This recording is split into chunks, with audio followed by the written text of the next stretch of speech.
So, hey, what's up, guys? Welcome back to our YouTube channel. And today we are gonna see what if Severus Snape found Harry Potter locked in a cupboard and swore to protect him his entire life. So, I'm not gonna narrate whole story. The rain had been falling on Little Whinging for 3 days straight, and Severus Snape hated every single drop of it. He stood at the corner of Privet Drive and Wisteria Walk, wrapped in a muggle overcoat that made him feel like he was wearing someone else's skin. The glamour on his face itched. He'd altered his nose, softened his jaw, turned his lank black hair into something brown and forgettable. He looked like an accountant. He looked like nothing. That was the point. Number 4 sat halfway down the street, identical to every other house on the row. Same pruned hedges, same white curtains, same lifeless perfection that made Severus's teeth ache. He'd been watching for 2 hours. The fat man, Vernon Dursley, had left for work at 7:30, reversing his company car out of the drive with the careful aggression of a man who believed the road belonged to him. The horse-faced woman, Petunia, had been visible through the kitchen window, scrubbing something. There was a massive blonde child waddling around the front garden despite the drizzle, stomping in puddles and screaming at a cat. There was no sign of the other boy. Severus told himself he'd come to check. Just to check. Just to see that the child was alive and adequately cared for, because the dreams had become unbearable, Lily's green eyes staring at him from the darkness every night, asking him something he couldn't hear. 3 years since she died. 3 years since his world had ended, since the Dark Lord had taken the one person who'd ever looked at Severus Snape and seen something worth knowing. He wasn't here out of affection for the Potter brat. He was here because Lily's ghost wouldn't let him sleep. The blonde child, Dudley, that was the name Severus had gathered, went back inside around 10. The house went quiet. Severus moved closer, settling on a bench at the small park across the street, opening a newspaper he couldn't read because the words kept blurring. His wand pressed against his forearm inside his sleeve, a constant reassurance. At noon, Petunia Dursley opened the front door and stepped out to collect the post. Severus watched her thin face, the way her eyes darted up and down the street like a woman expecting an ambush.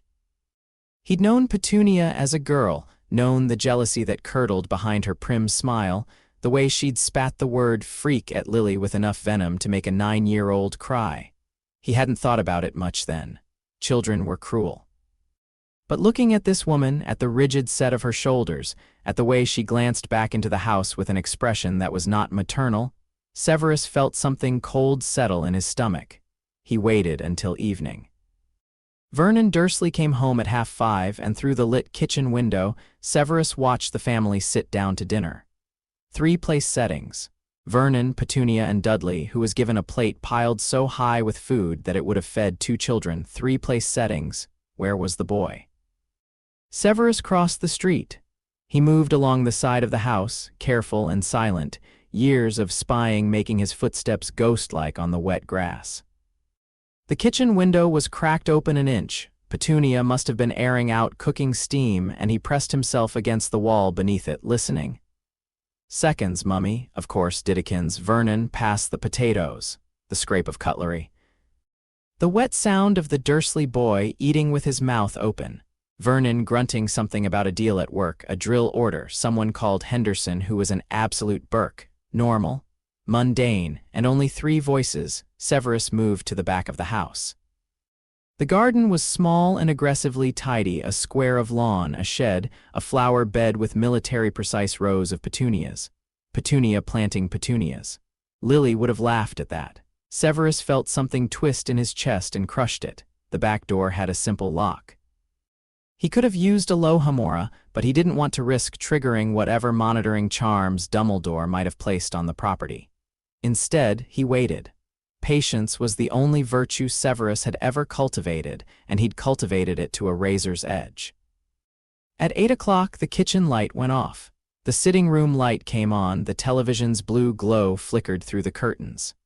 At 9, the upstairs lights began their ritual. Bathroom, then the large bedroom, then the smaller bedroom that faced the street. Through the upstairs window, Severus could see the silhouette of the Dursley boy bouncing on a bed. No other bedroom light came on. Severus waited another hour. The house went dark.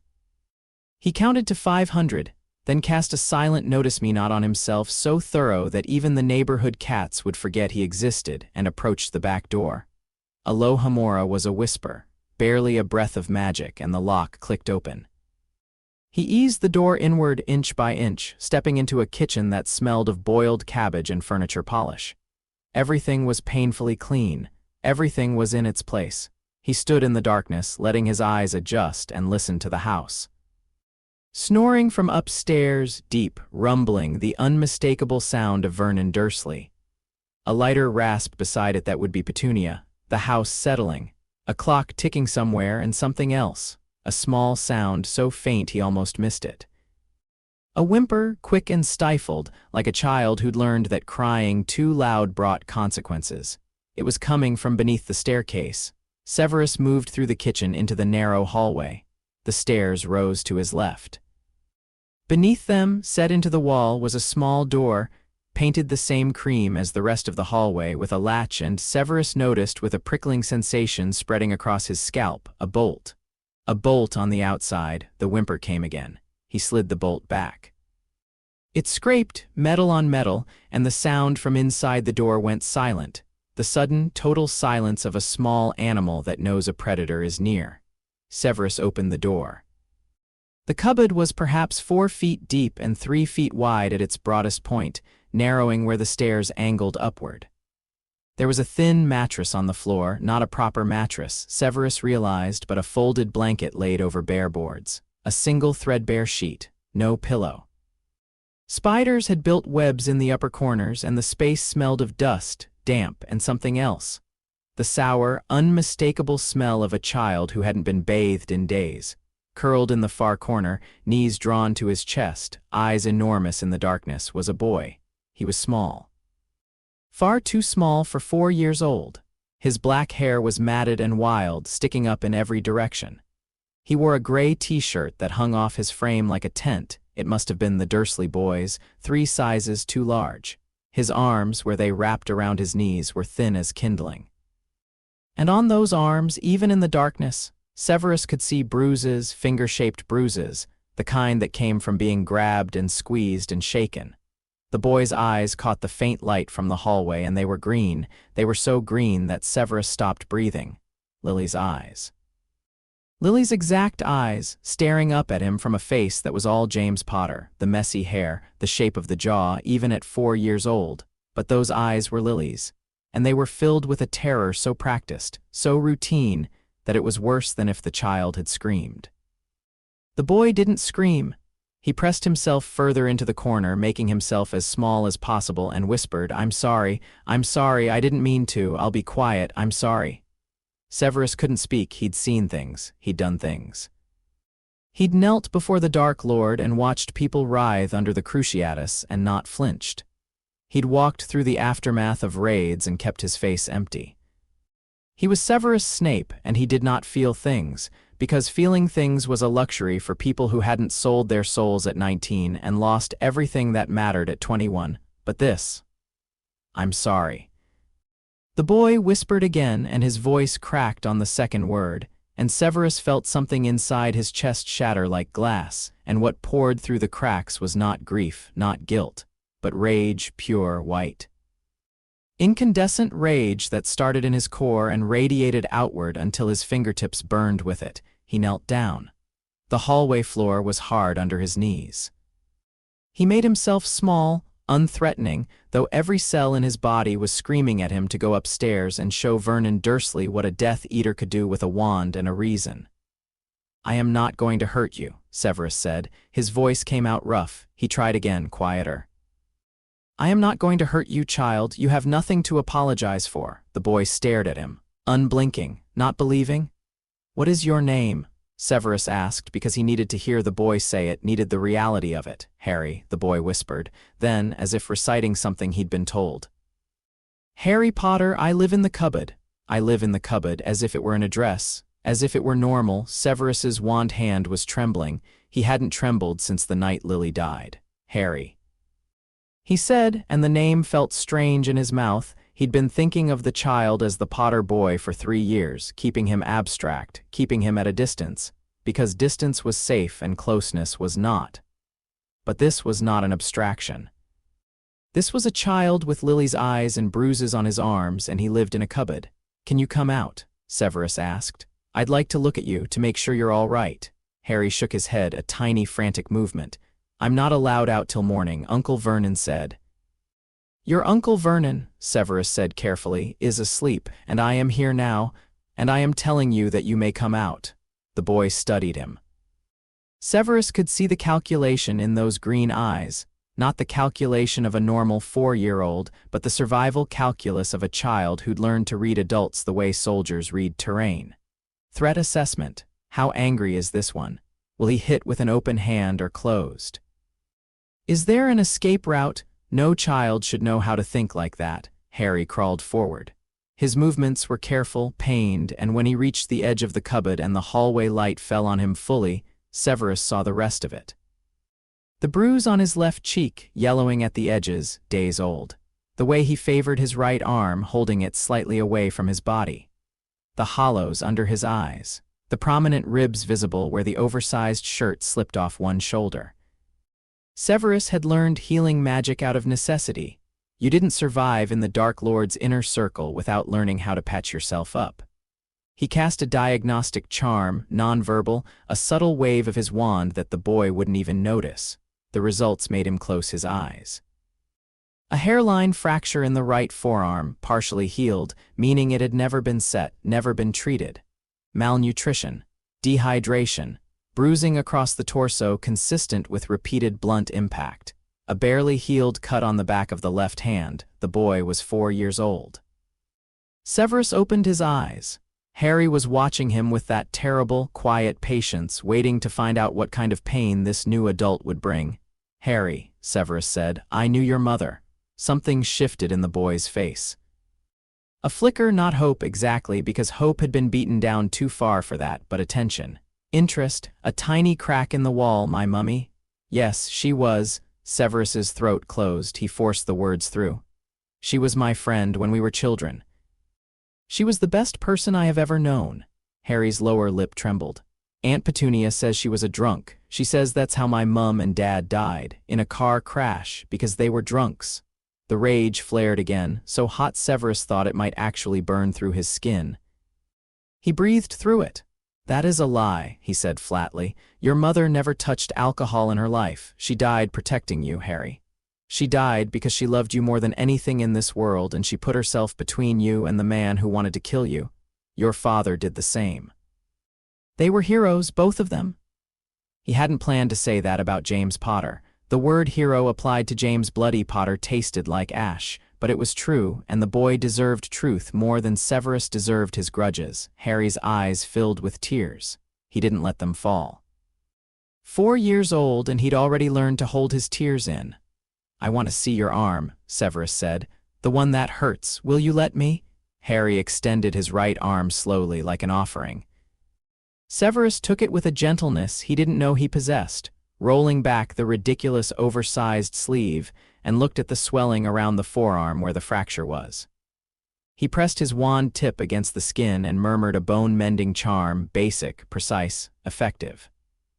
The boy flinched at the warmth of the magic, then went still, eyes wide. "That felt funny," Harry said. "It should feel better now, does it?" Harry moved his arm experimentally.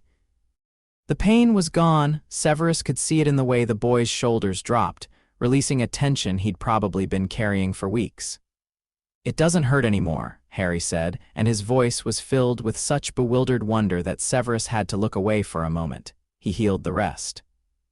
The bruises he couldn't do much about, they needed time, but he numbed the worst of the soreness, and he cast a quiet, nourishing charm that would help the boy's body absorb whatever pitiful food he was being given more efficiently. Band-aids on a gutted building. It wasn't enough. Nothing about this was enough. "Harry, listen to me." Severus leaned forward, keeping his voice low and steady. "How long have you been in this cupboard?" "I live here," Harry said again, and then, seeing something in Severus's expression, added, "Always, since I can remember, it's my room." "And your aunt and uncle, do they hurt you often?" Harry went rigid. His eyes darted toward the stairs, toward the snoring, and when he looked back at Severus, the fear was so acute it was like a physical force. "I'm not supposed to tell," he whispered. "If I tell, it gets worse." "Please don't make me tell." "You don't have to tell me anything," Severus said, and his voice was the calmest it had ever been, which was remarkable, because inside he was a wildfire. "I can see. I don't need you to tell me." He stood up. He looked down at the boy, this small, starved, broken child who had Lily's eyes and lived in a cupboard and had a fractured arm that no one had bothered to fix, and he made a decision. It was not a rational decision. Severus Snape was a rational man, a careful man, a man who weighed consequences and calculated outcomes and always chose the path that served his survival. This was none of those things. This was Lily's eyes looking up at him from the floor of a cupboard, and this was every wrong thing he'd ever done pressing down on his chest like a physical weight. And this was the cold understanding that if he walked away from this house tonight, whatever was left of his soul would go with it. "Stay here," he told Harry. "I need to speak with your aunt and uncle." Harry grabbed his hand. The small fingers closed around Severus's wrist with surprising strength, and the boy's face was white with panic. "Don't wake them up," he begged. "Please, please don't." "Uncle Vernon will be so angry. Please don't, Harry." Severus knelt again. He put his free hand over the boy's fingers. "Your uncle will never hurt you again. Do you understand me? Never. Not tonight, not tomorrow, not ever. I am going to make sure of it." The boy didn't believe him. Severus could see it. Why would he believe it? Every adult in his life had either hurt him or failed to stop the hurting. Words meant nothing here, so Severus didn't use words. He drew his wand and pointed it at the ceiling, and he let his magic flow through it. Not a spell, not a charm, just raw magical intent, the thing that separated a powerful wizard from a mediocre one, and the air around them warmed. The spiders in the cupboard's corners curled up and went still. The dust settled, the hallway light brightened by a fraction, and the shadows retreated, and for a moment in that narrow space, everything felt safe. Harry's eyes went wide, and this time what filled them wasn't fear. It was awe. "Magic," he breathed. "Magic," Severus confirmed. "I can do things too," Harry said suddenly, the words tumbling out in a rush as if he'd been keeping this secret for so long that the chance to share it was irresistible. "Sometimes, when I'm scared or when I really want something, things happen. Aunt Petunia says it's freakish. She says I'm a freak, but it's magic." "Is it really magic?" "You are a wizard, Harry. As your mother was a witch and your father a wizard. There is nothing freakish about you." The boy's face did something complicated, a war between hope and the deeply ingrained belief that he was wrong, broken, unwanted. Hope won, but only barely, and it sat on his features like a bird ready to take flight at the slightest noise. "Wait here," Severus said again. This time, Harry let go of his wrist. Severus climbed the stairs in silence. The master bedroom door was ajar, and through it he could see the vast landscape of Vernon Dursley in repose. The man took up most of the bed, his mustache fluttering with each thunderous snore, one meaty arm thrown across the pillows. Petunia was a thin shape on the far edge of the mattress, as far from her husband as the bed allowed. Severus pointed his wand at Vernon Dursley and said, very quietly, "Renervate." The man jolted awake like he'd been electrocuted. His small eyes flew open, and he saw Severus standing in the doorway, a dark figure in a dark coat, and his mouth opened to shout. Silencio. Vernon's mouth worked. No sound came out. His face went from white to red to purple in the space of 2 seconds, and he lunged upward, grabbing for the intruder. Petrificus totalis. Vernon Dursley went rigid as a board and toppled back onto the mattress, eyes bulging, frozen mid-grab. Petunia was awake now, sitting bolt upright, and when she saw Severus, she screamed, a thin, high sound that cut off when she recognized him, because Severus had dropped the glamour. He stood in the doorway with his own face, his own lank hair, his own hooked nose and black eyes, and Petunia Dursley stared at him with a recognition that was 20 years old and curdled with hatred. "You," she hissed. "The Snape boy, Petunia." He said her name like it was something he'd found on the bottom of his shoe. "We need to have a conversation about your nephew. Get out of my house. Get out or I'll call the police." "Call them." Severus's voice was silk over a blade. I'm sure they'd be very interested in the 4-year-old with a broken arm locked in a cupboard under your stairs. I'm sure the social services would have questions about why Harry Potter is malnourished, covered in bruises, and sleeping on a bare floor. By all means, Petunia, pick up the telephone.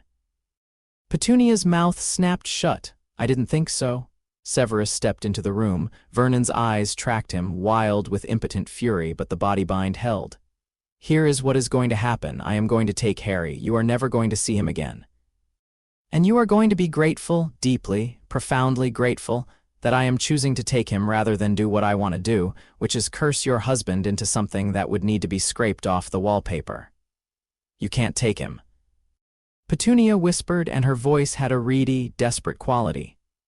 Dumbledore said the letter said we had to keep him. The wards, there are protections on this house. Blood wards, Severus said. Yes, I'm aware, ancient magic tied to your blood connection to Lily. They protect the boy as long as he lives with a blood relative and calls this place home. He looked around the room, the frilly curtains, the china dogs on the dresser, the family photos on the wall that featured Dudley and only Dudley. A home, is that what you call this? We took him in. Petunia snapped, and there it was, the self-righteous indignation that Severus remembered from childhood, the absolute certainty that the world owed Petunia Evans something for the crime of making her sister special. We didn't ask for him. He was dumped on our doorstep like a bottle of milk, with nothing but a letter telling us we had to keep him or dark wizards would come. So you locked him in a cupboard and let your husband beat him. Vernon doesn't. I have seen the bruises, Petunia. I have mended the fracture in his arm. Lie to someone who can't read the evidence written on a child's body. Petunia looked away. There was a silence that lasted long enough for Severus to hear the clock downstairs ticking and the rain against the window and the faint, hitching breath of a child at the bottom of the stairs who was trying very hard to be quiet. He's not normal. Petunia said finally, and her voice was low and vicious. Things happen around him. Strange things. The boy is a freak, just like my sister was a freak, and I finish that sentence, Severus said softly, and I will forget my restraint. She didn't finish it. Severus pointed his wand at Vernon. I'm going to release you. If you make any attempt to stop me, if you raise your voice, if you so much as clench a fist, you will spend the rest of your life believing you are a 6-year-old girl named Wendy. Nod if you understand. Vernon couldn't nod. The body bind held his neck rigid, but his eyes conveyed a frantic, terrified compliance. Severus released the spell. Vernon sagged against the headboard, gasping, his face the color of a bruised plum. Now, Vernon wheezed, now see here. No. Severus didn't raise his voice. He didn't need to. You see here, Dursley, I am a wizard. I am a very dangerous wizard on the very best of days, and today is not one of my best days. Today I found a 4-year-old boy with a broken arm locked in a space smaller than your wardrobe, and I am currently exercising more self-control than I have ever exercised in my life. Do not test it. Vernon's mouth worked. Nothing came out. I am taking the boy, Severus said. This is not a negotiation. If you attempt to contact the authorities, muggle or magical, I will return and this conversation will go very differently. Are we clear? Take him, Vernon spat. Good riddance. Ungrateful little, Severus flicked his wand. A stinging hex caught Vernon across the mouth, leaving an angry red welt on his lower lip. Vernon yelped and clapped a hand to his face. Are we clear? Severus repeated. Clear, Vernon mumbled through his fingers. Petunia? Petunia was staring at the wall. Her face was unreadable. The letter said he had to stay, she whispered. Dumbledore said, Dumbledore does not know what happens in this house, and when he finds out, I suspect even he will have difficulty justifying it. Severus paused. You were Lily's sister. She loved you, even after everything. She would have. He stopped. What Lily would have done didn't matter. Lily was dead, and Petunia had put her son in a cupboard. Good night, Petunia. He left the room. He went down the stairs, and Harry was sitting on the bottom step, wrapped in his threadbare sheet, watching Severus with those enormous green eyes. Are we going? Harry asked. His voice was barely audible. Yes. Where? Severus hesitated. He hadn't thought that far ahead. He had a house, Spinner's End, his parents' old place, but it was miserable, cold, full of dark memories. Not a place for a child. But it was a place, and it was his, and it was better than a cupboard. Somewhere safe, he said. Somewhere with a proper bed and food and no cupboard. Will you come with me? Harry looked at the cupboard door, still hanging open. He looked at the stairs toward the bedroom where his aunt and uncle were. He looked at Severus.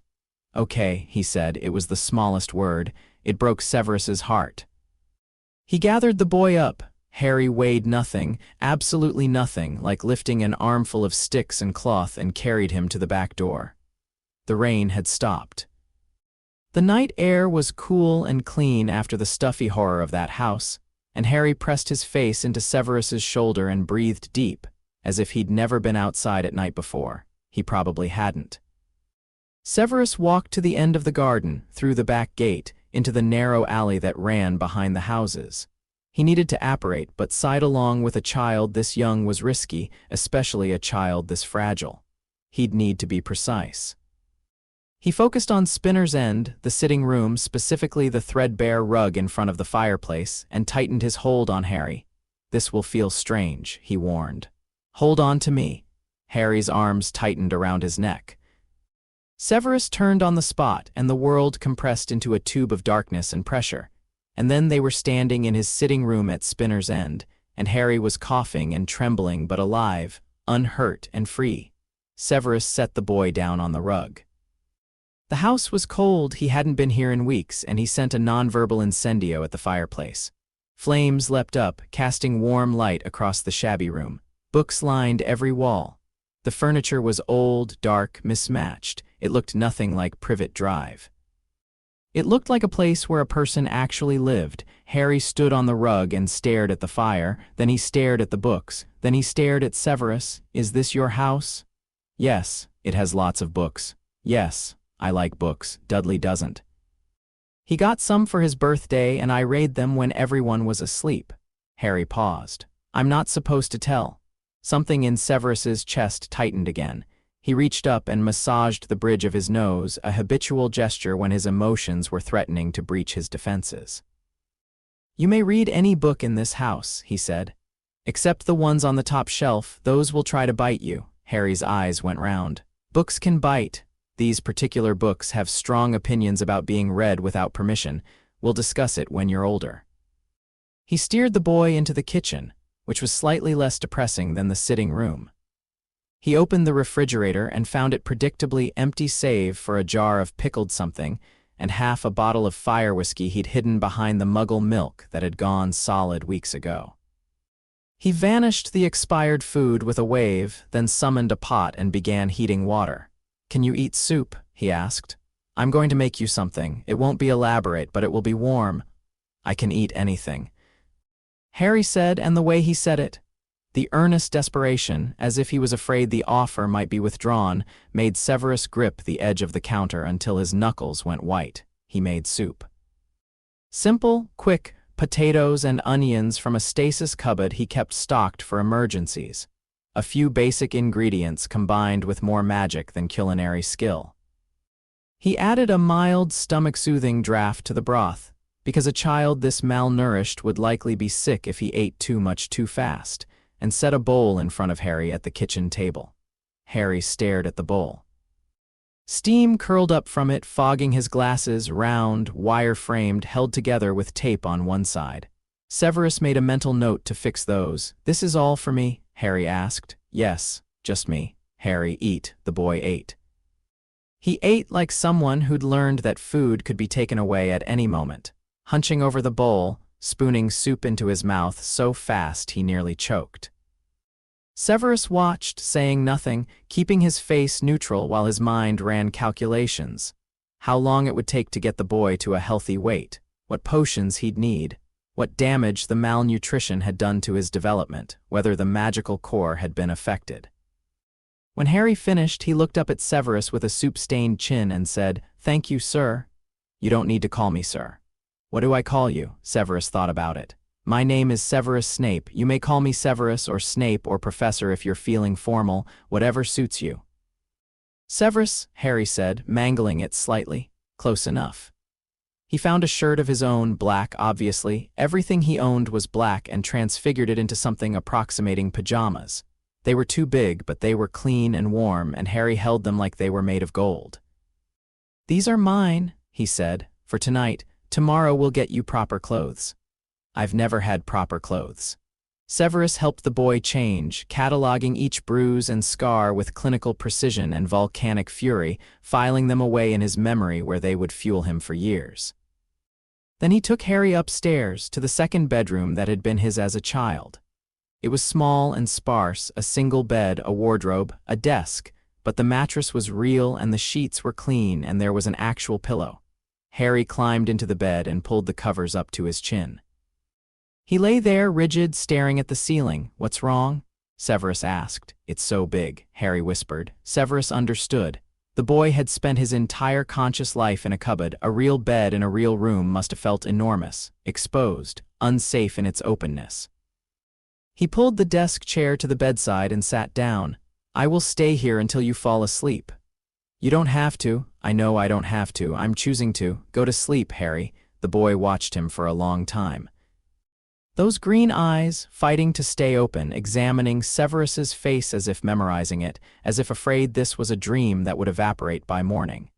Then, slowly in increments, the eyes closed. The rigid body relaxed. The breathing evened out. Harry Potter fell asleep in a real bed for the first time in his memory. Severus sat in the chair and watched the boy sleep and felt the full weight of what he'd done settle on his shoulders. He'd taken Harry Potter. He'd stolen the boy who lived from the protection of the Blood Wards. When Dumbledore found out, and Dumbledore would find out probably within days, the consequences would be severe. Dumbledore would want the boy back. Dumbledore would argue for the greater good, for the blood protection, for the prophecy that hung over Harry's head like an executioner's blade. And Severus would need a way to make it irreversible. He stayed in the chair until dawn, thinking. When the first gray light seeped through the curtains, he went downstairs, retrieved a book from the top shelf, one that tried to bite him, and received a sharp tap on the spine for its trouble, and began to read. The book was old. The language was archaic, the ink faded, the pages brittle. It was a text on blood magic, not the Dark Lord's crude variety, not the simple sacrificial formulas, but the ancient primal magic that predated wands and incantations, the magic that lived in the body and the heart and the marrow. Severus had acquired it years ago from a collector in Nocturne Alley and never had reason to open it. He had reason now. The section he was looking for was near the back, past chapters on blood wards and lineage curses and hereditary gifts. It was titled simply, Oaths of Blood. A blood oath was not like an unbreakable vow. An unbreakable vow killed you if you broke it. Simple, transactional, a contract with death as the penalty clause. A blood oath was older, deeper, stranger. It bound your magic to a purpose. It wove that purpose into your blood, your bones, your very being. If you swore to protect someone, your magic would reshape itself around that protection. You'd become faster, stronger, more aware when they were in danger. Your body would place itself between them and harm instinctively without conscious thought. You would feel their pain. You would sense their fear. The cost was significant. The oath would take years off your life. How many depended on the strength of your magic and the depth of your commitment. It could not be broken or reversed. It could not be overridden by another spell, another vow, another loyalty. Once sworn, it superseded everything, including the authority of Albus Dumbledore. That was the point. If Severus swore a blood oath to protect Harry, no force in the wizarding world, not Dumbledore, not the Ministry, not the Wisengamot, could separate them. The oath would make it magically impossible for anyone to take Harry from his protector. The blood wards on Privet Drive would be replaced by something older and more powerful. The living, breathing magic of a sworn guardian, the cost, the years it would take, the pain of the binding. The loss of autonomy. His magic would no longer be entirely his own, but would serve the oath's purpose first and his own desires second. Severus thought about it for exactly 4 seconds. Then he went upstairs, sat on the edge of Harry's bed, and waited for the boy to wake. Harry woke slowly, blinking in the gray morning light, and when he saw Severus, his face did that terrible thing again. The flinch of recognition, the instant calculation of threat, followed by the dawning realization that he was not in his cupboard, that this was real. That the man from last night was still here and had not left and was not angry. "Good morning," Severus said. "Morning," Harry said cautiously. He sat up, looked around the room, and something fragile but genuine crossed his face. "It wasn't a dream. It was not a dream. I'm still here." "You're still here, and you will remain here. But Harry, I need to tell you something, and I need you to listen carefully." Harry nodded. He was watching Severus with that preternatural attention, that survival focus. "There are people who will try to take you back to your aunt and uncle. Powerful people who believe it is the safest place for you. They're wrong, but they believe it, and they will not easily be persuaded otherwise." "No," Harry said instantly, the color draining from his face. "No, I don't want to go back. Please, you will not go back. That is what I'm telling you. I am going to make certain of it. But the magic I'm going to use is serious, Harry. It's permanent. It means I'm promising with my blood, with my magic, with everything I am to protect you. Always. No matter what. And once I make that promise, nothing in this world can undo it." Harry stared at him. Why? The question hit like a blow. Why? Why would anyone do this for him? The question of a child who had never been chosen, never been wanted, never been worth a sacrifice. "Because your mother was the best friend I ever had," Severus said. "Because I failed her when she was alive, and I will not fail her son. Because what was done to you in that house was monstrous, and I will not allow it to stand.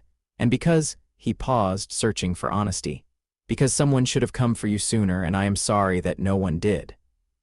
Harry's eyes were bright with unshed tears. His lip trembled, but he held. This impossible, resilient child held. "Okay," Harry whispered. Severus drew his wand. He pressed the tip to his left palm and drew a line, a sharp, clean cut that welled with dark blood.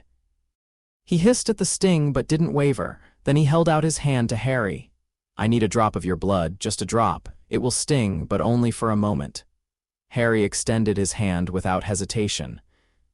Severus made the smallest nick on the boy's fingertip. Harry winced but didn't pull away, and a single bead of red appeared. Severus pressed his bleeding palm to Harry's fingertip. Their blood touched and the magic ignited. It started as warmth, a pleasant golden heat where their skin met. Then it deepened, intensified, became a current that ran up Severus's arm and into his chest, wrapping around his heart like a fist. The book had described the sensation as uncomfortable. The book, Severus decided, was a liar. It was agony, the purest, most concentrated agony he'd ever felt, worse than the Cruciatus, because the Cruciatus was mindless pain, and this was purposeful pain, his magic being unmade and remade, rewoven around a new center of gravity. He spoke the words through gritted teeth. They were in Old English, the language that British blood magic demanded, and they came from a place deeper than memory, as if his magic already knew them, had been waiting for him to speak them. "By blood and bone and breath I bind myself. I swear to protect this child, Harry James Potter, with my life, my magic, and my will. I swear to stand between him and all harm. I swear to raise him, teach him, and defend him until my blood runs dry. This oath I make freely, knowingly, and without reservation. Let my magic bear witness. Let my blood seal it." The golden light flared. The room shook, not physically but magically, as if the foundations of reality were shifting to accommodate something new. Severus felt his magic reach out, extending beyond his body for the first time in his life, and wrap around Harry like a shield, like armor, like the wings of something vast and protective. Harry gasped, not in pain, Severus realized, but in wonder, because the boy could feel it too, the warmth and safety of it, the absolute unbreakable promise of it. Then the light faded. The room was still. Severus's palm had healed, sealed by the oath itself, leaving a thin white scar in the shape of a rune he didn't recognize. Harry's fingertip was unblemished, the oath was complete. Severus released Harry's hand and swayed. The cost was immediate, a bone-deep exhaustion, a hollowing out as if years had been scooped from his core and poured into the bond. He steadied himself on the bedpost and breathed. Harry was staring at his own hand, then at Severus, then at his hand again. "I feel warm," he said. "Inside. Like there's a light inside me that wasn't there before." "That's the oath," Severus managed. "It's part of both of us now. It feels like being hugged," Harry said softly. Is that what being hugged feels like? Severus pressed the heel of his hand against his eyes. He would not cry. He was Severus Snape and he did not cry. Yes, he said roughly, that's what it feels like. They sat in silence for a moment, this odd pair. The bitter, hook-nosed man with blood on his palm and the small, bruised boy with wonder on his face, bound together by magic older than Hogwarts, older than the Ministry, older than anything Dumbledore could bring to bear against it. Then Harry's stomach growled. Right, Severus said, standing and smoothing his robes with the practiced efficiency of a man putting his armor back on. Breakfast, he made eggs. He had never made eggs for anyone before and they were slightly burnt, but Harry ate them as if they were the finest meal he'd ever been served, which, given his previous living conditions, they probably were. Severus drank black coffee and watched the boy eat and felt the oath humming in his blood, a constant, low vibration like a second heartbeat attuned to Harry's proximity and well-being. He could feel the boy's emotions faintly, the cautious happiness, the lingering fear, the disbelief. It was like standing next to a window and catching fragments of weather from outside, not overwhelming, not invasive, just awareness. We need to discuss practicalities, Severus said, when Harry had finished his eggs and was eyeing the toast rack with barely concealed longing. Eat the toast. All of it. I'm going to talk and you're going to listen and eat. Harry grabbed a slice of toast and bit into it. His feet swung above the floor, too short to reach. Something about that, the normalcy of it, the childhood of it, steadied Severus. We cannot stay here long. This house is known to Dumbledore and to others who might come looking for you. I have arrangements to make, a safer location, provisions, protections. This will take a day or two. In the meantime, I need you to do exactly as I say. If I tell you to hide, you hide. If I tell you to be silent, you are silent. Not because I'm punishing you, but because there may be danger and I need to know you'll follow my instructions. Do you understand? Harry nodded, chewing toast, like hiding from Uncle Vernon, but not because I'm bad. You were never bad, Harry. You did nothing to deserve what happened to you. Nothing, is that clear? The boy's chewing slowed. He swallowed with difficulty. Clear, he whispered. The knock came at 10:30. Severus felt it before he heard it, a ripple in his wards, a presence on the threshold, familiar and immense. He'd known it would come. He was surprised it had taken this long. Harry, go upstairs, close the door, do not come down until I call for you. Harry looked at his face, read something there, and went without argument. His small footsteps creaked up the staircase and a door clicked shut above. Severus opened the front door.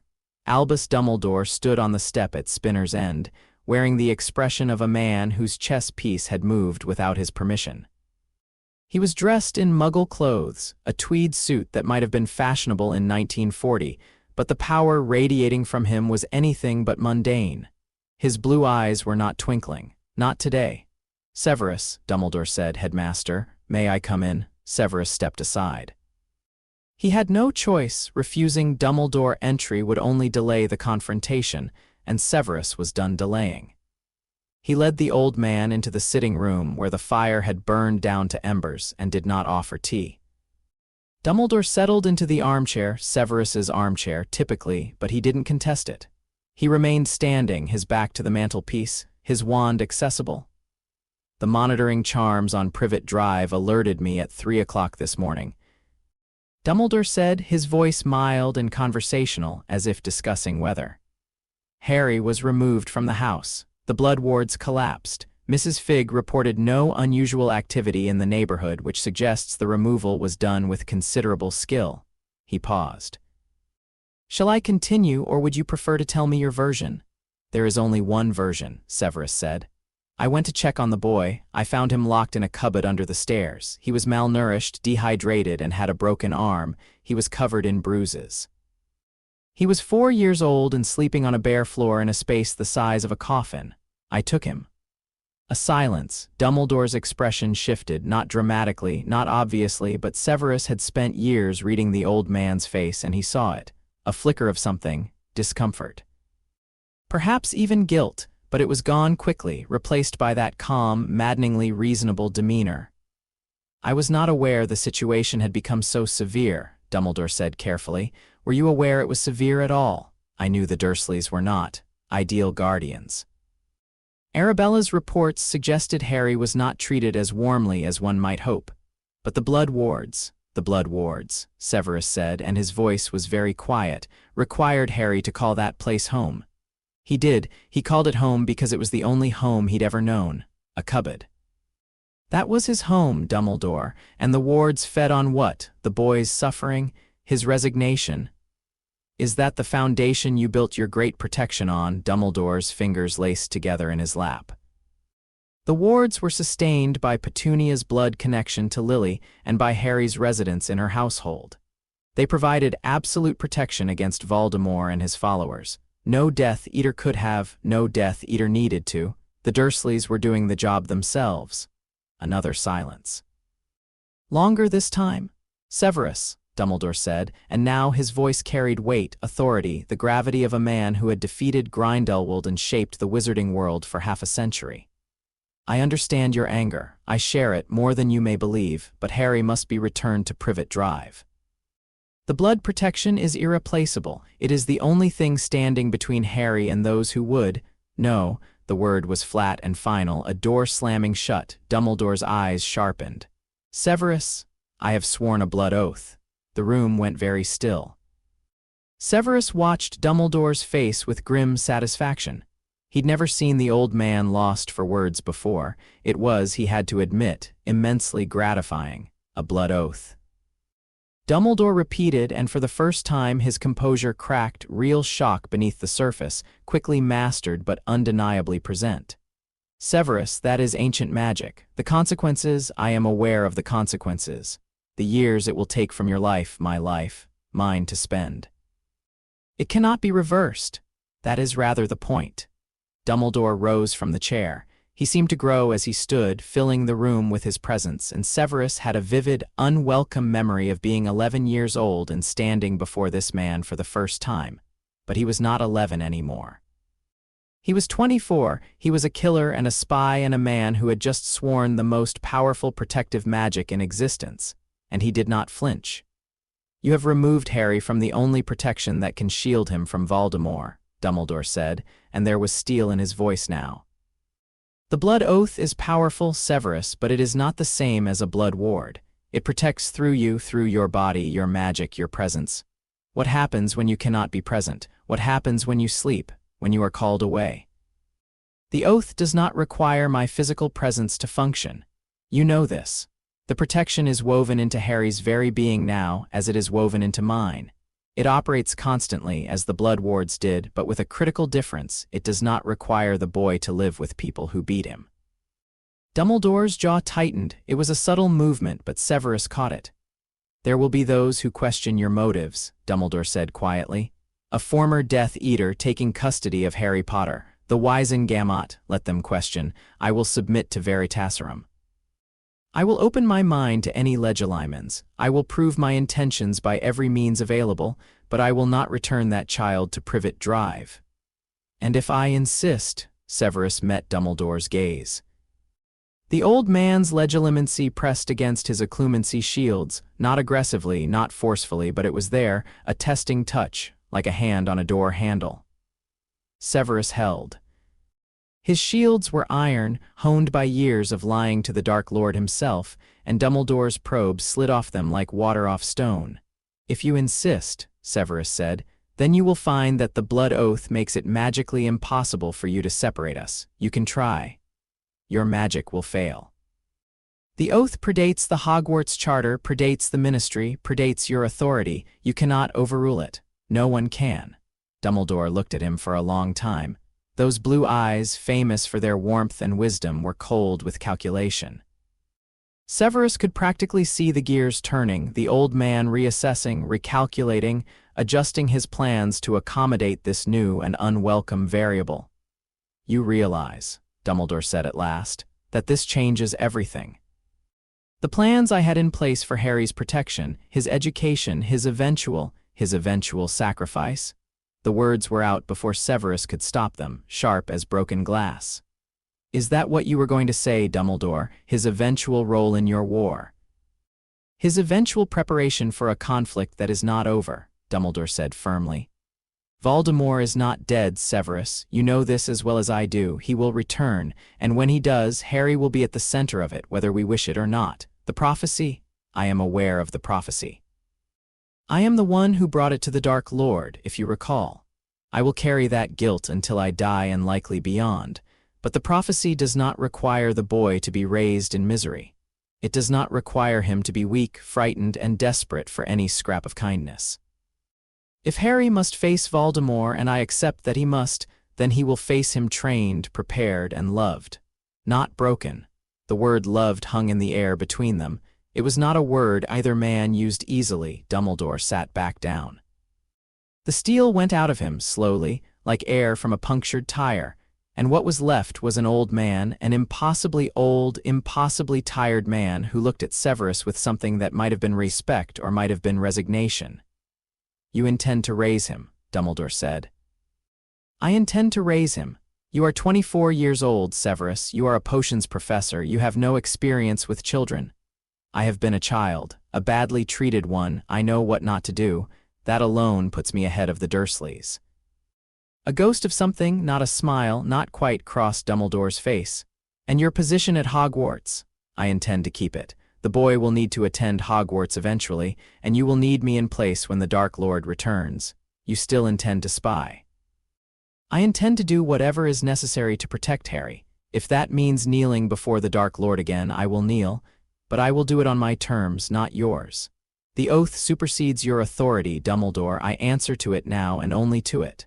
The silence stretched. The fire crackled.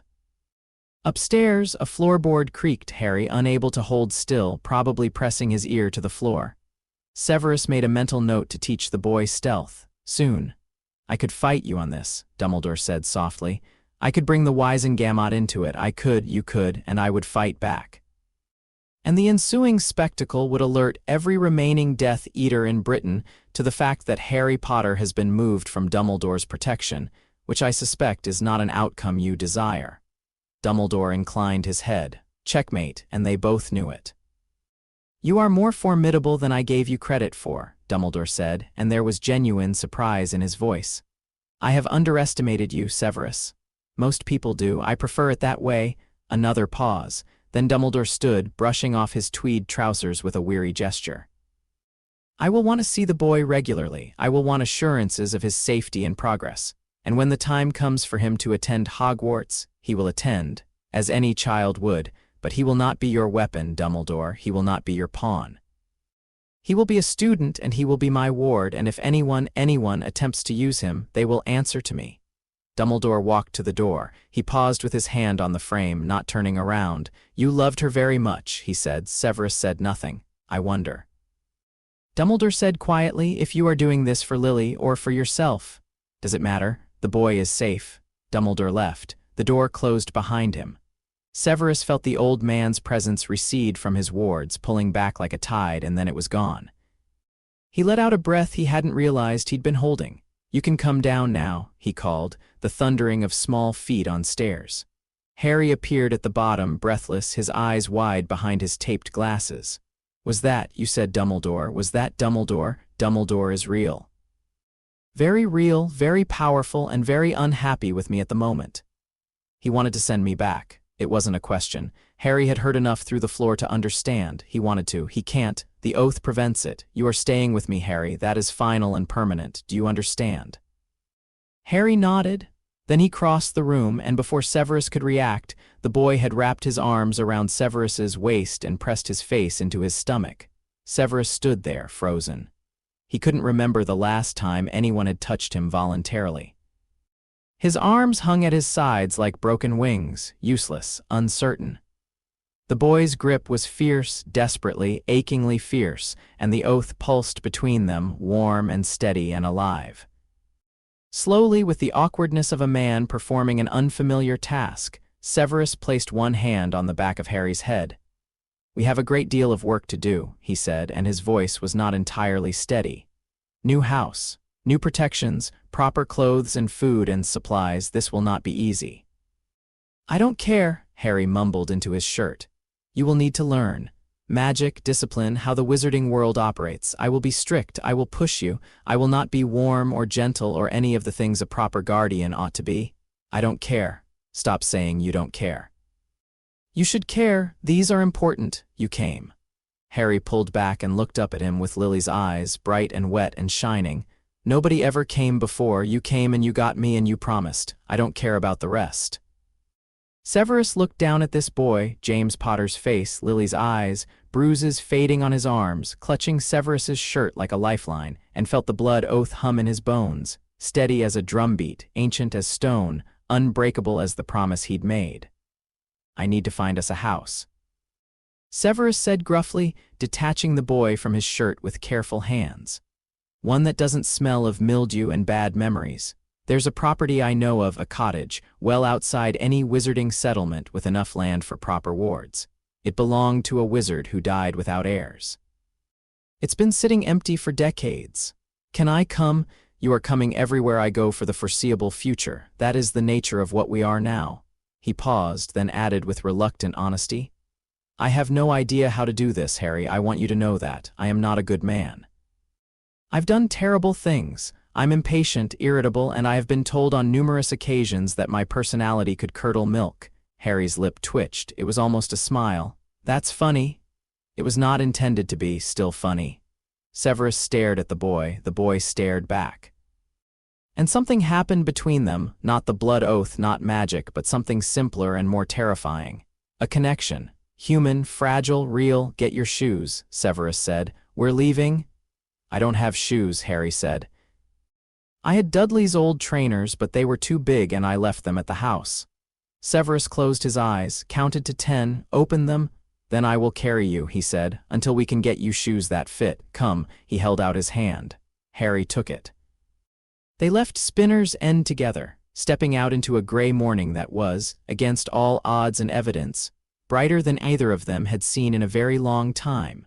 The cottage was in Cornwall, perched on a cliff above a cove that the ocean had spent millennia carving from the rock. It was small, 2 bedrooms, a kitchen, a sitting room, and a cellar that would make an excellent potions laboratory, and it was in terrible shape. The roof sagged. The windows were opaque with grime. The garden had been consumed by brambles that had developed something approaching sentience.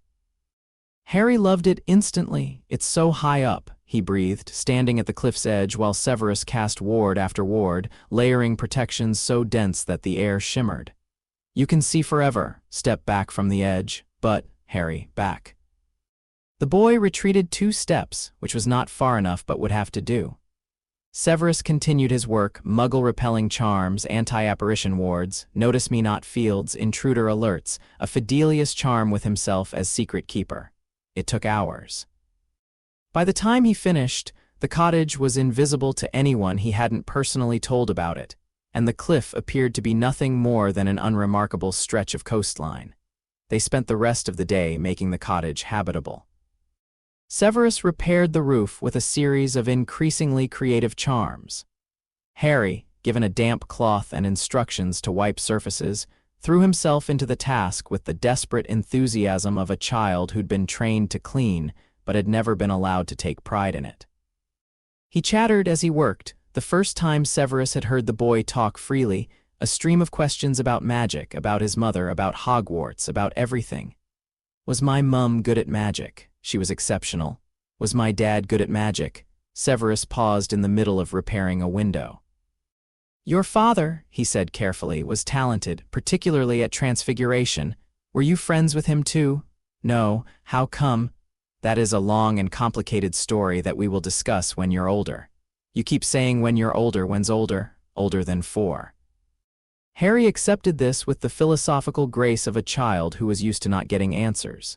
He finished wiping the kitchen counter, climbed onto a chair, and watched Severus unpack potion supplies from a magically expanded bag. Severus, HM, are you my family now? The question landed like a physical blow. Severus set down the jar of lace-suing flies he was holding and turned to look at the boy. The blood oath makes me your guardian, he said. In magical terms, that is as binding as any family tie, more so in some ways. But are you my family? Severus looked at this child, small and thin and earnest, perched on a kitchen chair in a drafty cottage on a Cornish cliff, wearing transfigured pajamas and no shoes, with the fingerprint bruises on his arms finally beginning to yellow and fade. "Yes," Severus said, "I suppose I am." Harry smiled. It was the first real smile Severus had seen from the boy, not the cautious half-expression, not the guarded flicker, but a full, genuine, radiant smile that transformed his face and made him look, for one startling moment, exactly like Lily. "Good," Harry said. "Can I have a biscuit?" "We don't have biscuits." "Can we get biscuits?" "We will add biscuits to the list, and shoes." Biscuits and shoes, yes, the essentials of civilization. Harry grinned. Severus turned back to his potion supplies so the boy wouldn't see his face, which was doing something unauthorized. He unpacked the rest of the jars in silence, arranging them on the shelves with meticulous precision, and if his hands were unsteady, well, there was no one to notice except a 4-year-old who was too busy being happy to care. That night, after a dinner that was marginally better than the previous evening's soup, Severus put Harry to bed in the larger of the 2 bedrooms. He'd given the boy the better room without thinking about it, and only realized later that this was probably significant. Harry lay under the covers, clean for the first time in days after a bath that had required 3 changes of water and the discovery of at least 6 previously hidden scrapes and scratches. "Severus?" "What?" "The bad man, the one who killed my mum and dad, you said he wanted to kill me too." Severus sat down on the edge of the bed. He'd known this conversation was coming. He'd hoped to delay it, but Harry was sharp, sharper than a 4-year-old had any right to be, and evasion would only breed distrust. "His name was Voldemort," Severus said. "Most people are afraid to say it." "I am not, and you should not be either. Fear of a name is a waste of energy better spent on preparation." "Voldemort," Harry repeated, testing the word. "Is he dead?" "I don't believe so. I believe he is gone, diminished, powerless, hiding somewhere, but I do not believe he is dead." "Will he come back, possibly?" "Will he try to kill me again? If he returns, yes, he will." Harry was quiet for a moment. Then he said, with a matter-of-factness that was either very brave or very damaged, "Then you should teach me how to fight." Severus looked at him. "You are 4 years old. You said you'd protect me, but you also said you'd teach me. Teach me how to fight, so I can protect myself too." It was so logical, so direct, so completely devoid of childish naivety that Severus almost laughed. Almost. The Snape facial muscles were not configured for laughter and hadn't been since approximately 1974. "I will teach you everything I know," Severus said. "Magic, potions, defensive spells, strategy, how to read people, how to think under pressure. I will teach you occlumency, the art of shielding your mind, and I will teach you to brew potions that would make grown wizards weep. But not tonight. Tonight you sleep. Promise?" "I have sworn a blood oath to protect you." A verbal promise seems somewhat redundant at this point, but yes. "I promise." Harry settled into his pillow, his eyes were already drooping. "Severus?" "What now? Thank you for coming to get me." Severus reached out and straightened the blanket. "Go to sleep, Harry. Night. Good night." He waited until the boy's breathing deepened, then rose and walked to the window. The ocean was dark beyond the cliff, vast and restless, and the stars were thick above it. No light pollution out here, just the raw, ancient night sky. Somewhere out there, Voldemort lurked in whatever wretched form he'd been reduced to. Somewhere, Dumbledore was recalculating his grand strategy.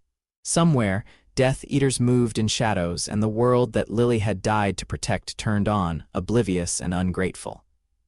Severus pressed his hand against the glass. The scar on his palm, the blood oath's mark, caught the starlight. The rune-shaped scar pulsed faintly in time with his heartbeat, in time with the small heartbeat of the boy asleep behind him. He had done something irreversible. He had done something terrifying. He had done something that would reshape his life, shorten it, complicate it beyond all imagining. He looked at the sleeping child. Those bruises were still visible, even in the dim light. They would fade. The arm was healed. The belly was full. The boy was warm and safe and had smiled, actually smiled, for maybe the first time in his life. Severus turned back to the window and the ocean and the long night ahead. He had work to do. Chapter 2.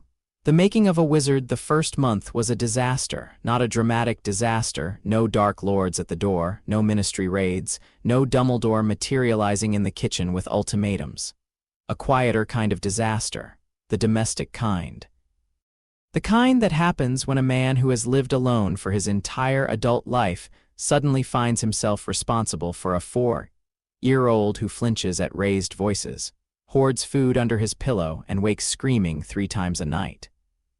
Severus discovered in rapid and humbling succession that he did not know how to cook anything beyond soup and eggs, that children required an absurd amount of sleep, that 4-year-olds asked approximately 900 questions per hour, and that his patience, which he had always considered formidable, had a depth of roughly 6 inches when it came to explaining, for the 4th time in a single morning, why one could not simply fly off the cliff on a broomstick because one had seen a seagull do something similar. Seagulls have wings, Harry. You said wizards can fly on brooms. Wizards with training and proper equipment, neither of which you possess. You could teach me. You are 4. You cannot reach the pedals on a bicycle. We are not discussing brooms. What's a bicycle? Severus put down his coffee and stared at the boy across the kitchen table. Harry stared back, a piece of toast in each hand, jam on his chin, utterly unrepentant. A bicycle, Severus said slowly, is a muggle contraption with 2 wheels that, why am I explaining this? Eat your breakfast. Harry ate his breakfast. He ate everything Severus put in front of him, always without complaint, even the time Severus accidentally put salt in the porridge instead of sugar, and the result tasted like warm ocean. The boy had looked at the bowl, looked at Severus, and eaten every bite. Severus had to leave the room. The food hoarding was harder to address. Severus found bread rolls tucked into pillowcases, biscuits hidden in the folds of blankets, and apples slowly browning in the pocket of a jacket. He didn't react the first time, or the second, or the 5th. He simply made sure there was always food available, a bowl of fruit on the counter, biscuits in a tin that was never locked, a jug of milk in the icebox. He didn't say there will always be food because words meant nothing to a child who'd been starved. He just made sure there was always food, and eventually, it took almost 3 months, the hoarding stopped. The nightmares were worse. Harry would wake screaming, drenched in sweat, sometimes thrashing so violently he'd fall out of bed. Severus, who slept lightly on the best of nights and now slept barely at all thanks to the blood oath's heightened awareness of Harry's distress, would be at the boy's side within seconds. The first few times Harry recoiled from him, still half asleep, still trapped in whatever horror his subconscious had conjured, expecting the touch to bring pain. Severus learned. He stopped reaching for the boy. Instead, he'd sit on the floor beside the bed, back against the wall, and talk. Not comforting words. Severus had no talent for comfort and no instinct for softness, but facts. Potions' ingredients and their properties. The Latin roots of common spells, the migratory patterns of Hebridean blacks, anything calm, steady, and utterly mundane. His voice would fill the dark room like an anchor, something for Harry to grab hold of and pull himself back to the waking world. It worked. Not immediately, not consistently, but over the weeks the nightmares came less often and Harry stopped falling out of bed, and sometimes Severus would hear the boy's breathing change, the hitch and gasp of a bad dream beginning, and he'd start talking from the other room. His voice carrying through the thin walls, and the nightmare would dissolve before it fully formed. "You don't sleep much," Harry observed one morning, watching Severus drink his 3rd coffee before 7 o'clock. "I require less sleep than most people." "That's not true." "I can tell when you're lying because the thing inside me goes funny." Severus lowered his cup. "The thing inside you, the warm thing, the oath, when you're lying it sort of wiggles." This was an unexpected development. "It wiggles, like it's laughing at you." Severus filed this information under deeply inconvenient and made a mental note to research the blood oath's properties more thoroughly. The ancient texts had mentioned a bond of awareness between oath-swearer and protected, but they'd been vague on the specifics. Apparently one specific was that the boy could detect his lies. Wonderful. Raising a child while being constitutionally unable to lie to said child. What could possibly go wrong? "I sleep enough," Severus amended. Less than I would prefer, more than is strictly dangerous. Satisfied? Harry grinned. The Wiggle stopped. Eat your toast. By autumn, they had settled into something approaching a routine. The cottage had been transformed, still modest, still sparse by most standards, but livable, warm, and unmistakably inhabited. Severus had converted the cellar into a potions laboratory, the sitting room into a library, and the garden into something that no longer actively tried to consume visitors. Harry had a room with a proper bed, a wardrobe of clothes that fit, shelves filling with books, and a window that overlooked the sea. The training began gently. If you could call anything Severus Snape did gentle, sit still. I am sitting still. Your left foot is tapping. Still means still, Harry. Every part of you, close your eyes. Breathe in for 4 counts, hold for 4, out for 4. Again, Harry, cross-legged on the sitting room floor, screwed his eyes shut and breathed. He was 5 now. His birthday had passed in July, marked by a cake that Severus had purchased from a Muggle bakery after his own attempt at baking had produced something that looked like a collapsed cauldron and smelled of regret. Harry had been speechless at the sight of it. The candles. The singing, Severus had refused to sing, but had managed a monotone recitation of the words that Harry found hilarious. The gift, a set of children's books about magical creatures, illustrated, enchanted to show the animals moving across the pages. Nobody's ever given me a birthday present before, Harry had said, holding the books to his chest like treasure. That is a statement of fact, not a reason to cry. I'm not crying. You're crying. I most certainly am not. The Wiggle says you're lying. Severus had excused himself to check on a non-existent potion. The meditation was foundational. Before Harry could learn to control his magic, he needed to learn to control his mind. Severus knew from personal experience what an untrained mind was vulnerable to: legilimency, emotional manipulation, the kind of subtle influence that Dumbledore practiced as naturally as breathing. Harry would not be vulnerable, not to anyone. Can you feel it? Severus asked. Feel what? Your magic, inside you. It's there all the time like a second pulse. Most wizards never learn to feel it consciously. They just use wands and incantations and let the external tools do the work. That's adequate for most purposes. It is not adequate for you. Harry was quiet for a moment, his face scrunched in concentration. Then his expression shifted, a softening, an inward turn, and the air around him warmed slightly. It's like the oath, Harry said, eyes still closed, but bigger, and it's mine. Yes, that's your magical core. Every witch and wizard has one. Yours is significant. He didn't elaborate. The diagnostic spells he'd run in those early weeks had confirmed what he'd already suspected. Harry's magical core was enormous, unnervingly so. Whether it was innate or whether the failed killing curse had somehow expanded it, Severus couldn't say. But the raw power contained in this small boy was staggering, and if it wasn't trained, it would find its own outlets, accidental magic on a scale that could be dangerous. The accidental magic had already shown itself. 3 weeks after arriving at the cottage, Harry had a nightmare so violent that every window in the house shattered simultaneously. Severus, showered in glass, had thrown up a shield charm and found Harry standing in his bedroom, eyes blank with terror, magic radiating from him in visible waves that made the walls groan. It had taken 20 minutes to calm him down. Severus had sat in the glass and talked about potion ingredients while the cottage creaked and shuddered around them, and slowly, gradually, Harry's magic had subsided, the boy had blinked back to awareness, and then he'd seen the destruction and burst into tears. I'm a freak. I broke everything.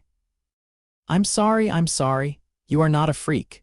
You are a very powerful young wizard who had a nightmare. The windows are irrelevant. I can fix windows. Look at me, Harry. Red-rimmed green eyes, swimming with tears and shame. Your magic is not something to be afraid of. It is not something to be ashamed of. It is yours, and it is formidable, and we are going to learn to use it. Together. But I need you to understand something. Your power is not the problem. It was never the problem. The people who made you afraid of it, they were the problem. Do you hear me? Harry had nodded, sniffling, and Severus had repaired the windows with a wave and put the boy back to bed and sat outside his door until dawn, thinking about power and fear. and the ways adults could twist a child into knots. The meditation training continued daily. By 6, Harry could sit in silence for 30 minutes, remarkable for a child his age, but Severus pushed further. He began teaching the boy to visualize his magic as a tangible thing, to hold it in his mind's eye, to expand and contract it deliberately. This was proto-occlumency, the building blocks that would eventually let Harry construct mental defenses, but for now it was simply awareness. Think of your magic as a room, Severus instructed. You're standing in the center of it. What does it look like? It's bright, Harry said, eyes closed. Really bright, like sunlight through water, and it's big, bigger than I expected. There are things in the corners I can't see. Don't look at them yet, just know they're there. Feel the edges of the room. How far does it extend? A pause. Far, really far, I can't find the walls. Severus kept his expression neutral. A 6-year-old who couldn't find the boundaries of his own magical core. The implications were considerable.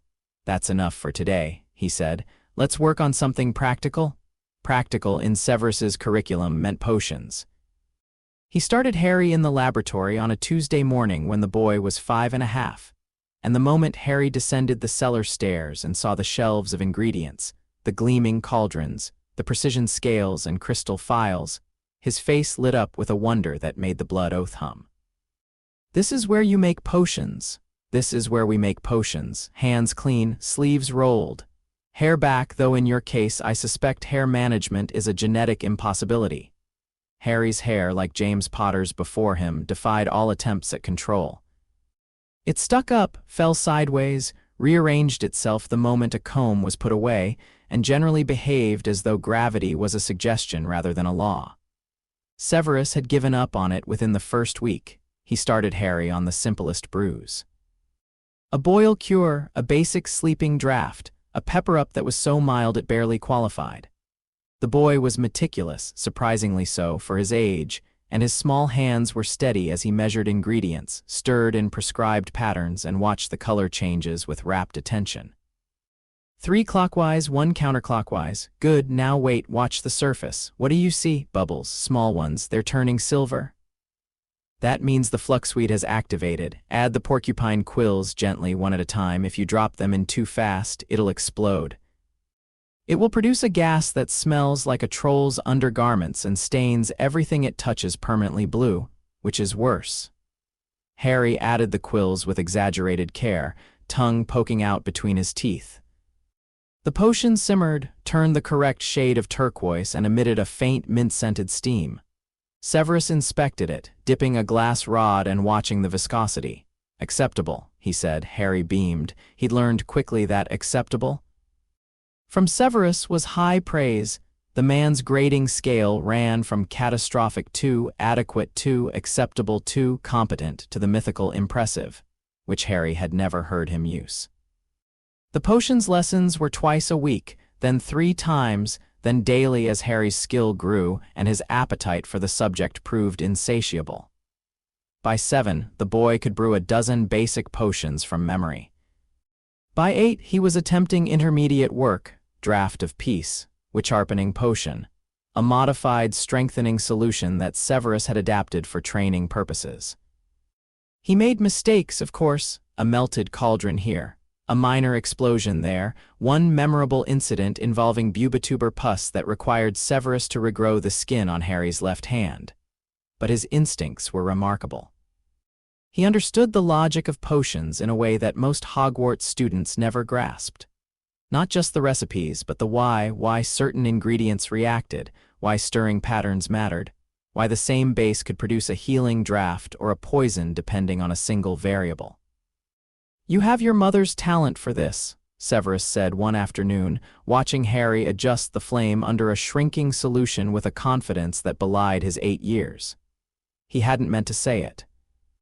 It slipped out, as things about Lily sometimes did, bypassing the careful walls he'd built around her memory. Harry looked up. Really, she had an intuition for potions, an understanding that went beyond following instructions. You have the same quality? What did my dad have? Severus paused. The old resentment stirred, it always did, at the mention of James Potter, but it was fainter now, worn smooth by years and by the daily reality of raising James's son, who was nothing like his father in the ways that mattered. Harry was not arrogant. Harry was not cruel. Harry had been hurt too deeply for cruelty and was too kind for arrogance, and Severus had grudgingly accepted that whatever genetic contribution James Potter had made, it was Lily's influence and perhaps Severus's own that shaped the boy's character. Your father had courage, Severus said, choosing his words. The headlong, reckless kind that either gets you killed or saves the world, depending on the day. He also had a gift for transfiguration and a talent for creative spellwork. He paused again, then added, and he was loyal. When it mattered, he was loyal. Harry stirred his potion thoughtfully. You didn't like him much. No, because of my mum. Severus looked at the boy sharply. Why would you say that? Because you get a look on your face when you talk about her, the same look you get when you're working on a really hard potion. Like you're trying to solve something, but you already know the answer and you don't like it. Severus opened his mouth to deflect, then closed it. The boy was 8. The boy was reading him like a book. This was either a triumph of the perceptiveness Severus had been cultivating or a deeply alarming sign that his emotional defenses were deteriorating. Your father and I were rivals at school, he said carefully. We disliked each other intensely. Your mother and I were friends. When she chose your father, I handled it badly, very badly. I said something unforgivable and I lost her friendship. I have regretted it every day since. What did you say? I called her something terrible, a slur, a word so foul I will not repeat it to you. Harry was quiet for a long moment. His potion bubbled gently, forgotten. But you came and got me, he said finally. You gave up part of your life for me, so maybe the bad thing you said doesn't have to be the end of the story. Severus stared at the boy. The blood oath thrummed between them, warm and steady, and Severus had the disorienting sensation that this 8-year-old understood something about redemption that Severus, at 28, was still struggling to grasp. Stir your potion, Severus said roughly. You're going to let it scorch.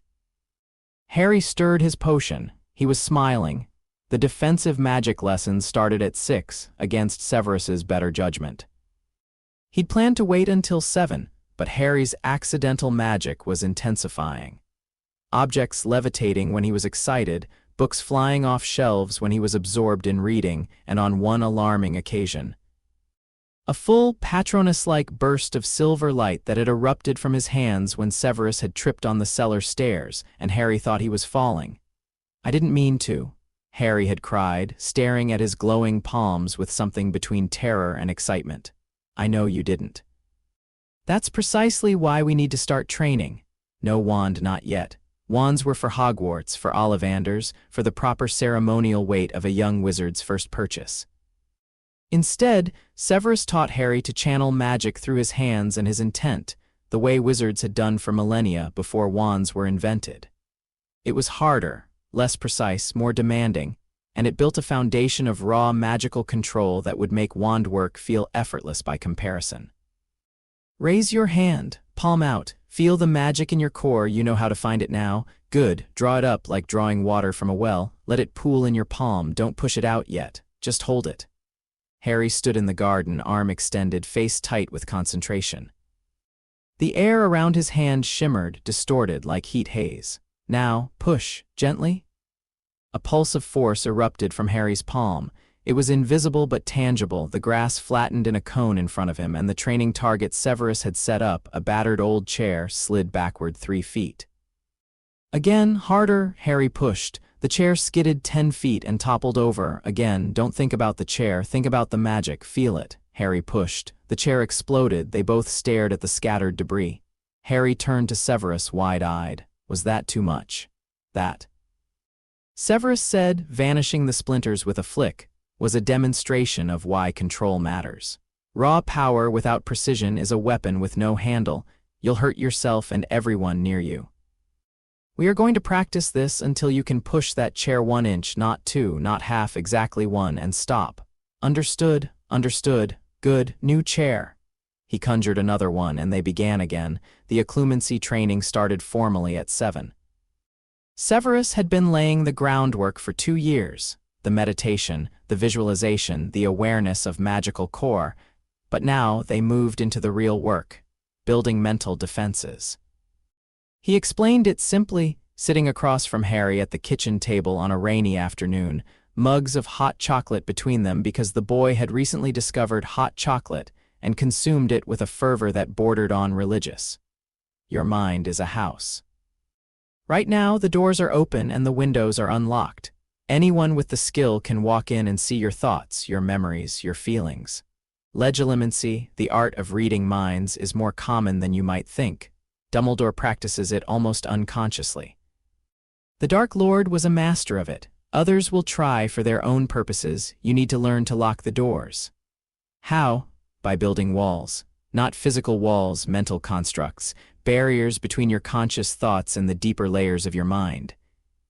We'll start with the simplest technique. Imagine a door, a single door in the center of your mind. Practice closing it. Practice locking it.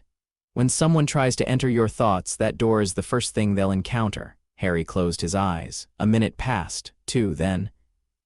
I've got a door. Describe it. It's big, wood, like the front door of the cottage, but thicker with a bolt on the inside, and, he paused.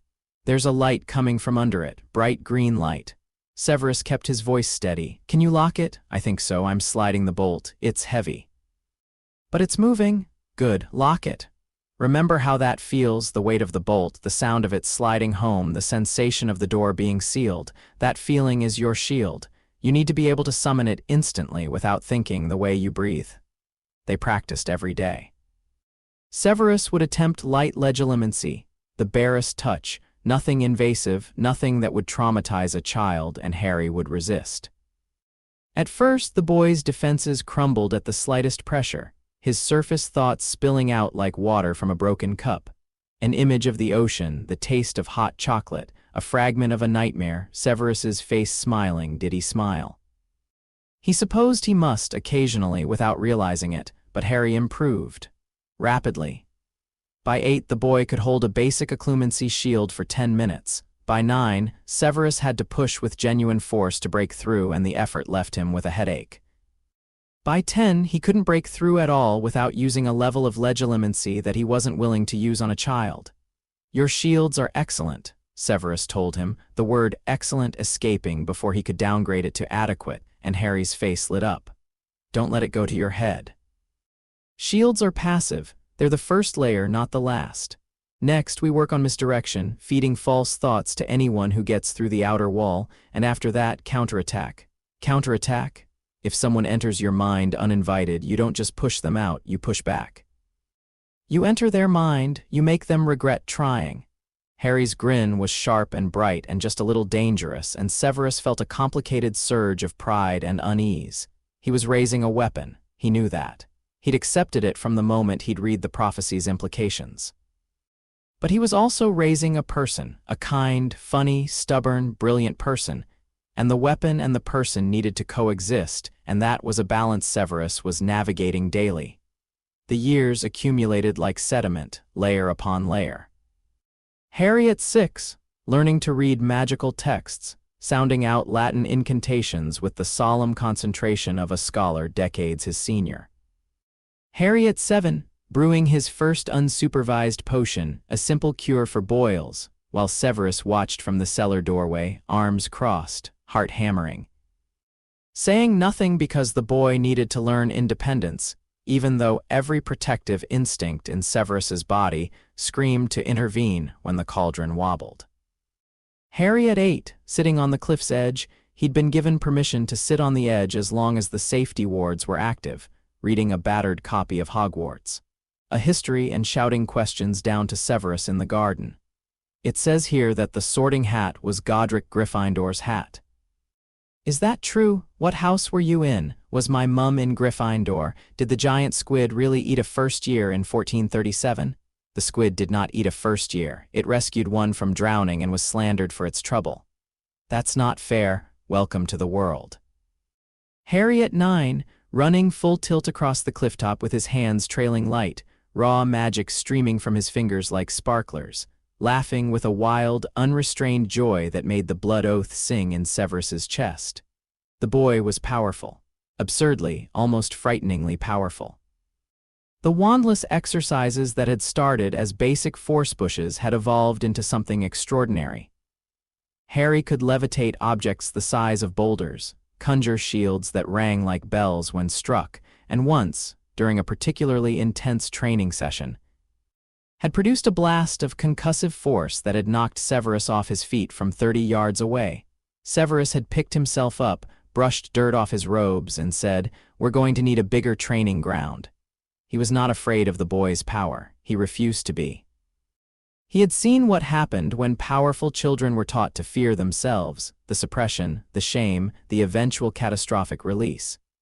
Harry would not be suppressed. Harry would be trained, honed, sharpened into something precise and controlled, and his power would be a tool, not a curse. The defensive spells came naturally. By 9, Harry could produce a shield charm, wandless, that would stop most hexes. By 10, he was practicing offensive magic. Stunning spells, disarming charms, impediment jinxes, all channeled through his hands with a fluency that most adult wizards couldn't achieve with a wand. His dueling style was unorthodox. Severus's teaching combined with Harry's own instincts produced something that was part precision, part improvisation, and entirely effective. They dueled weakly. Severus didn't hold back. Well, he held back enough not to actually injure the child, but he didn't soften his spells or slow his casting.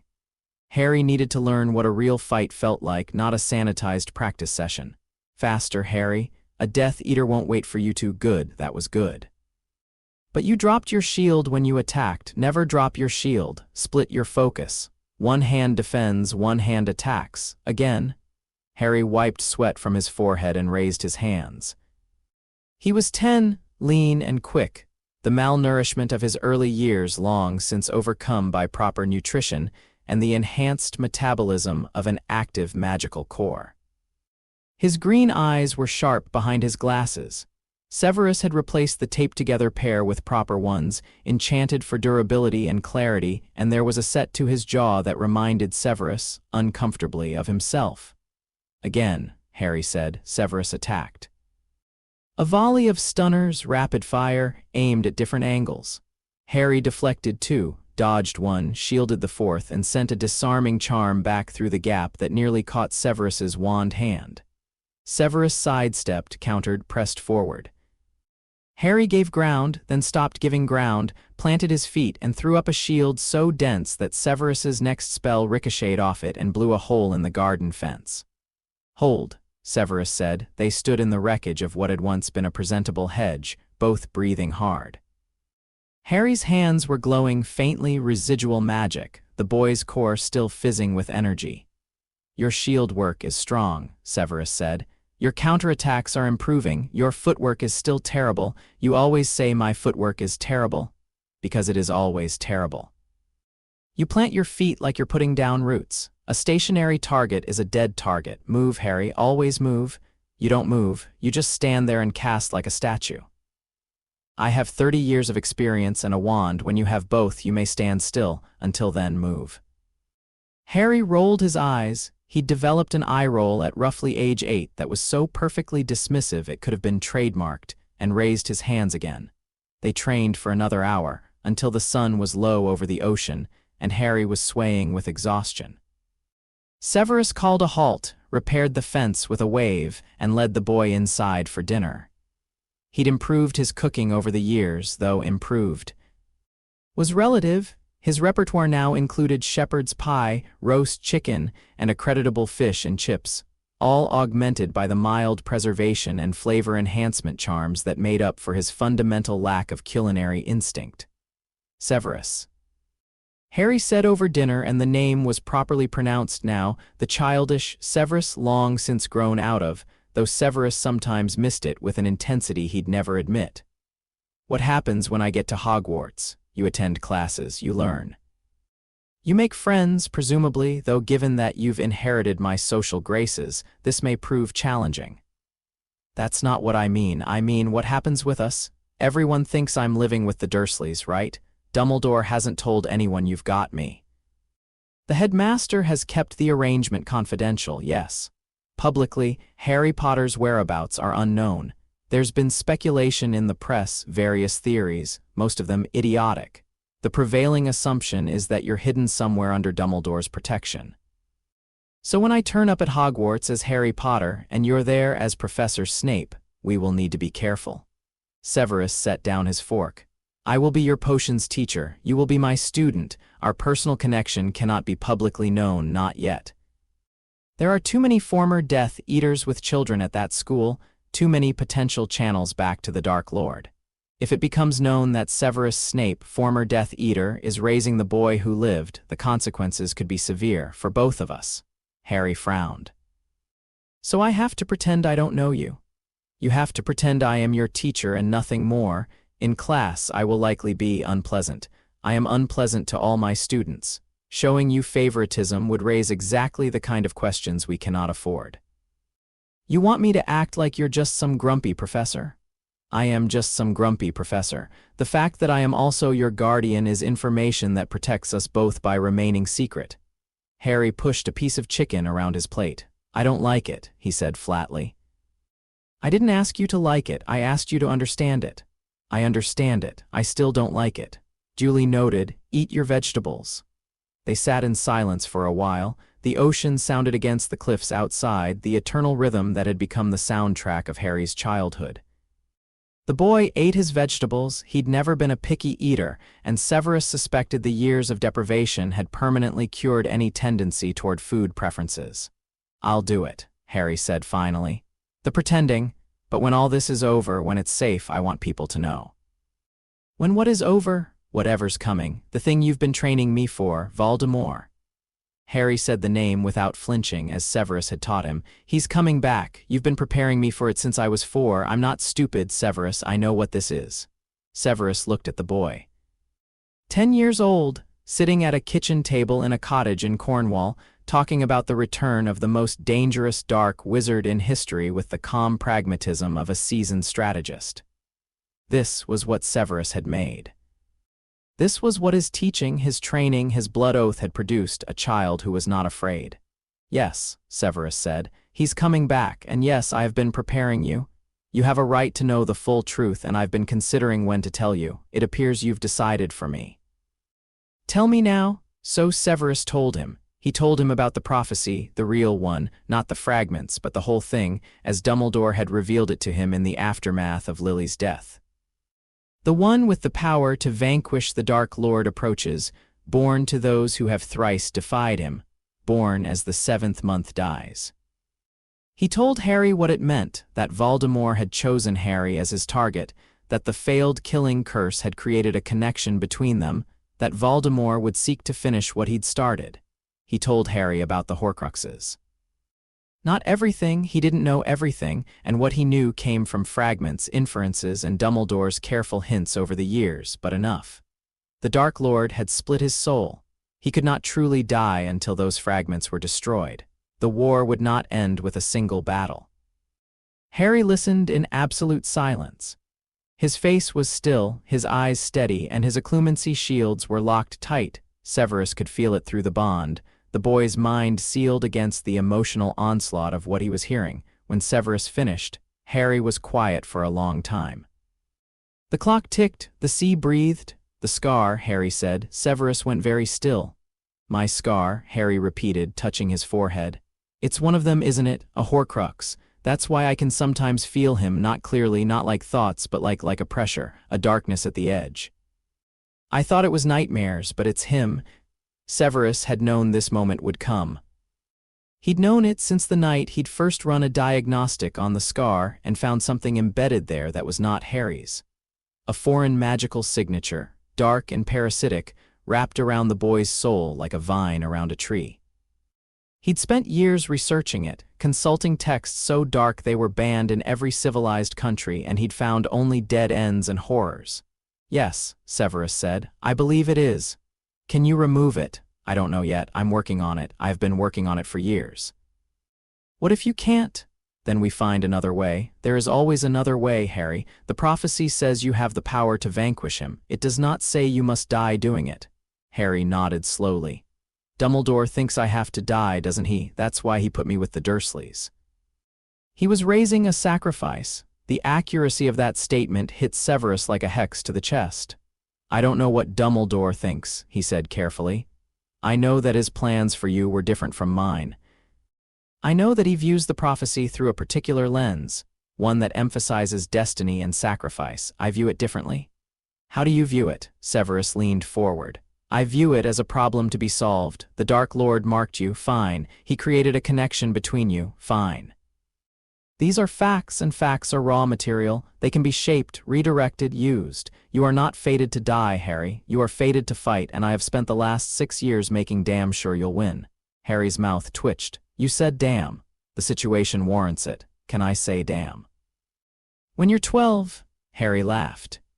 It was a real laugh, warm and bright, and it filled the kitchen and pushed back the weight of prophecy and horcruxes and coming darkness, at least for a moment. Severus didn't smile, but the blood oath pulsed with something warm, and Harry caught it through the bond and grinned. "I know you smiled on the inside," Harry said. "I did no such thing. Clear the table." The letter arrived on July 31st, 1991, Harry's 11th birthday. They'd been expecting it, of course. Severus had prepared Harry for the contents, the significance, the pageantry of the Hogwarts acceptance process. But knowing it was coming and actually seeing the heavy parchment envelope with its emerald ink addressing Mr. H. Potter, the bedroom overlooking the sea, Westcliff Cottage, Cornwall, were different things. "How does it know which bedroom?" Harry asked, turning the envelope over. The Hogwarts seal, stamped in wax, caught the morning light. "The Hogwarts quill is enchanted to provide the most accurate address possible. It is also, apparently, architecturally opinionated. Open it." Harry broke the seal and read the letter. His face was calm. He'd known this was coming for years, but his hands trembled slightly, and the bond told Severus what the boy's expression didn't. Excitement, nerves, and a sharp, sweet anticipation that was entirely appropriate for an 11-year-old receiving the most important letter of his life. "Dear Mr. Potter, we are pleased to inform you that you have been accepted at Hogwarts School of Witchcraft and Wizardry," Harry read aloud. "Students shall be required to report to the Hogwarts Express on September 1st. Please find enclosed a list of all necessary books and equipment." He looked up. "I need a wand. Yes, can we go today?" Severus had planned to wait a week. There were preparations to make, security to arrange, contingencies to consider. But the look on Harry's face made all of that seem absurdly irrelevant. "Get dressed," Severus said. "We're going to Diagon Alley." They apparated to London, side-along, though Harry was now strong enough to probably manage it alone, which was terrifying in its own right, and arrived in the small courtyard behind the leaky cauldron. Severus had applied a light glamour to Harry, softening the scar, altering his hair color slightly, making him unremarkable. The boy who lived walking into Diagon Alley on his birthday would cause a riot. A nondescript boy with his stern-looking father would not father. The word had never been spoken between them. Severus was Severus, or occasionally in moments of cheek. The Old Bat, or Professor Doom, nicknames that Harry deployed with surgical precision when he wanted a reaction. But the blood oath's bond was deeper than any title, and Severus had long since stopped trying to define it in conventional terms. Diagon Alley was crowded with the usual summer rush, families shopping for school supplies, witches comparing cauldrons, a cluster of teenagers pressing their faces against quality Quidditch supplies window display. Harry took it in with bright, alert eyes, his head swiveling constantly, absorbing everything. "Stay close," Severus murmured. "We'll go to Ollivander's first." The wand shop was narrow and dusty, crammed floor to ceiling with narrow boxes stacked in precarious towers. It smelled of old wood and something indefinable, magic perhaps in its most concentrated form. A single chair sat in the corner, and Severus lowered himself into it while Harry stood at the counter, looking around with undisguised fascination. "Ah," said a soft voice, and Garrick Ollivander emerged from the shadows between the shelves like a spirit materializing from the stacks. His pale eyes fixed on Harry with an intensity that would have been unsettling if Harry hadn't been trained to hold eye contact with Severus Snape. "I wondered when I'd be seeing you, Mr. Potter." Harry didn't flinch at being recognized through the glamour. He met Ollivander's gaze evenly. "You know who I am, my dear boy. I remember every wand I've ever sold, and I sold wands to both your parents. Your mother, Willow, 10¼ inches, swishy, excellent for charms. Your father, Mahogany, 11 inches, pliable, a powerful wand for transfiguration." Ollivander's gaze flicked to Severus. "And I remember yours as well, Professor Snape. Ebony, 13½ inches, dragon heartstring, rigid, a wand for precision and discipline." "We're here for the boy," Severus said, of course, of course. Ollivander was already pulling boxes from shelves, his movements quick and bird-like. "Which is your wand arm, Mr. Potter?" "I'm right-handed, but I cast with both." Ollivander paused, his eyebrows rose. He glanced at Severus, who returned the look with a flat expression that communicated nothing. "Both hands," Ollivander murmured. "How unusual. Well, let's see what finds you." The first wand, Beechwood, 9 inches, dragon heartstring, produced nothing. Harry waved it, and the wand sat in his hand like a dead stick. The second, Maple, 7 inches, unicorn hair, gave a feeble spark that fizzled immediately. The third, fourth, and fifth produced progressively violent rejections. A shower of sparks, a minor explosion, and a blast that knocked a stack of boxes off the nearest shelf. Harry set each one down carefully and waited for the next, showing no frustration, no impatience. Ollivander's eyes grew brighter with each failure. "Tricky customer," he said with evident delight. "Not to worry. The wand chooses the wizard and yours is here somewhere." He hesitated, then moved toward the back of the shop, past the main shelves into a section that seemed darker and older. "I wonder," he said quietly, pulling out a box that was dustier than the others. "Holly, 11 inches, phoenix feather." He placed the wand in Harry's hand. The reaction was immediate. Heat bloomed up Harry's arm, and the bond flared. Severus felt it from across the shop, a surge of resonance so powerful it made his vision blur. Gold and red sparks erupted from the wand's tip, spiraling upward in a helix, and the air in the shop hummed with a frequency that made the boxes on the shelves vibrate. Harry stood at the center of it, his face illuminated by the glow, his eyes bright, and the wand in his hand sang. "Oh, bravo." Ollivander whispered, "Yes, indeed. Oh, very good." The sparks faded. Harry looked at the wand in his hand with an expression Severus recognized, the same focused wonder the boy showed when a potion turned the perfect color, or when a spell he'd been practicing for weeks finally worked. "Not excitement, rightness, curious," Ollivander said, and his pale eyes fixed on Harry's scar, visible through the weakened glamour which the wand's activation had partially disrupted. "Very curious." "What's curious?" Harry asked. "I remember every wand I've ever sold, Mr. Potter. It so happens that the phoenix whose tail feather is in your wand gave another feather, just one other. It is very curious indeed that you should be destined for this wand when its brother gave you that scar." The shop went very quiet. Harry looked at the wand. He looked at Ollivander. Then he closed his fingers around the holly wood and said, calmly and clearly, "Good, then it'll know what it's up against." Ollivander blinked. Then he smiled, a thin, genuine smile that transformed his strange face. "I think we can expect great things from you, Mr. Potter. After all, he who must not be named did great things. Terrible, yes, but great."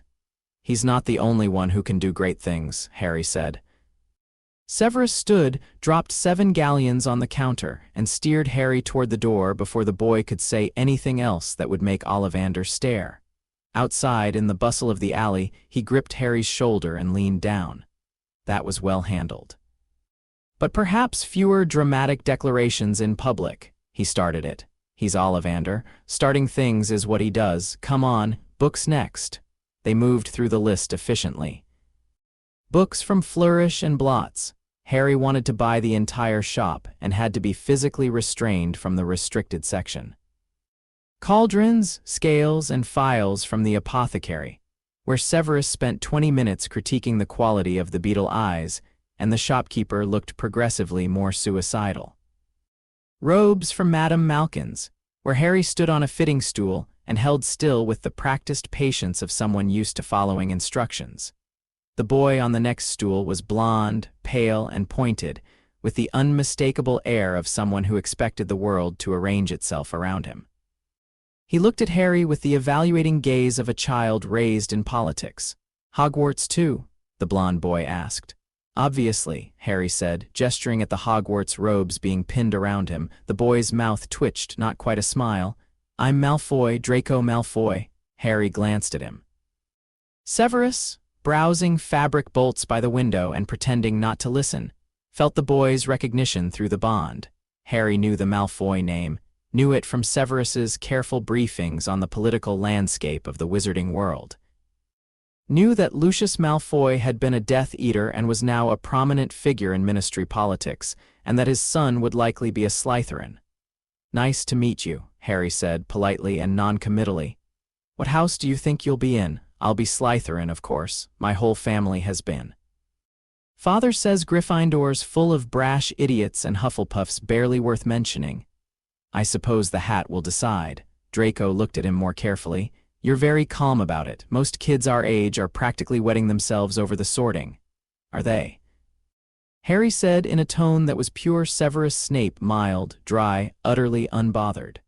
"How distressing for the laundry staff." Draco Malfoy actually laughed. It was a short, surprised sound, as if he hadn't expected to find anything funny in a robe shop. "What's your name?" "Harry. Just Harry." "For now?" Draco's eyes narrowed with interest. Before he could press further, Madame Malkin announced that Harry's robes were done, and Severus materialized at the boy's elbow with the timing of a man who'd been eavesdropping for every second of the conversation. "Time to go," Severus said. Harry hopped off the stool. "See you at school, Malfoy." "See you at school, just Harry." Outside, Severus raised an eyebrow. "You handled that well." "You told me Malfoys are dangerous." "I told you Lucius Malfoy is dangerous. The boy is an unknown quantity. He could be useful or he could be a threat. Don't commit to either assessment yet." "I wasn't planning to, but Severus..." "What? He's not bad, I could tell. Whatever his father is, Draco isn't that, not yet." Severus looked at the boy, Lily's compassion, James's stubbornness, and something else entirely, something that was purely Harry, and said nothing. They walked on. The last stop was Gringotts. Harry needed access to his vault, the Potter family vault, which Severus had been managing from a distance for years, ensuring the gold was invested properly and the family artifacts were secure. They rode the cart down to the depths of the bank, Harry clutching the sides and whooping with delight while Severus turned an interesting shade of green and stood in the vault together. It was substantial. Mountains of gold galleons, towers of silver sickles, piles of bronze nuts. Harry looked at it all with the detached interest of a boy who'd grown up without money and understood its function without being seduced by it. "This was my parents," he said, "your family's. Generations of Potters, it's yours now." Harry scooped a reasonable amount into a bag, not too much, not too little, the financial restraint of a boy raised by Severus Snape, and they rode back up. In the marble lobby, Severus paused. "There's something else I need to discuss with the goblins. Private business. Wait here." Harry leaned against a pillar and watched the goblins work, content to observe the strange machinery of the wizarding bank. Severus disappeared into a side office where a senior goblin named Ragnok was waiting. "The accounts you asked about," Ragnok said, sliding a parchment across the desk. "The Lestrange Vault. There have been no withdrawals since 1981. The contents remain as catalogued." Severus scanned the list. Gold, jewelry, dark artifacts, and there, near the bottom, a small golden cup marked with a badger emblem. Helga Hufflepuff's cup, another Horcrux. Dumbledore had guessed and the goblins had confirmed. "Can it be accessed?" Severus asked. "Not without the keyholder's authorization or a verified claim of theft. Goblin law is specific." "And if I could prove the item was stolen property?" Ragnok's beady eyes glinted. "Then Gringotts would have an obligation to investigate. Goblins take theft very seriously, Professor Snape, very seriously indeed." Severus filed this away. Not today, not yet, but the pieces were being positioned slowly and carefully for the game that was coming. He collected Harry and they left Diagon Alley. Back in the courtyard behind the leaky cauldron, the glamour restored, Harry clutching his bags of supplies and his new wand like talismans, they prepared to apparate home. 1 month until September 1st, Severus said. We have preparations to make. I'm ready? No, you're not. You're close, but you're not ready. There are things about Hogwarts that can't be taught with spells and potions. Politics, social dynamics, the way power moves through a school full of children who will one day run the wizarding world. You need to be prepared for all of it. Harry squared his shoulders. The holly wand sat in his waistband. He'd refused to put it in a bag, wanted it close, and his green eyes were steady behind his glasses. Then prepare me. They spent August in intensive preparation. Severus drilled Harry on every aspect of Hogwarts life, the professors and their personalities, the house dynamics, the layout of the castle. He briefed Harry on the students he'd encounter. The Weasleys' large family, Gryffindor loyalists, good-hearted but chaotic. The Malfoys' Slytherin aristocracy, politically connected, dangerous when crossed. The Longbottoms' ancient house. Neville was reportedly timid but came from extraordinary stock. The Grangers, Muggle-born witch, top marks on the pre-enrollment assessment, likely brilliant. Remember, Severus said 3 days before September 1st as they sat on the cliff watching the sun go down. You are walking into a school where everyone will have an opinion about you before you open your mouth. The boy who lived, the chosen one, some will worship you, some will resent you, some will try to use you. Trust your training, trust your instincts. And trust the bond. If something feels wrong, it probably is, and I will be close. Harry nodded. The wind off the sea ruffled his impossible hair, and his face was calm, focused, ready. He looked so much like Lily in that moment that Severus's breath caught. Severus, HM, thank you. For everything, for coming to get me, for the oath, for all of it. Don't thank me, I should have come sooner. You came, that's what matters. Harry was quiet for a moment. I'm going to make you proud. Severus looked at the boy, this extraordinary, powerful, compassionate boy who had been locked in a cupboard and starved and beaten and called a freak, who had risen from that darkness into something luminous, who carried a piece of a monster's soul in his scar and faced it with steady eyes, who could cast spells that grown wizards struggled with and brew potions that would impress a master and shield his mind against the most invasive legilimency. You already have, Severus said, and it was the most honest thing he'd ever spoken, and the blood oath hummed between them like a choir. They sat on the cliff together, guardian and ward, bound by blood and magic and 7 years of something neither of them had a name for, and watched the sun sink into the sea, and neither of them said another word, because some things didn't need words. In 1 month, Harry Potter would walk into Hogwarts. He would not walk in as a lost orphan, grateful for scraps, desperate for belonging. He would walk in as a trained wizard, raised by a man who had sworn his life to Harry's protection, armed with power and knowledge and the quiet, unshakable confidence of a child who had been loved. The wizarding world was not ready for him, but he was ready for it. Chapter 3. The arrival platform 9 3/4 was chaos. Steam billowed from the scarlet engine in thick white clouds that smelled of coal and magic, drifting across the platform like fog rolling off the sea.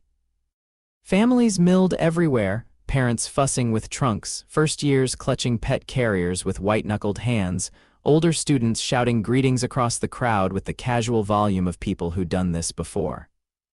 An owl screeched somewhere.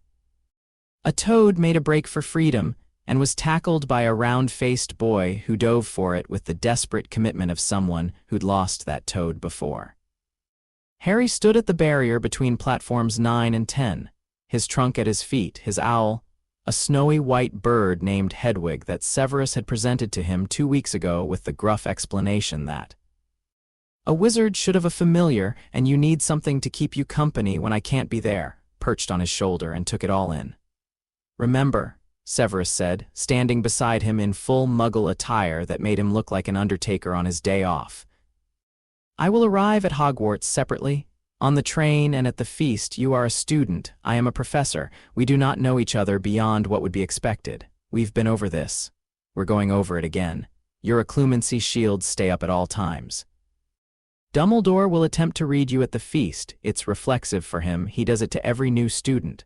Let him see surface thoughts. Excitement about Hogwarts, curiosity about the castle, nervousness about the sorting. Normal things. Keep everything else behind the second wall. Severus. I know. If Quirrell, defense against the dark arts professor, Turban, stutters. You suspect he's compromised, but you're not sure by what yet. I should avoid prolonged eye contact and keep my shields tight around him. I know. Severus pressed his lips into a thin line. The Bond was singing with his anxiety, a low, discordant hum that Harry could feel like a vibration in his chest. His guardian was afraid. Not of anything specific, but of the loss of control, the inability to be at Harry's side every moment, the fundamental terror of sending the person you'd sworn to protect into a place full of variables you couldn't manage. Harry reached out and gripped Severus's forearm. The touch was brief, firm, and deliberate, and he pushed warmth through the bond, reassurance, confidence, a steadiness that was entirely genuine. I'll be fine, Harry said. You trained me. Trust your own work. Something shifted in Severus's face. The tension didn't leave, but it rearranged itself into something more controlled, more familiar. The mask of the potion's master sliding into place over the worry of the guardian. Don't do anything stupid, Severus said. When have I ever done anything stupid? Last Tuesday, the cauldron. That was experimental. That was an explosion that singed my eyebrows. Your eyebrows grew back. Get on the train, Harry. Harry grinned. He grabbed his trunk, settled Hedwig more comfortably on his shoulder, and walked through the barrier. The platform hit him like a wall of sound and color. He'd been in magical places before, Diagon Alley, Gringotts, the occasional trip to Hogsmeade under glamour, but this was different. This was hundreds of witches and wizards in one place, magic crackling in the air like static, and he was one of them. Not a secret, not hidden. A student, about to board a train to a castle where he'd learn magic alongside others his age for the first time in his life. The thought was both thrilling and slightly terrifying, and he let the thrill win. He made his way down the platform, weaving between families, dodging a cart piled with trunks, stepping around a girl with enormous bushy brown hair who was talking very fast to two adults who looked simultaneously proud and bewildered. Harry caught a fragment. I've memorized the first 3 chapters of every textbook, but I'm particularly worried about Transfiguration because the theory is so counterintuitive. And filed her away as probable Granger. The train's compartments were filling rapidly. Harry found one near the middle that was empty, hoisted his trunk onto the rack with a grunt and a subtle levitation assist that no one was close enough to notice, and settled Hedwig's cage on the seat beside him. The owl hooted softly, ruffled her feathers, and tucked her head under her wing. Helpful, Harry told her. The compartment door slid open. A tall, gangly boy with red hair and freckles and a smudge of dirt on his nose leaned in, looking hopeful. Anyone sitting here? Everywhere else is full. Go ahead. The boy dropped into the seat across from Harry with the boneless relief of someone who'd been walking too long. He had a battered trunk, a fat gray rat perched on his shoulder, and the slightly rumpled look of a child who'd been dressed by a mother with too many other children to dress. Ron Weasley, the boy said, offering his hand. Harry shook it. Harry Potter. Ron's eyes went wide, his mouth fell open. His gaze shot to Harry's forehead, to the scar just visible beneath his fringe, and then back down to Harry's face with the stunned expression of someone who just sat down next to a celebrity and was trying to remember how speech worked. You're you, blimey. You're Harry Potter. Last time I checked. I mean, sorry, it's just everyone's been wondering where you've been. Mum reads The Prophet and they're always going on about where Harry Potter is, and there was this one article that said you were living in a dragon sanctuary in Romania, and another one that said you'd been raised by centaurs, not centaurs. Right, no, obviously, sorry. Ron shook his head as if to clear it and then, with the refreshing directness of someone who lacked any political instinct whatsoever, said, So where have you been? With a guardian, Harry said. Private arrangement. I'd rather not go into detail if that's all right. Yeah, of course. None of my business. Ron was clearly dying to ask more but managed to restrain himself, which Harry appreciated. Are you nervous about the sorting? Not particularly. I am. My whole family's been in Gryffindor, all 5 of my brothers. If I end up in Hufflepuff, Mum'll be thrilled because she's nice like that, but Fred and George will never let me hear the end of it. Fred and George, my twin brothers, third years. They are well, you'll meet them. There's really no way to prepare. The train lurched into motion. Platform 9 3/4 slid away, the waving families shrinking into the distance, and then they were out of the station and racing through London's grey outskirts. Harry felt the bond stretch as the distance between him and Severus grew, not painfully but noticeably, like a rubber band being drawn taut. It would hold. It would always hold. But the awareness of it was a constant reminder, you are not alone. Ron pulled out a pile of sandwiches wrapped in brown paper and grimaced at them. Mum always makes corned beef. I hate corned beef. Trade you. Harry had packed his own lunch, Severus's doing. The man had made sandwiches at 6 in the morning with the grim efficiency of a field medic preparing supplies, and he offered Ron one that was considerably more appetizing. Really, cheers, mate. Ron bit into it with gusto. Around a mouthful, he asked, You follow Quidditch? I know the rules. Never been to a match. Never been to A. Right, we need to fix that immediately. Let me tell you about the Chudley Cannons. Ron launched into an impassioned monologue about the Cannons' starting lineup, their recent losing streak, and his firm belief that this was their year, despite all statistical evidence to the contrary. Harry listened with genuine interest, not because he cared about the Cannons' chance at the league title, but because Ron Weasley was the first person his own age he'd ever had a conversation with, and the boy's enthusiasm was infectious. The compartment door opened again. The bushy-haired girl from the platform stood in the doorway, already in her Hogwarts robes, with the purposeful expression of someone on a mission. Has anyone seen a toad? A boy named Neville's lost one. Haven't seen one, Ron said. The girl's eyes swept the compartment, cataloging everything with an efficiency that would have impressed Severus. Her gaze landed on Harry, specifically on his scar. Her eyes widened, but unlike Ron, she didn't gape. Instead, she took a breath, visibly organized her thoughts, and said, You're Harry Potter. I've read about you in modern magical history and the rise and fall of the dark arts and great wizarding events of the 20th century. I'm in 3 books, Harry said. I hope they got the story right. Most people don't. What do they get wrong? The bit about me defeating Voldemort. He said the name easily and watched both Ron and the girl flinch. I was 15 months old. I didn't defeat anyone. My mother did. She sacrificed herself to protect me. That's the story. Everything else is embellishment. The girl stared at him for a moment, then nodded slowly. That makes much more sense than the published accounts. Sacrificial protection magic is covered in ancient defensive enchantments by Fulcanelli, though most historians dismiss it as theoretical. I'm Hermione Granger, by the way. Harry Potter. This is Ron Weasley. Pleasure, Ron said, somewhat insincerely. You should change into your robes, Hermione said. I expect we'll be arriving soon, and someone really should help Neville find his toad. She left, already calling out to the next compartment. Ron looked at Harry. Bit intense, bit brilliant. Yeah, Ron admitted reluctantly. Probably. The countryside was rolling past the window now, green hills, distant villages, a river winding through a valley like a silver thread. Harry watched it and felt the anticipation building in his chest, a slow crescendo that had nothing to do with nerves and everything to do with the sense that his life was about to crack open into something vast and new. The compartment door opened for a 3rd time. Draco Malfoy stood in the corridor, flanked by 2 thick-set boys who looked like they'd been hired for the specific purpose of standing behind Draco Malfoy and looking intimidating. Draco's eyes found Harry, and recognition flashed across his pointed face.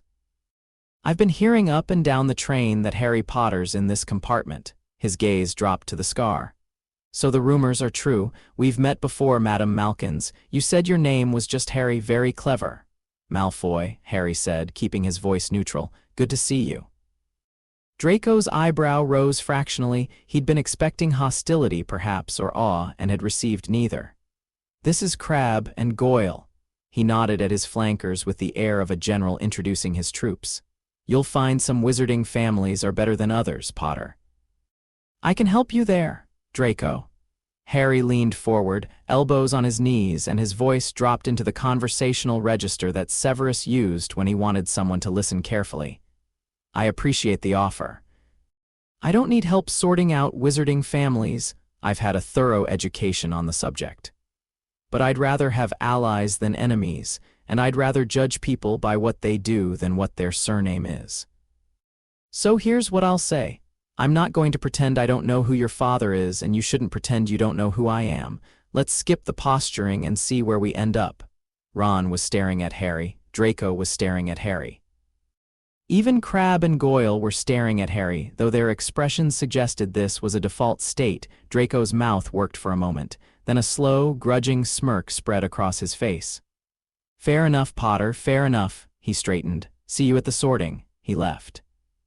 His bookends followed. The compartment door slid shut. What, Ron said, was that? Diplomacy?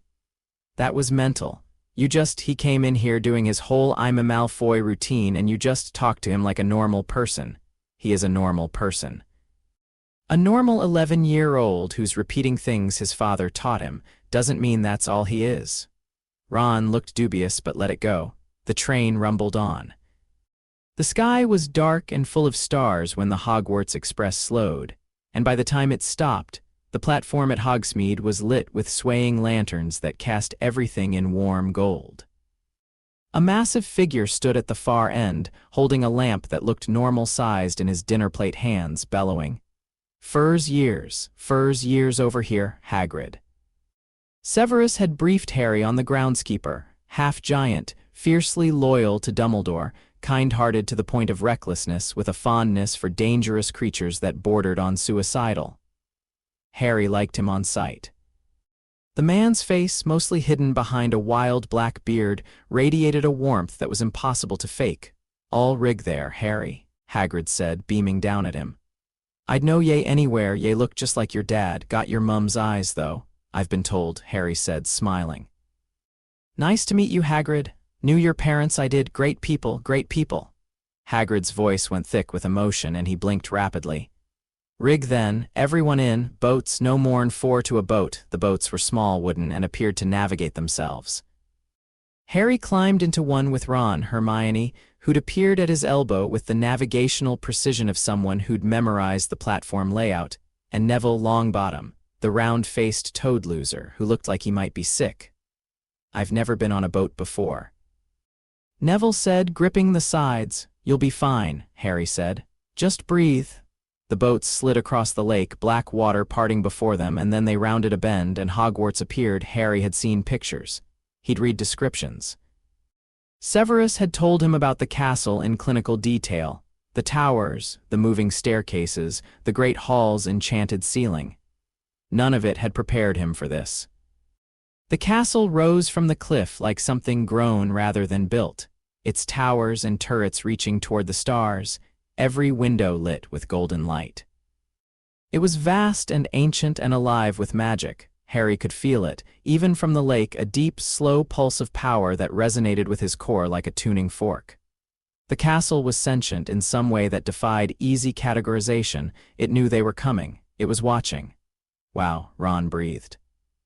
Even Hermione was speechless. Even Neville had forgotten to be scared. Harry let himself feel it, the awe, the wonder, the pure, uncomplicated joy of arriving at a place that had been a story for 7 years, and was now solid stone and real light, and the smell of centuries of magic baked into every brick. He let the bond carry the feeling to Severus, wherever the man was in the castle, and felt a pulse of something come back, pride, perhaps, or recognition, or some complicated Severus emotion that didn't have a name but meant "I'm here." The boats docked. Hagrid led them up stone steps to a massive oak door which opened before he knocked, the castle, Harry suspected, showing off, and they filed into an entrance hall so large it could have contained the Dursleys' entire house with room to spare. Professor McGonagall was waiting. She was exactly as Severus had described, tall, stern-faced, with a tight bun and rectangular spectacles, and the bearing of a woman who had never in her life suffered a fool. She looked at the cluster of first years with the evaluating gaze of a cat considering mice, and when her eyes landed on Harry, they sharpened almost imperceptibly. "Welcome to Hogwarts," she said, her Scottish accent crisp as fresh parchment. "The start of term banquet will begin shortly, but before you take your seats, you will be sorted into your houses. The sorting is a very important ceremony because, while you are here, your house will be something like your family within Hogwarts." She explained the 4 houses with efficient brevity, and Harry listened with the appearance of attention while actually scanning the entrance hall, the enormous hourglasses tracking house points, the marble staircase leading upward into shadow, the suits of armor standing like sentinels. His occlumency shields were tight, his wand was in his sleeve, he was ready. "Form a line," McGonagall said, "and follow me." The doors to the great hall opened, and Harry walked into the loudest silence he'd ever experienced. Hundreds of faces turned toward the line of first years. 4 long tables stretched the length of the hall, packed with students in black robes, and above them floated thousands of candles, their flames reflected in the enchanted ceiling, which tonight showed a clear night sky. Stars wheeling slowly in a cosmic display that had Hermione whispering about meteorological charm theory. At the far end of the hall, on a raised platform, sat the staff table, and Harry's gaze found Severus immediately, black robes, black hair, sitting between a tiny wizard and a woman draped in shawls, his face set in an expression of such profound disinterest that it was practically an art form. Their eyes met for half a second, the bond pulsed. Then Severus looked away, his expression unchanged, and Harry forced his own gaze forward toward the front of the hall where a battered hat sat on a 3-legged stool. The hat sang. It was a bizarre, rambling song about the 4 houses and their virtues, and when it finished, the hall applauded and McGonagall unfurled a scroll. "When I call your name, you will put on the hat and sit on the stool to be sorted.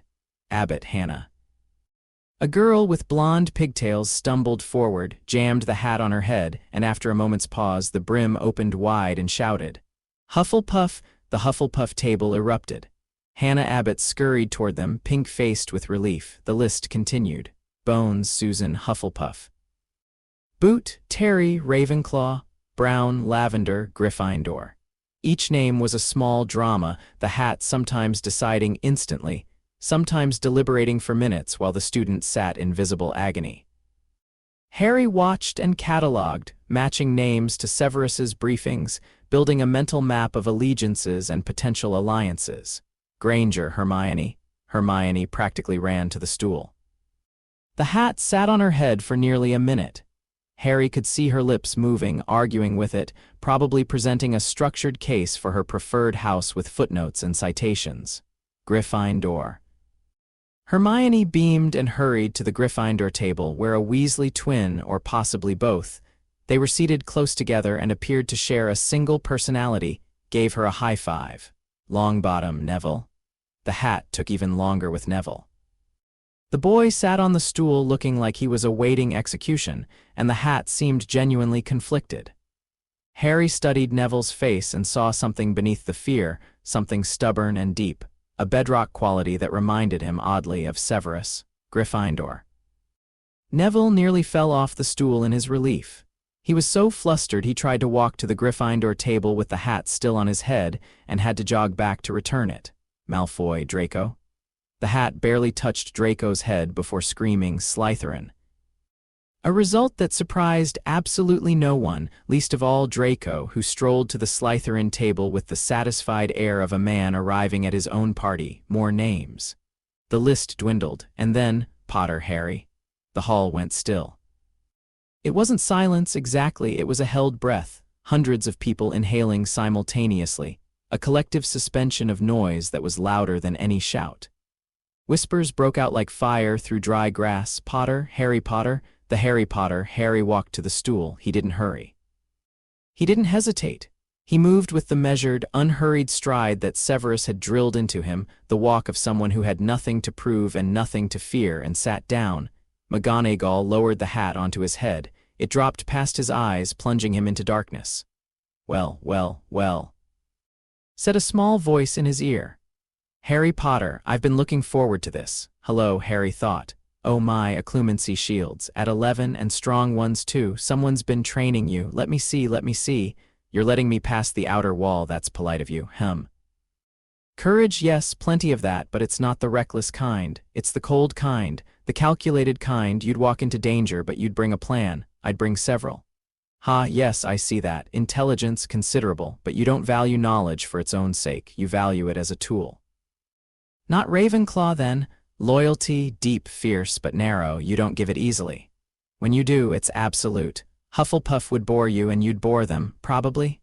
So, Gryffindor or Slytherin, the eternal question for people like you. And I must say, you're one of the most interesting Gryffindor or Slytherin cases I've had in decades.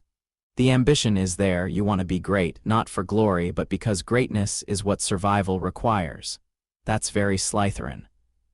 But the reason behind it, protecting the people you love, fighting what's coming, that's Gryffindor to the core. I was raised by a Slytherin, yes, and what a Slytherin he is. Severus Snape, sitting up there pretending he doesn't care when I can feel the bond between you humming like a harp string from here. He'd want you in Slytherin, I expect. He'd want me where I'd thrive. He told me the house doesn't make the wizard, did he? Well, he's right, though he wouldn't have believed it at your age. You could be great in Slytherin, Harry Potter. The cunning is there, the drive, you'd reshape that house. Maybe, but I'm not looking to reshape a house. I'm looking to be where the fight will need me, and where is that? Harry thought about it. Not the surface-level consideration of a child choosing a team, but the deep, strategic assessment of someone who'd been trained by a spy. Slytherin would put him in the heart of the enemy's recruiting ground, valuable for intelligence, but isolating. Ravenclaw would give him distance and obscurity, but distance wasn't what he needed. Hufflepuff, no. The fight wasn't there. Gryffindor would put him with Ron, with Hermione, with Neville. It would put him in the house his parents had loved. It would put him where Dumbledore expected him, which was both an advantage and a risk. But most importantly, it would put him where courage was valued and cowardice was not, and whatever else Harry was, whatever Slytherin cunning Severus had taught him. The core of him, the part that had crawled out of a cupboard and taken a stranger's hand and never once looked back, that core was brave Gryffindor, Harry thought. Are you sure? Slytherin could, Gryffindor, and I'm not asking, the hat chuckled. No, you're not, are you? Very well then. Better be, Gryffindor, the great hall erupted. The Gryffindor table exploded with cheers. The Weasley twins started chanting, "We got Potter, we got Potter." And even the staff table reacted. Dumbledore clapped with serene satisfaction. McGonagall's lips twitched in what might have been a smile, and Severus's face was a mask of absolute neutrality that told Harry everything he needed to know. Harry removed the hat, handed it to McGonagall, and walked to the Gryffindor table. Ron was already there, beaming and waving him over. He must have been sorted while the hat was deliberating with Harry. He sat down between Ron and Hermione, and the bond pulsed with a warmth that had nothing to do with the cheering crowd and everything to do with Severus, up at the staff table, feeling proud and hiding it behind a sneer. "Thought you might go Slytherin for a minute there," Ron said. "You were up there for ages. The hat and I had a conversation. I just put it on and it shouted Gryffindor before I'd finished sitting down. It's an intelligent, magical artifact. It enjoys discourse." Hermione leaned in. "What did it say to you?" "I've read that the Sorting Hat has access to each student's thoughts and can." "That's between me and the hat, Hermione." She looked like she wanted to argue but thought better of it. The sorting continued. The remaining students were divided among the houses, and then Dumbledore stood, and the hall went quiet. Harry looked at the headmaster properly for the first time. The man was tall, thin, ancient, with a silver beard that reached his waist and half-moon spectacles perched on a crooked nose. His robes were purple and covered in tiny gold stars. He looked like someone's eccentric grandfather. He looked like a children's book illustration of a wizard. He looked like the most powerful wizard alive because he was. "Welcome," Dumbledore said, his voice carrying effortlessly to every corner of the hall. "Welcome to a new year at Hogwarts. Before we begin our banquet, I would like to say a few words, and here they are, nitwit, blubber, oddment." Tweak, thank you. He sat down. The hall applauded. Food appeared on the tables, mountains of it, every dish Harry could imagine and several he couldn't, and the noise level rose to a steady roar of conversation, laughter, and the clattering of cutlery. Is he mad? Harry asked Ron. Mad. He's a genius, bit eccentric. Mum says he's the greatest wizard of the age. Harry piled food on his plate and ate, keeping his eyes moving, his shields tight, his awareness tuned to the room. At the staff table, Severus was eating with the mechanical precision of a man who viewed food as fuel and social dining as a form of torture. Beside him, the shawl-draped woman, Professor Trelawney, Harry assumed, was talking at him with the animated enthusiasm of someone who'd never received a social cue in her life. Severus's expression could have curdled cement. Further along the table, a man in a purple turban was not eating at all. Professor Quirrell. He sat hunched over his plate, picking at his food, and even from across the hall, Harry could feel something wrong about him, a dissonance, like a note played slightly off-key, a disturbance in the ambient magic that made his scar prickle, not painfully. Not yet. But noticeably, Harry filed it away and returned his attention to his table, where Ron was attempting to eat an entire roast chicken and Hermione was explaining the enchanted ceiling to anyone who would listen. It's bewitched to look like the sky outside. I read about it in Hogwarts, a history. You've mentioned that book 12 times since we got on the train, Ron said through a mouthful of chicken. Because it's a definitive historical text, you should read it. You should eat. The food's the best part of Hogwarts. The best part of Hogwarts is the education, Ronald. Harry smiled into his pumpkin juice. These two were going to either become best friends or murder each other. Possibly both. The feast wound down.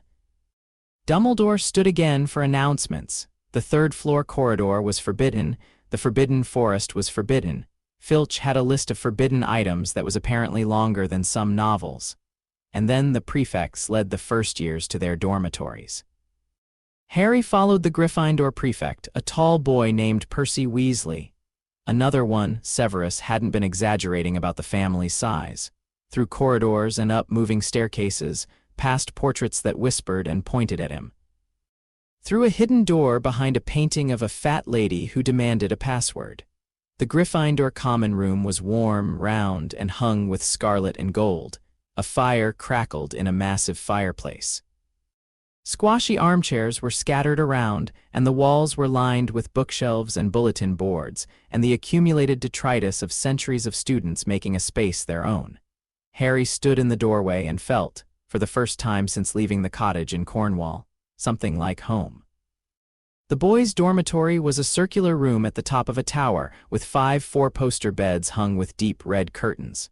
Harry found his trunk at the foot of the bed nearest the window. Ron was next to him, then Neville, then Seamus Finnegan, then Dean Thomas. They changed into pajamas with the shuffling awkwardness of boys who didn't know each other yet, and one by one, the lights went out. Harry lay in bed, curtains drawn, and reached out through the bond. Severus was somewhere in the castle, the dungeons, probably his quarters, and the connection was strong, steady, reassuring. Harry sent a pulse of "I'm here, I'm safe, I'm fine," and received back a pulse of "good, sleep. Tomorrow is going to be difficult." That was so perfectly Severus it made him grin in the darkness. He slept well. The first week at Hogwarts was a masterclass in controlled adaptation. Harry attended classes with the appearance of a normal first year, taking notes, asking appropriate questions, performing competently but not spectacularly. This was deliberate. Severus had counseled moderation, reveal enough to be respected, not enough to be feared, not yet. Let them underestimate you, it's the most valuable tactical position you can occupy. It lasted 3 days. The charms lesson with Professor Flitwick was fine. Harry performed the levitation charm on the first attempt, waited an appropriate interval, then raised his feather the requested height and set it down. Flitwick was delighted. Wonderful, Mr. Potter, very clean wand movement. The transfiguration lesson with McGonagall was manageable. She set them to turning a match into a needle, and Harry did it on his second try. He could have done it on his first, wandlessly, but that would have raised questions. Hermione was the only other student to manage it, and she shot Harry a look of competitive respect that he returned with a nod. History of Magic with Professor Binns was a ghost lecturing about goblin rebellions, and Harry spent the period practicing his occlumency layering while appearing to take notes. Ron fell asleep within 10 minutes. Hermione's quill moved so fast it was practically smoking. Herbology with Professor Sprout was interesting. Harry hadn't studied much herbology, it being one of Severus's less enthusiastic subjects, and he genuinely learned things about Devil's Snare and its sensitivity to light and heat. Then came potions. The dungeon classroom was cold, damp, and exactly the kind of environment that Severus cultivated like a hothouse orchid. Harry walked in, sat down between Ron and Hermione, and arranged his ingredients with the practiced efficiency of someone who'd been brewing in a professional-grade laboratory since age 5. Severus swept into the room like a black-robed storm front. The door banged shut behind him, a theatrical touch that Harry recognized and had to actively prevent himself from rolling his eyes at, and the room fell instantly, oppressively silent. Severus stood at the front, dark eyes scanning the rows, his expression carved from something harder than stone. When his gaze passed over Harry, there was nothing, no recognition, no warmth, no flicker. Just the cold evaluation of a teacher sizing up new victims. You are here to learn the subtle science and exact art of potion making. Severus said, his voice barely above a whisper and somehow filling every corner of the room. As there is little foolish wand-waving here, many of you will hardly believe this is magic. I don't expect you will really understand the beauty of the softly simmering cauldron with its shimmering fumes, the delicate power of liquids that creep through human veins, bewitching the mind, ensnaring the senses. I can teach you how to bottle fame, brew glory, even stopper death if you aren't as big a bunch of dunderheads as I usually have to teach. The class sat in terrified silence. Harry kept his face neutral. Potter? Severus snapped, and even knowing it was coming, even having discussed this exact scenario, Harry felt the name land like a slap. What would I get if I added powdered root of asphodel to an infusion of wormwood? Harry met Severus's eyes. The man's gaze was flat, challenging, daring him to show what he knew. Through the bond, Harry felt the faintest undercurrent, not cruelty but performance, the elaborate theater of a man playing a role. Don't hold back on this one, the bond seemed to say. Show them something. The draught of living death, sir, Harry said clearly. A powerful sleeping potion. The standard recipe calls for valerian root as a stabilizer, though the addition of a single soporiferous bean, crushed, not cut, improves the efficacy by approximately 30%. Dead silence. Severus stared at him, the class stared at him. Hermione, who had shot her hand into the air the moment the question was asked, slowly lowered it, looking at Harry with an expression of stunned reappraisal. Correct. Severus said after a pause precisely calculated to make the class wonder if Harry was about to be praised or eviscerated. Including the modification. Interesting. He moved on. Weasley? Where would you look if I told you to find me a bezoar? Ron went white. The stomach of a goat. Harry said before he could stop himself, it cures most poisons, sir. I don't recall asking you, Potter. Severus's voice was silky with warning, though it's gratifying to see that at least one student in this class has opened a book before arriving.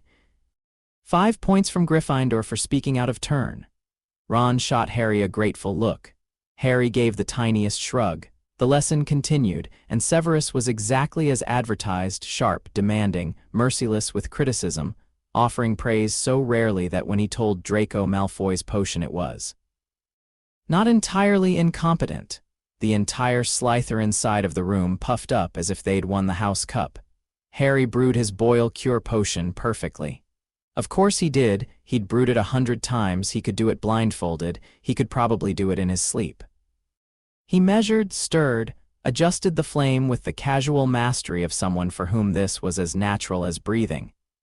And when the potion turned the exact shade of turquoise it was supposed to, he set down his stirring rod and waited. Severus moved through the room, inspecting cauldrons. He passed Harry's with a single glance and said nothing. Not a word. Not a mark. He moved on to Neville's, which was emitting a greenish smoke and looked like something that might achieve sentience and demand rights, and spent 2 minutes dissecting its flaws with surgical cruelty. 10 points from Gryffindor for the Longbottom catastrophe, Severus said. Class dismissed. In the corridor afterward, Ron turned to Harry. How did you know all that stuff? The asphodel, the bezoar, the sopiferous bean thing. I've read ahead. Read ahead. That wasn't in any textbook I've seen. I've read broadly. Ron squinted at him. You're weird, Potter, so I've been told. Hermione caught up to them. Her face was flushed with a combination of indignation and curiosity. The sopiferous bean modification isn't in the standard curriculum. It's referenced in Advanced Potion Making by Lebadius Borage, which is a 6th-year text. How do you know it? I'm interested in potions. You're more than interested. You brewed that boil cure faster than I did, and I practiced 3 times at home. Hermione. Harry stopped walking and turned to face her. I'm going to be honest with you because I think you're someone who values honesty. I know more than a first-year should, about several subjects. I was privately tutored before Hogwarts by someone who expected a high standard, and I met it. I'm not going to apologize for that, and I'd appreciate it if you'd treat it as a fact rather than a puzzle to solve. Hermione opened her mouth, closed it, opened it again. That's fair, extremely blunt but fair. You'll find I'm usually both, a beat. Then Hermione's competitive expression softened into something warmer. Could you show me the sopiferous bean technique? I tried cutting the bean in the standard preparation, but the juice yield was inconsistent. Crushing releases more juice. Use the flat of a silver blade. The metal's properties interact with the bean's membrane. I'll show you next class. Hermione's eyes lit up with the hungry light of a born scholar discovering a new source of knowledge. Thank you, Harry. Don't mention it. Literally. The less attention I draw in potions, the better. She nodded, accepting this with the implicit understanding of someone who recognized that there were layers to the situation she wasn't seeing but was willing to trust. It was the beginning of something, an alliance, a friendship, a meeting of minds that would become one of the most important relationships of Harry's life. But Harry didn't know that yet. All he knew was that Hermione Granger asked smart questions and didn't flinch when he gave honest answers, and in his experience, those were the 2 rarest qualities a person could have. Flying lessons came on Thursday. Madame Hooch, a hawk-eyed woman with short gray hair, lined them up on the Quidditch pitch, Gryffindors on one side, Slytherins on the other, and placed a broomstick next to each student. Stick out your right hand over your broom and say up, Harry said, up. And the broom jumped into his hand like a dog greeting its master. The wood hummed against his palm, alive and eager, and he felt an instant, instinctive connection, the same resonance he felt with his wand, but wilder, more physical. This wasn't precision. This was flight. Most of the class struggled. Ron's broom rolled over. Hermione's twitched reluctantly. Neville's didn't move at all. On the Slytherin side, Draco's broom snapped up with practiced ease. The boy had clearly flown before, privately, probably on racing brooms that cost more than most families' annual income. Good Potter. Good Malfoy. Everyone else try again, clearly and firmly. The broom can sense hesitation. They mounted. Madame Hooch walked the line, correcting grips. When I blow my whistle, you kick off from the ground hard. Keep your brooms steady, rise a few feet, and then lean forward slightly to touch back down.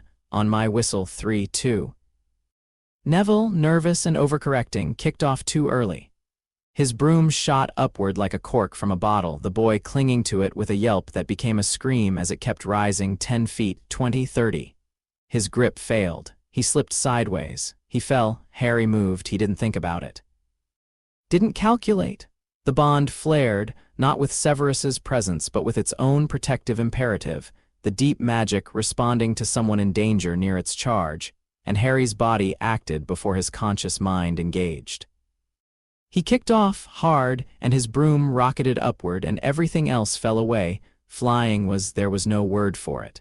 It was the closest thing to pure magic Harry had ever experienced. The broom responded to his thoughts, his intentions, the slightest shift of his weight, and the air was his and the sky was open, and he was moving faster than he'd ever moved, the ground blurring beneath him. Neville was falling. 30 feet up and accelerating. Harry angled his broom downward, pushed it to full speed, and felt the world narrow to a single point: the falling boy, the shrinking distance, the precise calculation of angle and velocity that would let him. He caught Neville 6 feet from the ground.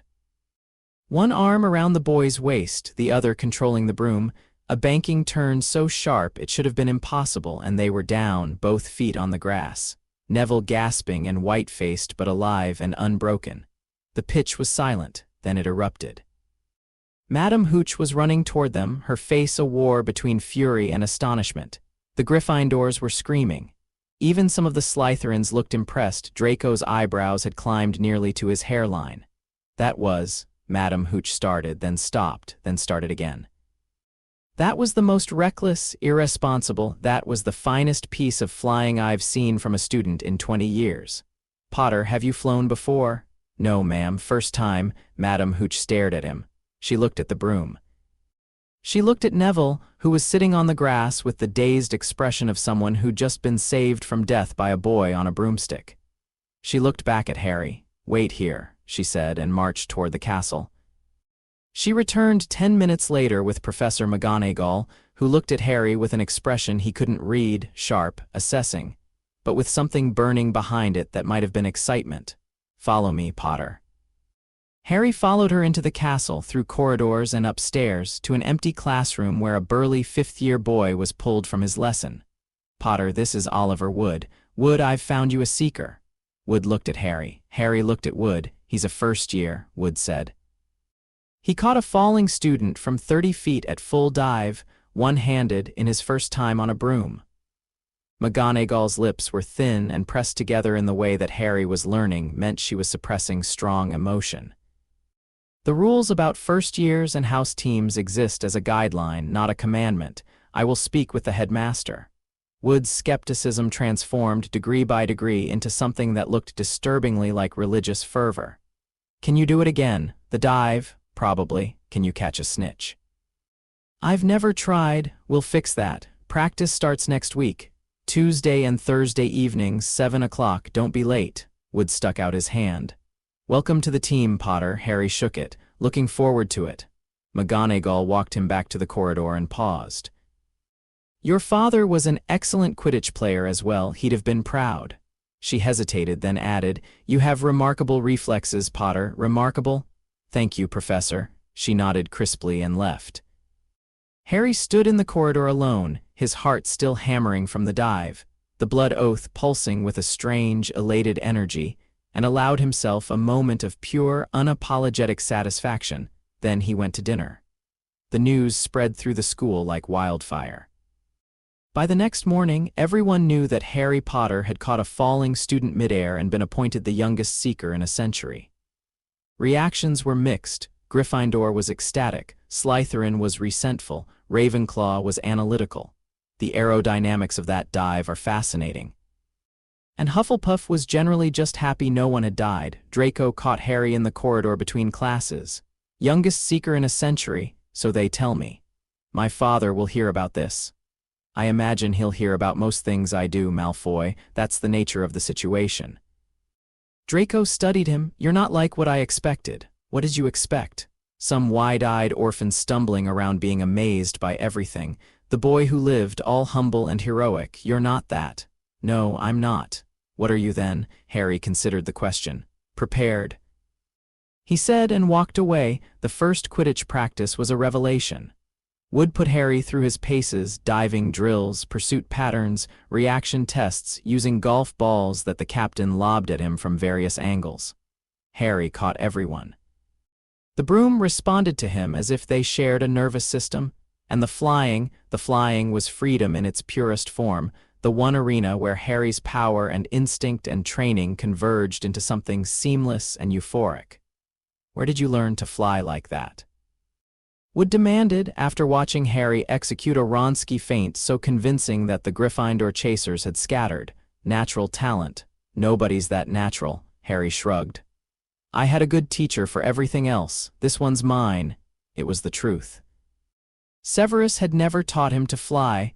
The man loathed broomsticks with a passion that bordered on phobic, and Harry's aerial ability was entirely his own. It was the one arena where he could let loose without strategic restraint, where power and precision and pure instinct could run free, and it felt so good it was almost addictive. 3 weeks into term, the pattern of life at Hogwarts was established, and Harry was starting to see the currents beneath the surface. Dumbledore watched him. Not constantly, not obviously, but with a patient, unblinking attention that Harry recognized as the gaze of a chess player studying a piece that wasn't where he'd left it. At meals, in passing, during the one time, Dumbledore had stopped Harry in a corridor to ask how he was finding Hogwarts. "Splendid castle, isn't it? The Room of Requirement is particularly fascinating if you ever stumble upon it." The old man's legilimency had brushed against Harry's shields like a hand testing a locked door. Harry had let him see the surface. A happy first year, a bit nervous, excited about Quidditch, finding the classes interesting. The depths remained hidden. Quirrell was another matter. The defense against the dark arts professor stammered and trembled his way through lessons that were so incompetent they bordered on performance art. He couldn't look at anyone directly, flinched at his own shadow, and taught from a textbook so basic that Harry had outgrown it by age 8. But there was something behind the turban. Harry had felt it the first day, that off-key note, that wrongness. It intensified during defense lessons. His scar would prickle, not the sharp, blinding pain he'd occasionally felt in nightmares, but a low, persistent itch, like an insect crawling just beneath the skin. And sometimes when Quirrell turned his back, Harry caught a flicker of something in his peripheral vision, a second presence, a shadow overlapping the professor's shadow, darker and denser and watching. He reported it to Severus through the bond, not verbally, that was too risky, but through the emotional channel, pushing the feeling of wrongness. Quirrell careful toward his guardian. The response came back immediately. "I know, I'm watching, don't confront him." Not yet. Harry didn't confront him. He watched. He paid attention. He noticed that Quirrell avoided Severus, that his stammer disappeared when he thought no one was listening, and that the turban reeked of garlic in a way that seemed designed to discourage people from getting close enough to examine it. He noticed, too, that the third-floor corridor was guarded. Something was behind the locked door. He could feel the magic radiating from it, layers of protection, different magical signatures. Whatever was being guarded, multiple professors had contributed to its defense. On a Tuesday evening in October, Harry sat in the Gryffindor common room with Ron and Hermione. A chessboard between Ron and Harry. Ron was winning. The boy was a genuine prodigy at chess, which Harry found both frustrating and admirable, and Hermione's copy of the Standard Book of Spells. Grade 1 open on her lap and said quietly, "There's something on the third floor." Ron's hand paused over a knight. Hermione looked up. "Something powerful," Harry continued.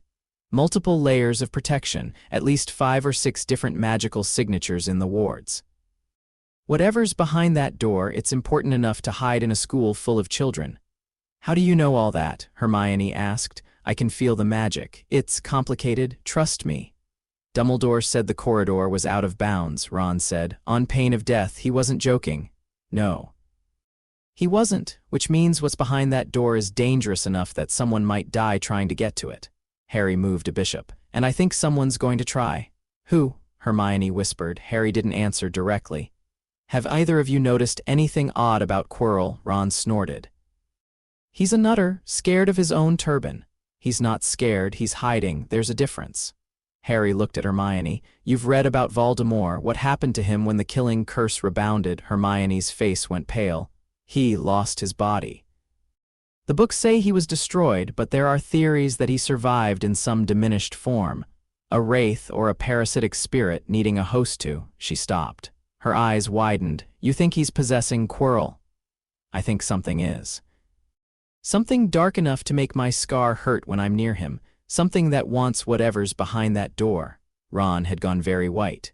"You're saying you know who is in the castle right now, on the back of our defense professor's head?" "I'm saying it's possible. And I'm saying we need to be smart about this." "Smart how?" Ron asked. "We're 11. If you know who is really, I mean, shouldn't we tell Dumbledore?" "Dumbledore knows." Harry said it with quiet certainty. "He knows exactly what Quirrell is. He hired him knowing." Whatever's on the third floor, it's bait. Dumbledore is running a trap and we're all inside it. The fire crackled. Somewhere in the castle, a clock struck 9. Ron and Hermione stared at Harry, and he could see them recalculating, not just the situation, but him, this boy who talked about dark lords and traps with the clinical detachment of someone who'd been preparing for this his entire life. "You're not a normal first year, are you?" Ron said. "No." Harry said, "I'm not." "Right." Ron swallowed. "Right, okay." He moved his queen. "Checkmate, by the way." Harry looked at the board. Ron was right. He smiled despite himself.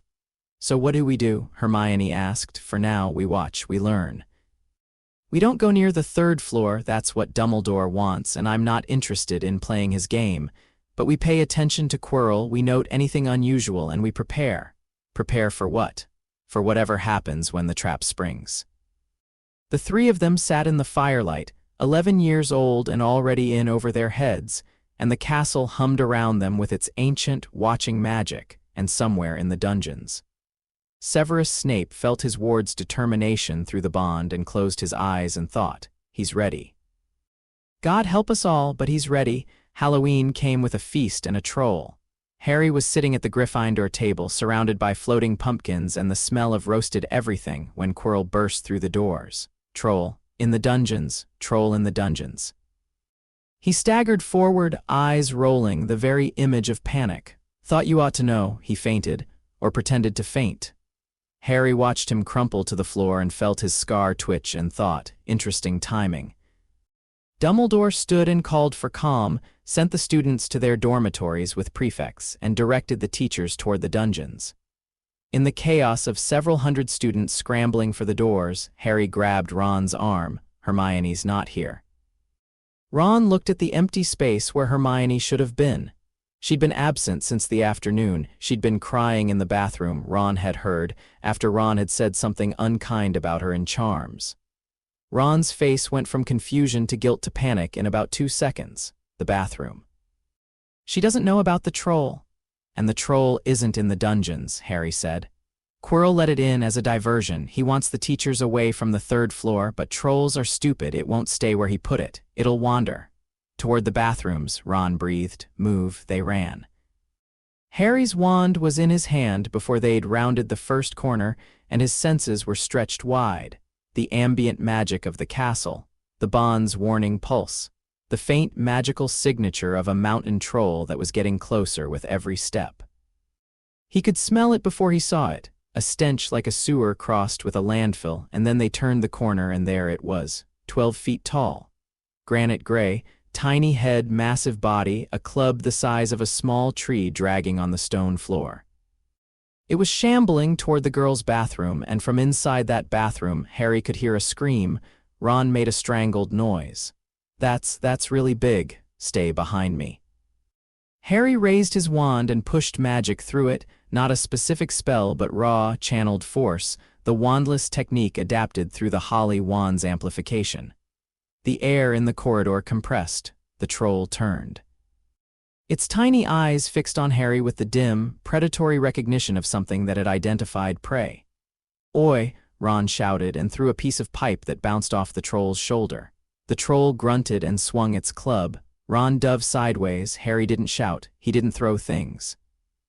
He aimed his wand and said, clearly and without hesitation, "Stupefy." The stunner that erupted from his wand was not an 11-year-old stunner. It was a bolt of red light so concentrated it left an afterimage, carrying enough force to drop a full-grown wizard at 50 paces. It hit the troll in the chest. The troll staggered. It didn't fall. Mountain trolls had magic-resistant hides, and even a powerful stunner would only slow one down, but it staggered, and that bought Harry 3 seconds, which was enough. "Wingardium Leviosa," he aimed at the club. The massive wooden weapon tore itself from the troll's grip and rose into the air, spinning. Harry held it there for a beat. The effort was significant, even for him. The club weighed as much as a person, and then brought it down. The club hit the troll on top of its head with a crack that echoed through the corridor. The troll's eyes crossed. Its knees buckled. It fell forward, hit the floor with an impact that shook dust from the ceiling, and lay still, silence. Then Hermione emerged from the bathroom, mascara-streaked and trembling, and stared at the unconscious troll and stared at Harry and stared at the wand in his hand. "Is it dead?" she whispered. "Just knocked out." Harry lowered his wand. His arm was shaking. The levitation had taken more out of him than he'd expected. "Are you all right?" Yes, I think so. You just—" "I know." Running footsteps. McGonagall rounded the corner first, followed by Snape and Quirrell. McGonagall's face went through about 6 emotions in rapid succession as she took in the scene: the unconscious troll, the 3 first years, Harry standing in the middle of it all with his wand out and an expression of calm that no 11-year-old had any business wearing. "Explain." McGonagall said 1 word. It was enough. "Hermione didn't know about the troll, Professor," Harry said. "She was in the bathroom. Ron and I realized she was in danger and came to find her. And the troll, I stunned it and levitated its club onto its head."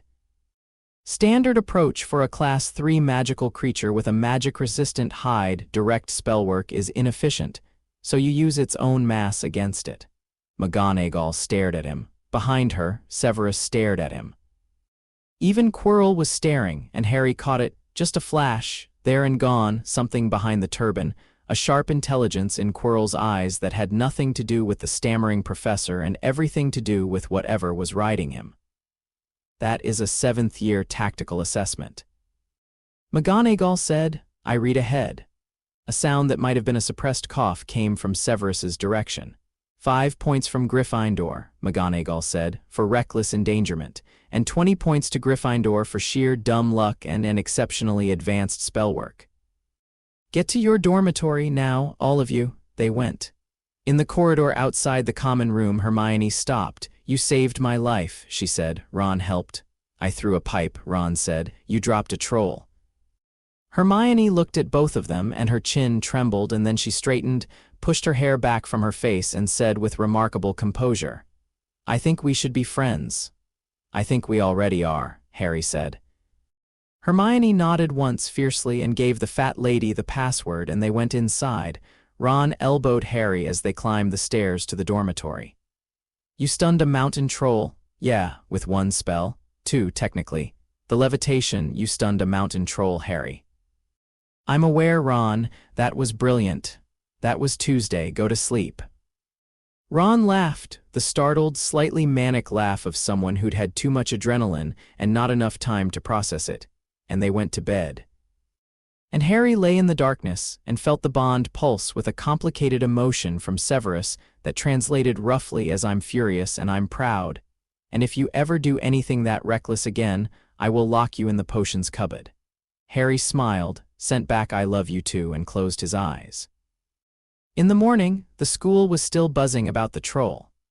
Harry endured the attention with the practiced deflection Severus had taught him, answering questions minimally, redirecting praise toward Ron and Hermione, treating the whole thing as less remarkable than it was.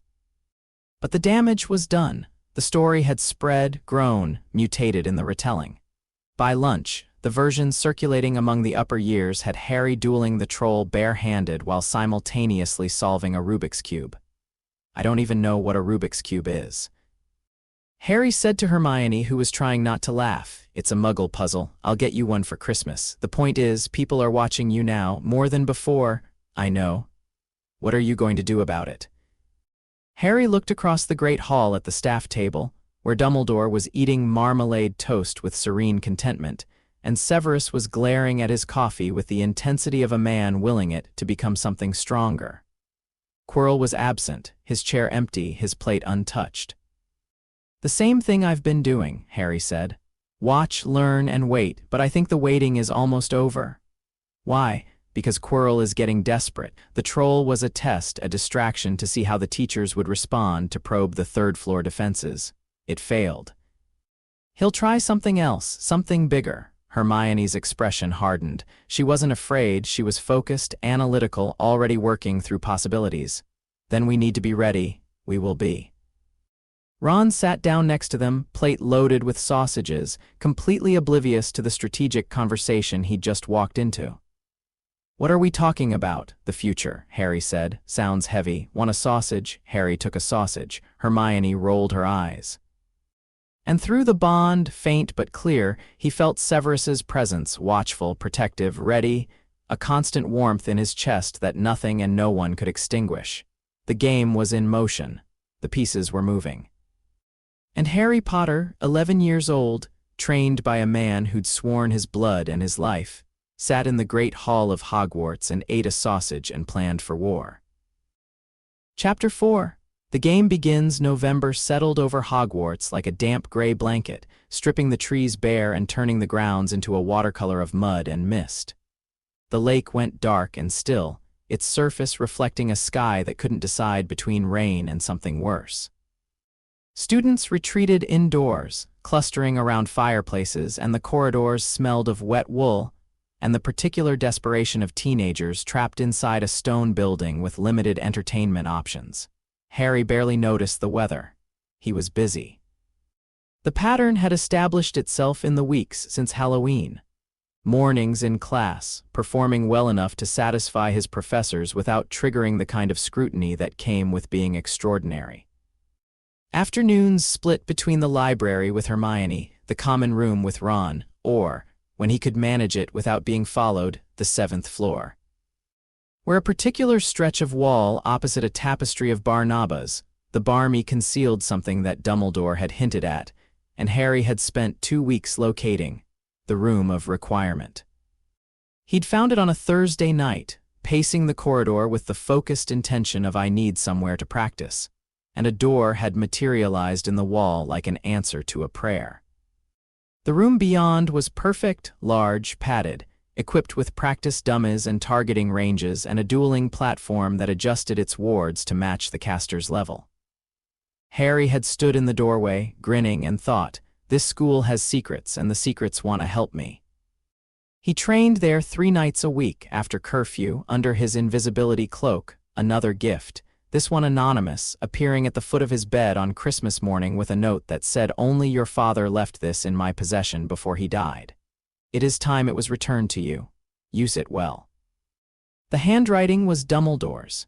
Harry had recognized it from the man's annotations in the Hogwarts library books, a peace offering perhaps, or a chess move, possibly both.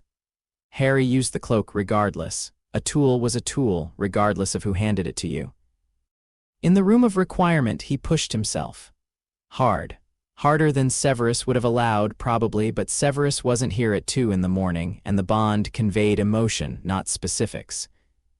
Harry practiced combat spells, stunners, shield charms, disarming charms, impediment jinxes, reductor curses, cycling through them at increasing speed, hitting moving targets, defending against the room's simulated attacks.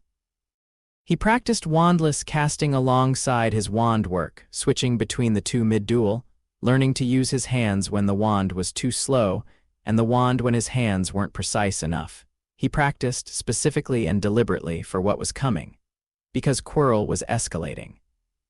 Harry had been watching the defense professor with the patient, unblinking attention of a predator tracking prey, and the picture was becoming clearer by the day. Quirrell's stammer had slipped twice in Harry's presence. Once during a lesson, when he'd given a crisp, perfectly articulated answer to a student's question about vampires before catching himself and retreating into his usual fumbling act, and once in the corridor, when Harry had rounded a corner and caught Quirrell speaking to the air in a low, urgent voice that wasn't his own. "Patience, master. The dog guards it still, but Snape..." Harry had stepped back around the corner, silent, heart hammering, and pressed himself against the wall. The conversation had continued for another 30 seconds, Quirrell's voice alternating with the other one, the one that came from somewhere behind the turban, cold and high and terrible, and then footsteps, and then silence. Harry had gone directly to the dungeons. The meeting with Severus happened in the potions office at 10:30 on a Friday night. Harry under the invisibility cloak, Severus behind privacy wards so dense the air hummed with them. "He's talking to it," Harry said, sitting in the chair across from Severus's desk.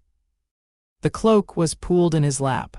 "Whatever's in the turban," he called it master, "he mentioned you by name." Severus's face was grim. The lines around his eyes were deeper than they'd been in September. The stress of the dual role was wearing on him, and the bond told Harry things the man would never say.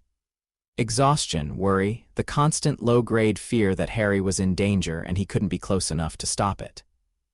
"I've suspected for some time," Severus said.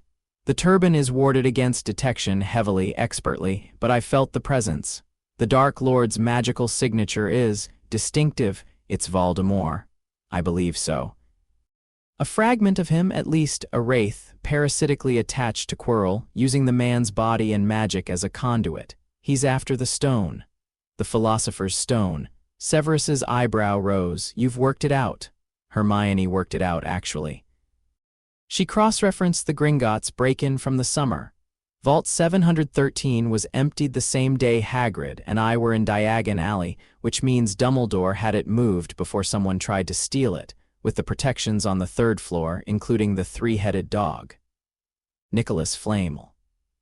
The Philosopher's Stone, eternal life and unlimited gold, exactly what a disembodied Dark Lord would need. "Your friend is dangerously intelligent, she's brilliant, and she's on our side, which matters. Tell me about the protections." Severus leaned back in his chair. 7 layers. The dog, Hagrid's contribution, Devil's Snare, Sprout, Flying Keys, Flitwick. A giant chess set, McGonagall. A troll, Quirrell himself, which means he already knows how to get past it. A logic puzzle with potions, mine. And the final protection, the Mirror of Air-Eyes, provided by Dumbledore. The Mirror of Air-Eyes, a magical artifact that shows the viewer their deepest desire.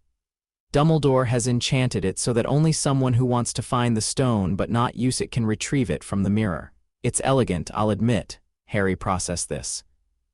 So the final defense is psychological. Anyone who wants the stone for its power, for immortality, for gold, can't get it. Only someone who wants it for its own sake, to protect it, to keep it safe, could retrieve it. Yes, it's Dumbledore's insurance policy. Even if Quirrell gets through every other obstacle, the mirror will stop him. Unless Voldemort finds a way around it. Unless Voldemort finds a way around it, Severus agreed. Which is why Dumbledore is letting this play out. He wants to see what the Dark Lord will do. He wants data. He's treating this entire situation as an intelligence-gathering exercise. Using the students as bait. Using everything as bait. Dumbledore's strategic calculus does not exclude acceptable losses. Severus's voice was flat and cold, which is why I am not relying on Dumbledore's plan. "I have my own. Tell me." "No." Severus's eyes met Harry's and the bond pulsed with protective warning.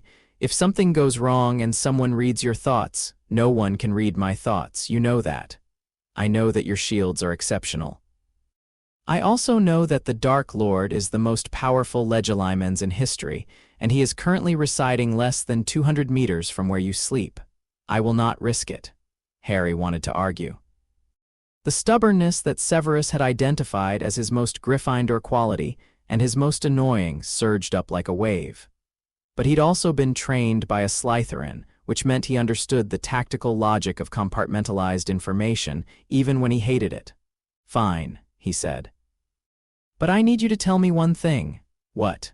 "If it comes to it, if Quirrell makes his move and you can't stop him, are you going to let me fight?" The silence that followed was heavy and loaded. Severus's jaw tightened. His hands, flat on the desk, pressed hard enough that his knuckles went white. The bond was a storm, fear, protectiveness, the overwhelming instinct to say no, absolutely not. "I swore to protect you, and protecting you means keeping you away from this. If it comes to it." Severus said, each word measured and precise, "I will trust your training, but it will not come to it. I will handle Quirrell." "And if you can't?" "I will handle Quirrell, Harry." Harry recognized the tone. It was the voice Severus used when a conversation was over, the verbal equivalent of a slammed door. He let it go. "For now." "One more thing," Harry said. "The scar, it's reacting to him, to Quirrell or to what's inside Quirrell, not just prickling. I've been having flashes, impressions, anger. Frustration, hunger, they're not my feelings, they're his." Severus went very still. "You're seeing through the connection, feeling more than seeing, but yes, the Horcrux in my scar is resonating with the Wraith, they're the same soul. How strong are the impressions, getting stronger. Especially at night, especially when I'm near Quirrell. Can you block them?" "I've been trying." "The occlumency helps, but it's not like blocking a Legilimens. This isn't external. It's coming from inside the scar, from the piece of him that's already in my head. Severus closed his eyes. When he opened them, they were hard with resolve. We accelerate the timeline. I've been working on something, a modification to the occlumency technique specifically designed to isolate and suppress the Horcrux's influence. It's theoretical. It's untested. But the alternative is letting the connection grow stronger until he can use it against you, and that is not acceptable. When? Tomorrow night. Here, midnight? Harry nodded. He pulled the invisibility cloak over himself and stood. At the door he paused, invisible, but the bond connected them regardless, and he felt Severus's worry like a physical weight. "I'll be careful," Harry said. "You'll be reckless," Severus corrected. "You always are, just try to be strategically reckless." Harry smiled under the cloak. "Good night, Severus." "Good night, Harry. Don't get caught." He didn't get caught. He made it back to Gryffindor Tower without incident, slipping past Mrs. Norris on the second floor and nearly headless Nick on the fourth. The ghost was drifting through a wall and wouldn't have noticed him anyway, but Harry was thorough about stealth. Severus had trained him to treat every movement through the castle as a potential combat situation, and the habit was too ingrained to break in the common room. The fire had burned low. A single figure sat in the armchair nearest the embers, knees drawn up, a book open in her lap, and when Harry pulled off the cloak, Hermione looked up with an expression that said she'd been waiting. "You were in the dungeons," she said. Not a question Harry considered lying. He considered deflection, misdirection, the dozen techniques Severus had taught him for managing information around people who were too smart for their own good. He looked at Hermione, at her steady brown eyes, her set jaw, the way she held her book like a shield, and decided on the truth. Yes. With Snape? Yes. Hermione closed her book. "Harry, I've been watching you all term. You know things you shouldn't know. You can do things no first year should be able to do. You speak about Voldemort like he's a tactical problem, not a bogeyman. And you and Snape, there's something between you.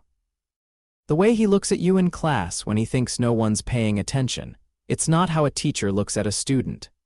Harry sat down in the opposite armchair. The fire crackled. He could hear Ron snoring faintly from the dormitory above. "If I tell you something," he said, "it has to stay between us. Not Ron, not yet. He's loyal, but he talks when he's nervous, and there are people in this castle who are listening. I understand. Severus Snape is my guardian. He's raised me since I was 4 years old. He found me in a bad situation, and he took me and swore a magical oath to protect me. Everything I know, everything I can do, he taught me. The reason I can brew potions like a 6th year and duel like a 7th year and read people like a bloody spy is because I was raised by one." Hermione stared at him, her mouth opened, closed, opened again.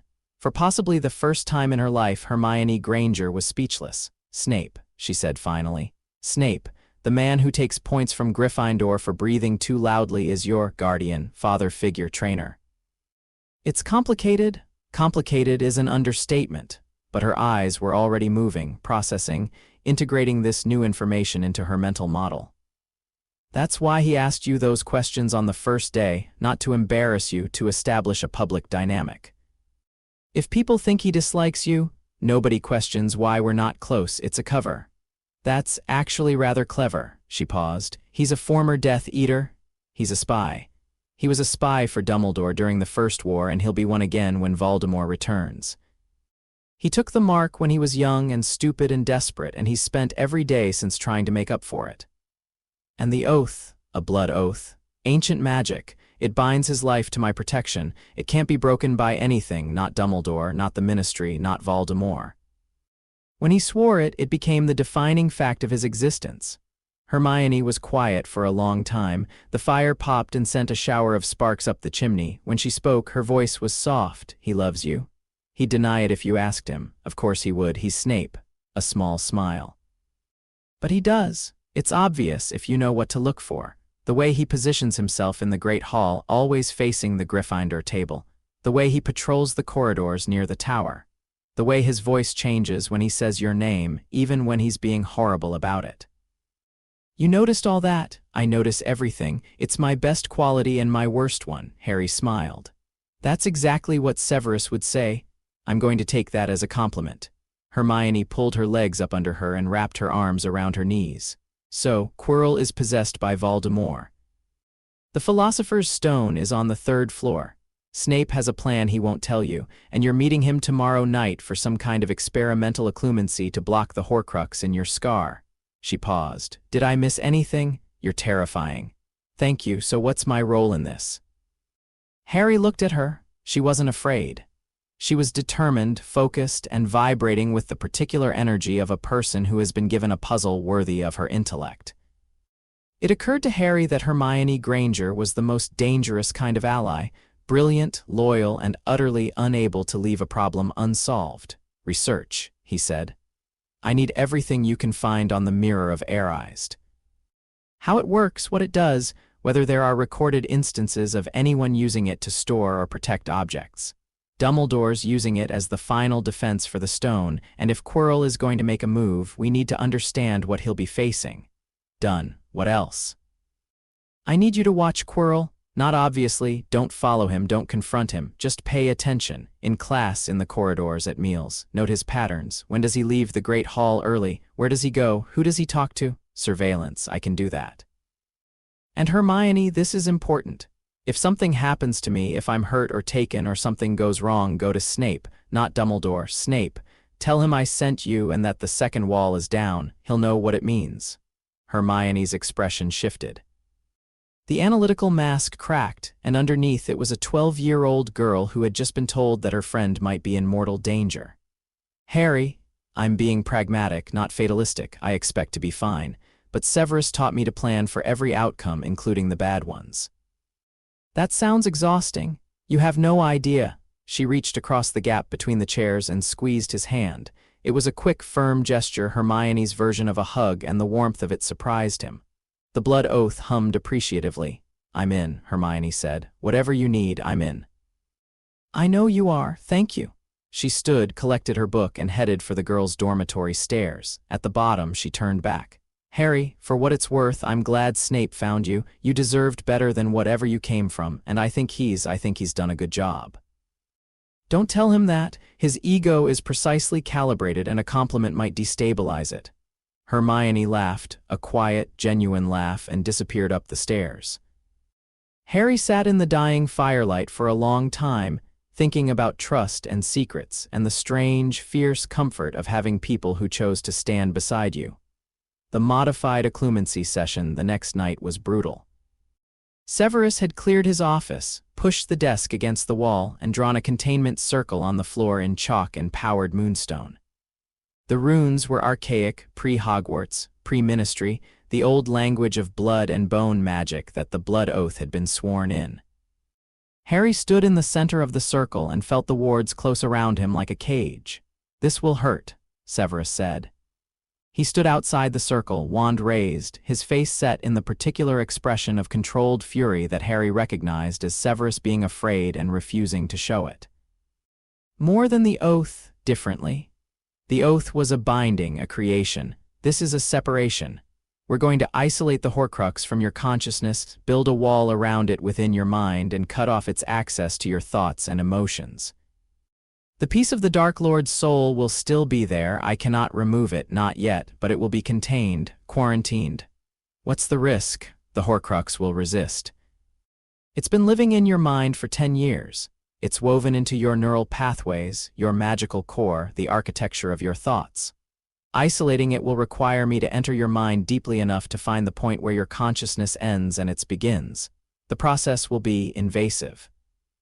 You've been in my mind before, during occlumency training. Surface level. This is different. This is the deepest level, the place where identity lives. If I make a mistake, I could damage your sense of self, your memories, your personality. The margin for error is essentially zero. Harry looked at the man who'd raised him. The man who'd carried him out of a cupboard and sworn his blood and taught him everything he knew. The man whose hands were steady, whose voice was even, whose eyes betrayed nothing except the cold, focused competence that had kept them both alive for 7 years.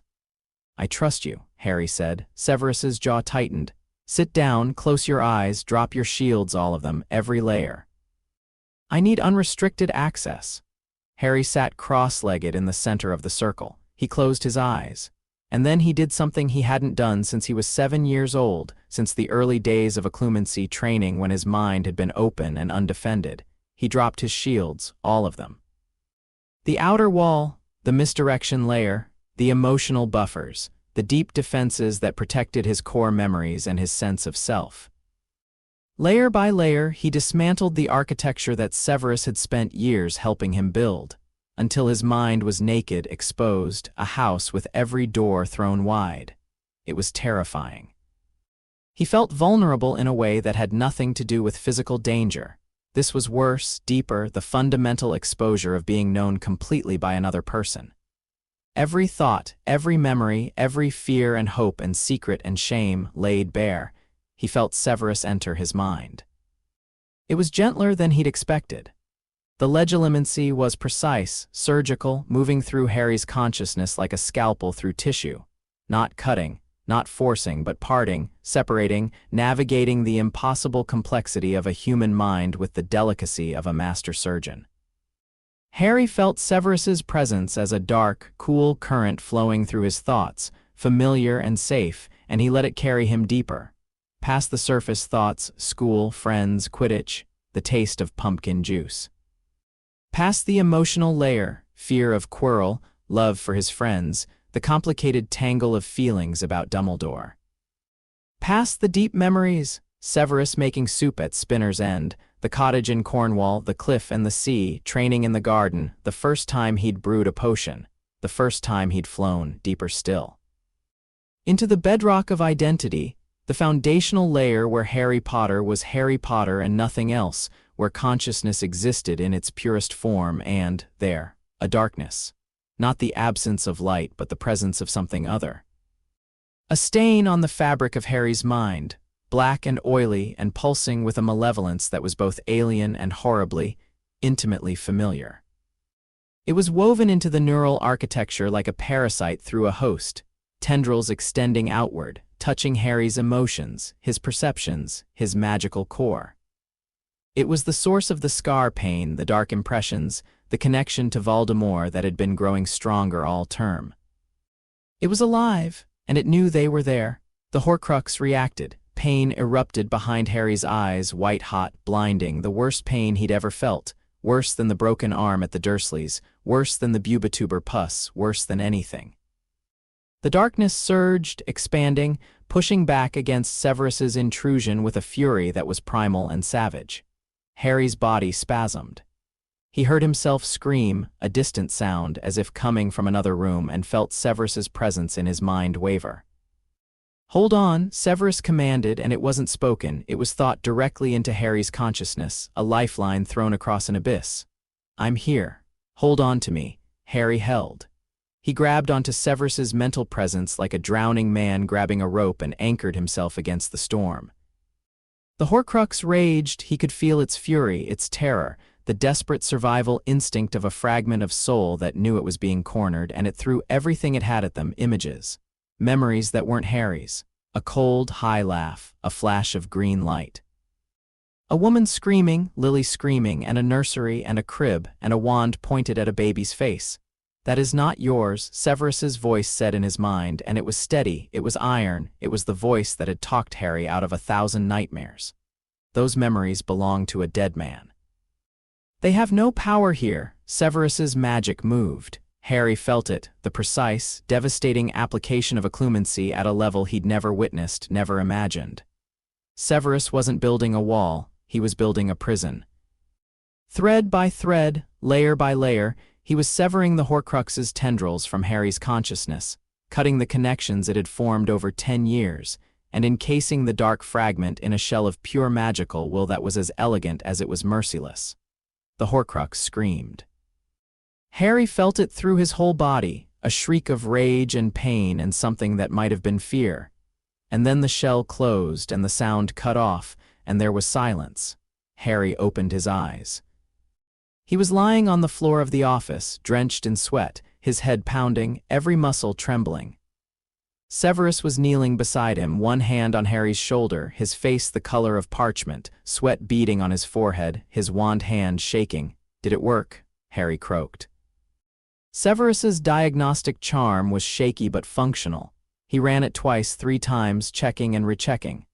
When he looked at Harry, his expression was complicated: relief, exhaustion, and something fierce and proud and aching. "It worked," Severus said. "The Horcrux is contained.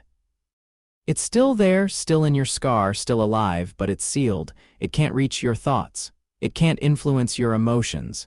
The connection to the Dark Lord is severed." Harry took a breath. The absence of the Horcrux's influence was staggering.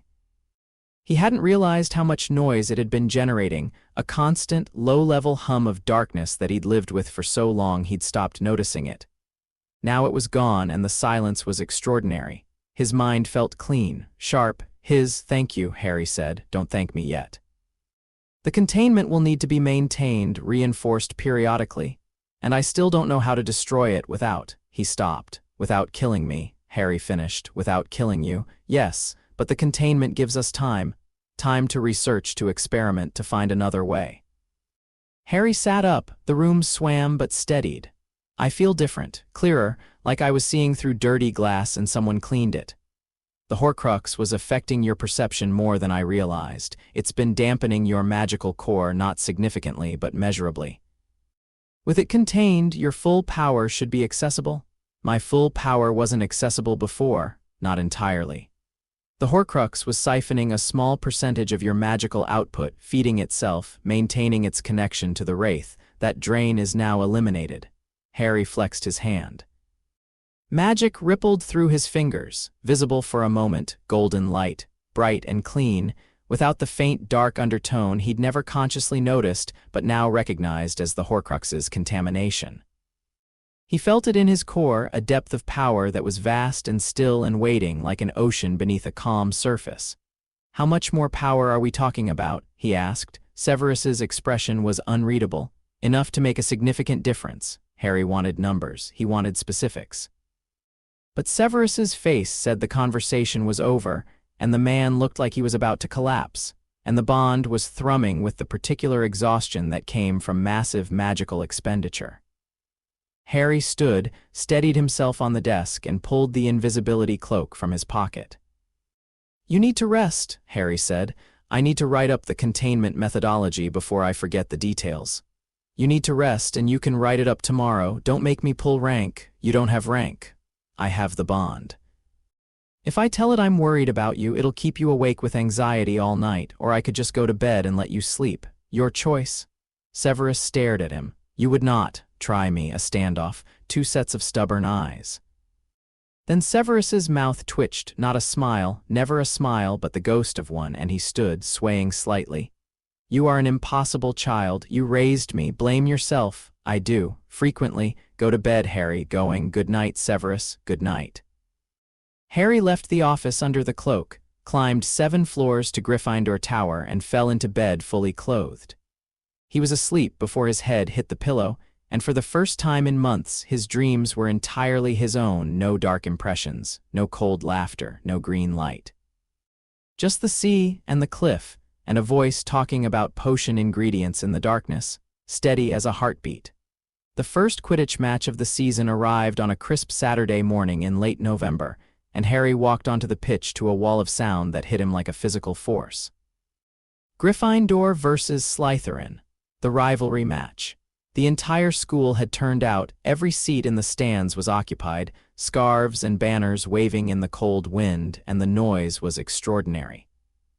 Harry stood with the rest of the Gryffindor team in the changing room, already in his scarlet robes, his Nimbus 2000, a gift from McGonagall, who had apparently decided that the youngest Seeker in a century deserved proper equipment, leaning against the wall beside him.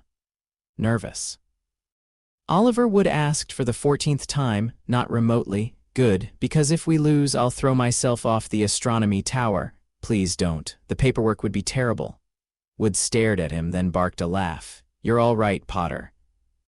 They flew out onto the pitch, and the roar of the crowd was like flying into a thunderstorm. Harry rose above the others, circling high, scanning the pitch with the trained eye of someone who'd spent hours studying Quidditch tactics and the natural instinct of someone born to fly. The snitch was released, a glint of gold that vanished in an instant, and Madame Hooch blew her whistle and the game began. Harry let the match unfold beneath him while he searched. The Gryffindor chasers were good.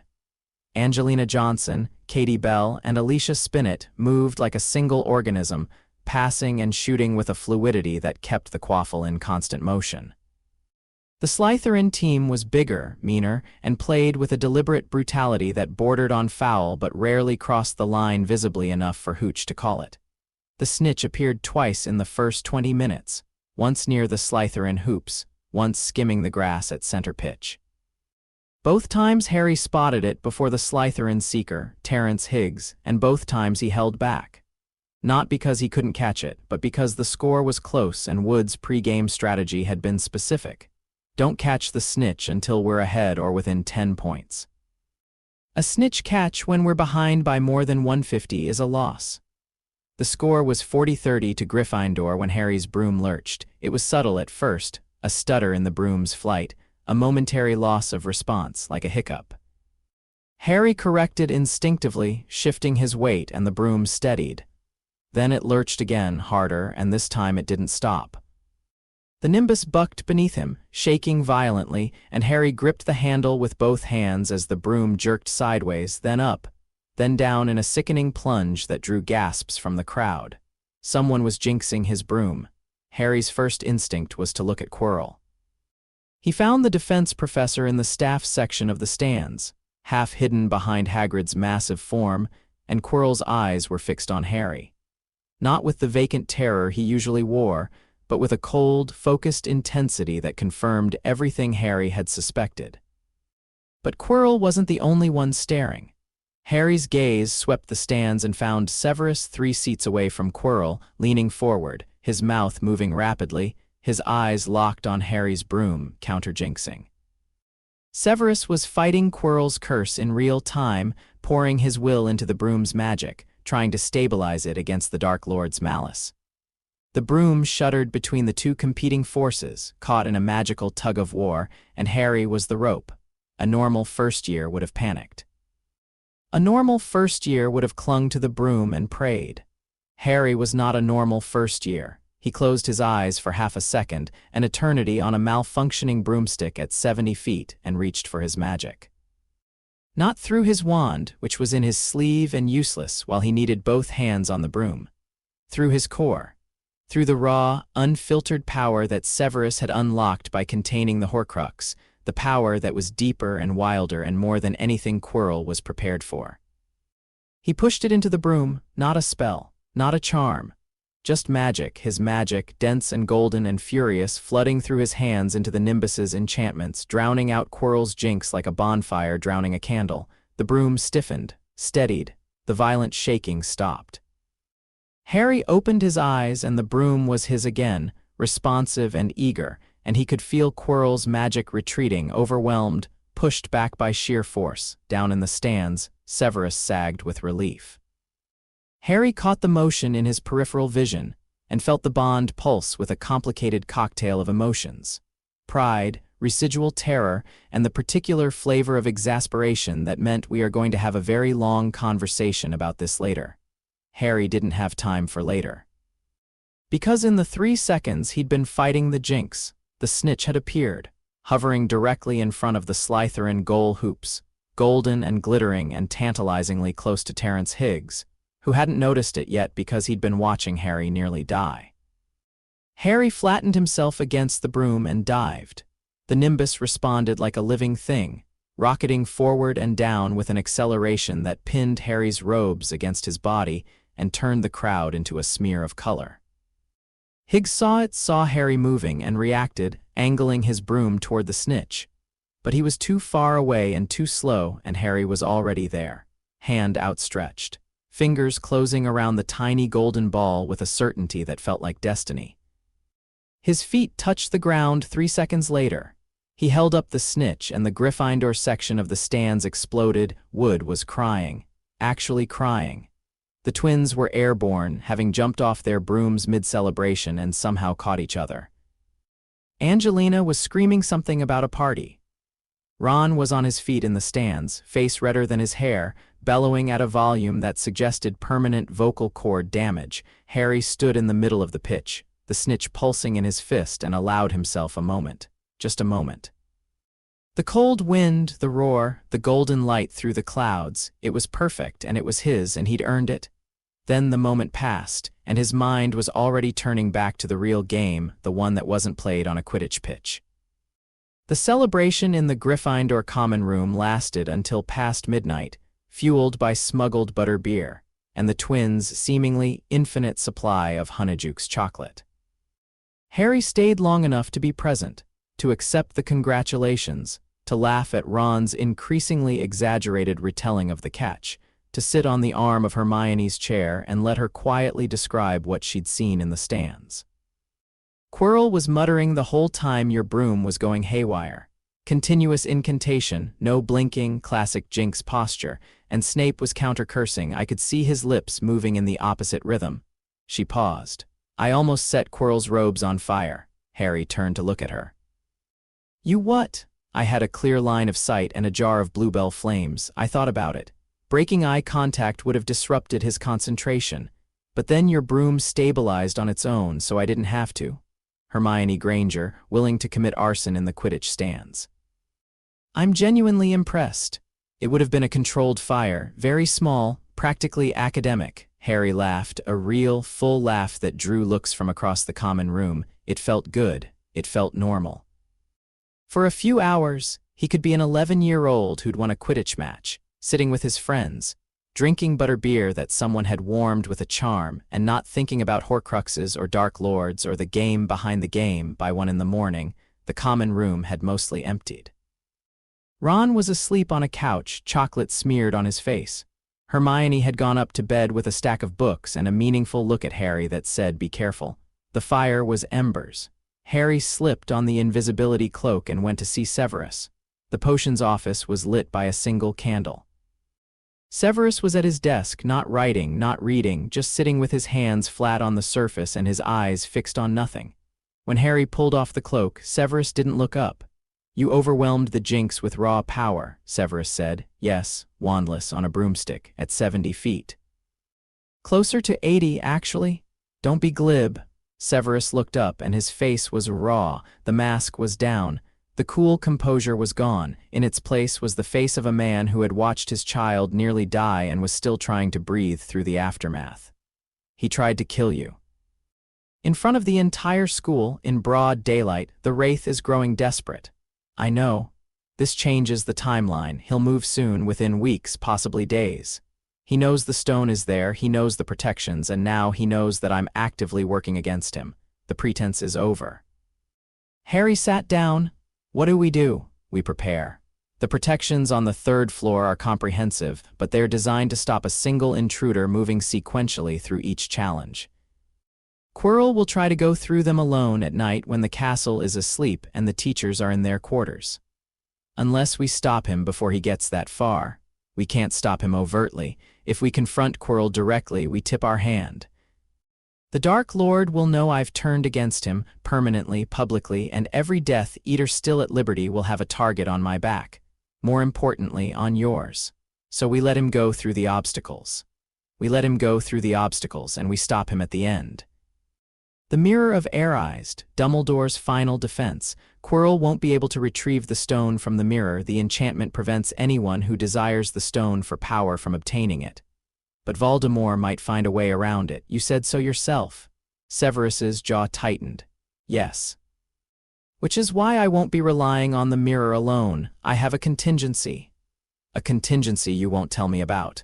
A contingency that requires you to trust me. Harry looked at the man who'd raised him. At the lines of exhaustion carved into his face, the dark circles under his eyes, the subtle tremor in his hands that spoke to magical depletion and physical stress, and the relentless, grinding toll of living a double life while protecting a child against the most dangerous wizard in history. I've always trusted you, Harry said. Since the cupboard, since the first night, that's never been the question. Then what is the question? The question is whether you trust me. Whether you'll let me fight when the time comes, or whether you'll try to keep me safe and fight alone and get yourself killed because you think that's what the oath requires. Severus flinched. It was small, barely visible, but through the bond it was seismic, a tremor of recognition, of guilt, of the terrible acknowledgement that Harry had seen through him completely. "The oath requires me to protect you," Severus said. "The oath requires you to protect me, not to die for me." "There's a difference." "Is there?" "Yes. Because if you die, I lose the one person who's been on my side since I was 4 years old. If you die, the bond breaks and the containment on the Horcrux fails and everything you've built, everything you've sacrificed, collapses." "You dying doesn't protect me, Severus, it destroys me." The office was very quiet, the candle flickered. Somewhere in the dungeons, a pipe dripped. "When did you become so articulate?" Severus murmured. "I had an articulate teacher. I had a stubborn student." They looked at each other, and the bond between them was a living thing, warm and fierce and unbreakable, pulsing with everything they felt and everything they couldn't say. And in that moment, it didn't matter that one of them was a bitter, complicated man with a dark past, and the other was an 11-year-old boy with a scar on his forehead and the weight of a prophecy on his shoulders. They were family, they were bonded, they were in this together, together. Harry said, because the bond had carried the thought before the word, and Severus had heard it. Severus closed his eyes. When he opened them, they were clear. "Resolved, together," he said. "When the time comes, we face it together. But Harry, if I tell you to run, you run. If I tell you to leave me and get to safety, you do it. That is not negotiable." "Fine. And if I tell you to stop being a self-sacrificing idiot, you stop. That's also not negotiable." The ghost of a smile, the real thing this time, tiny and involuntary and gone in an instant, but real. "You drive a hard bargain. I learned from the best." Harry pulled on the cloak and left. In the corridor, walking back to Gryffindor Tower through the sleeping castle, he felt the bond humming between them, steady, strong, ready, and he thought, soon, whatever's coming, it's coming soon. And we'll be ready. The castle slept, the gargoyles watched, the stars turned overhead. And in his office in the dungeons, Severus Snape sat alone with a candle and a plan and the fierce, terrifying love of a man who would burn the world to keep one child safe, and he began to prepare for what was coming next. Chapter 5. Through the trapdoor, the signs came in the first week of June, and they came fast. Hagrid let it slip on a Tuesday. Harry had been visiting the groundskeeper regularly, partly because Hagrid was kind and genuine and one of the few adults in Harry's life who had no agenda beyond offering rock cakes and conversation, and partly because Hagrid talked. The man was a sieve for secrets, and Harry had learned more useful intelligence over tea in the wooden hut than in any library session. "Shouldn't have told ye that," Hagrid said, for the third time in a single conversation, mopping his forehead with a tablecloth-sized handkerchief. "Shouldn't have told ye that at all." "But you did," Harry said gently. "And now I need to understand what you're saying. You told a stranger in a pub how to get past Fluffy, the three-headed dog, by playing music." He was interested in animals, seemed like a fellow enthusiast. "And I'd had a few drinks, and he had this dragon egg, a dragon egg, beautiful Norwegian ridgeback. I'd always wanted one, see, ever since I was young." Hagrid, focus, the man in the pub. "What did he look like?" Hagrid screwed up his face in concentration. "Kept his hood up, didn't he?" "Didn't get a good look, but he was dead keen on knowing about Fluffy, asked all sorts of questions. And I told him, just play a bit of music and he drops right off to sleep." Harry set down his rock cake. It hit the table with a sound like a brick landing. "When was this?" "Couple months back." "Before Christmas, I think." "Before Christmas." Quirrell had known how to get past the first obstacle for months. He'd been waiting, gathering information, probing defenses, biding his time. And now, with the school year ending and Dumbledore's attention split between exams and end-of-year administration, the window was opening. "Hagrid, I need you to do something for me. Don't tell anyone else about Fluffy, about the music, about any of it. Can you do that?" "Well, yeah. Yeah, I can do that. But Harry, ye don't think someone's going to try and steal?" "I think someone already has the information they need, and I think they're going to move soon." Harry left the hut and walked back to the castle, his mind running calculations that would have impressed a chess grandmaster. Quirrell knew about the dog. He'd placed the troll himself, so that obstacle was irrelevant. The flying keys, the chess set, the potions puzzle, all designed for a single wizard to solve, which meant Quirrell could handle them if he was competent. And Quirrell was competent. The stammering fool act was exactly that, an act, and behind it was a professor who'd once been brilliant enough to earn a Hogwarts teaching position, and a wizard who was now augmented by the most dangerous mind in magical history. The only real barrier was the Mirror of Air-Eyes. Harry found Hermione in the library, buried in a fortress of books that obscured her from casual observation. Ron was beside her, ostensibly studying but actually feeding bits of parchment to a borrowed puffskein that someone had abandoned on a reading table. "He knows about Fluffy," Harry said without preamble. Sitting down, Hermione looked up. Her face was drawn. She'd been sleeping badly, the stress of exams compounding with the stress of knowing that a Dark Lord was residing inside their defense professor's head. "How?" Hagrid told a stranger in a pub months ago. Quirrell's had the information since before Christmas. Ron's puffskein rolled off the table. He didn't notice, so he can get through everything, dog, troll, the lot. Everything except the mirror, and he's running out of time. School ends in 2 weeks. If the stone is moved over the summer, he loses his chance. He'll go soon. Tonight. Hermione whispered, "Maybe not tonight, but soon. We need to be ready." "Ready to do what, exactly?" Ron asked, and his voice was steady despite the fear that Harry could see in the set of his jaw. "We're first years, if you know who is really down there." "Then a first year is exactly who needs to face him." Harry said it quietly, and both his friends went still. "The mirror shows your deepest desire. Dumbledore enchanted it so that only someone who doesn't want to use the stone can retrieve it. Quirrell wants immortality. Voldemort wants the stone for power. Neither of them can get it, but me, you want to protect it," Hermione breathed. "You want to keep it safe so the mirror would give it to you. That's the theory." "It's not a theory, it's a gamble," Ron said. "What if the mirror doesn't work that way?" "What if, then we improvise? But I'd rather go in with a plan and adapt than go in blind and hope." They planned.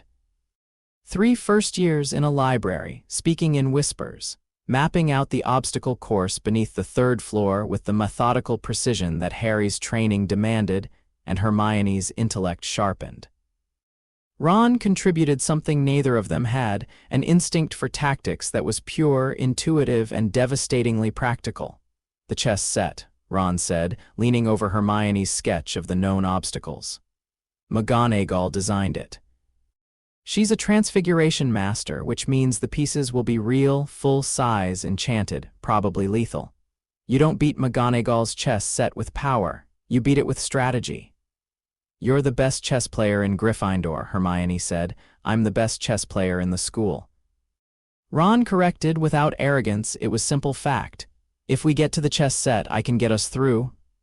"You're both assuming you're coming," Harry said. "We're both assuming correctly."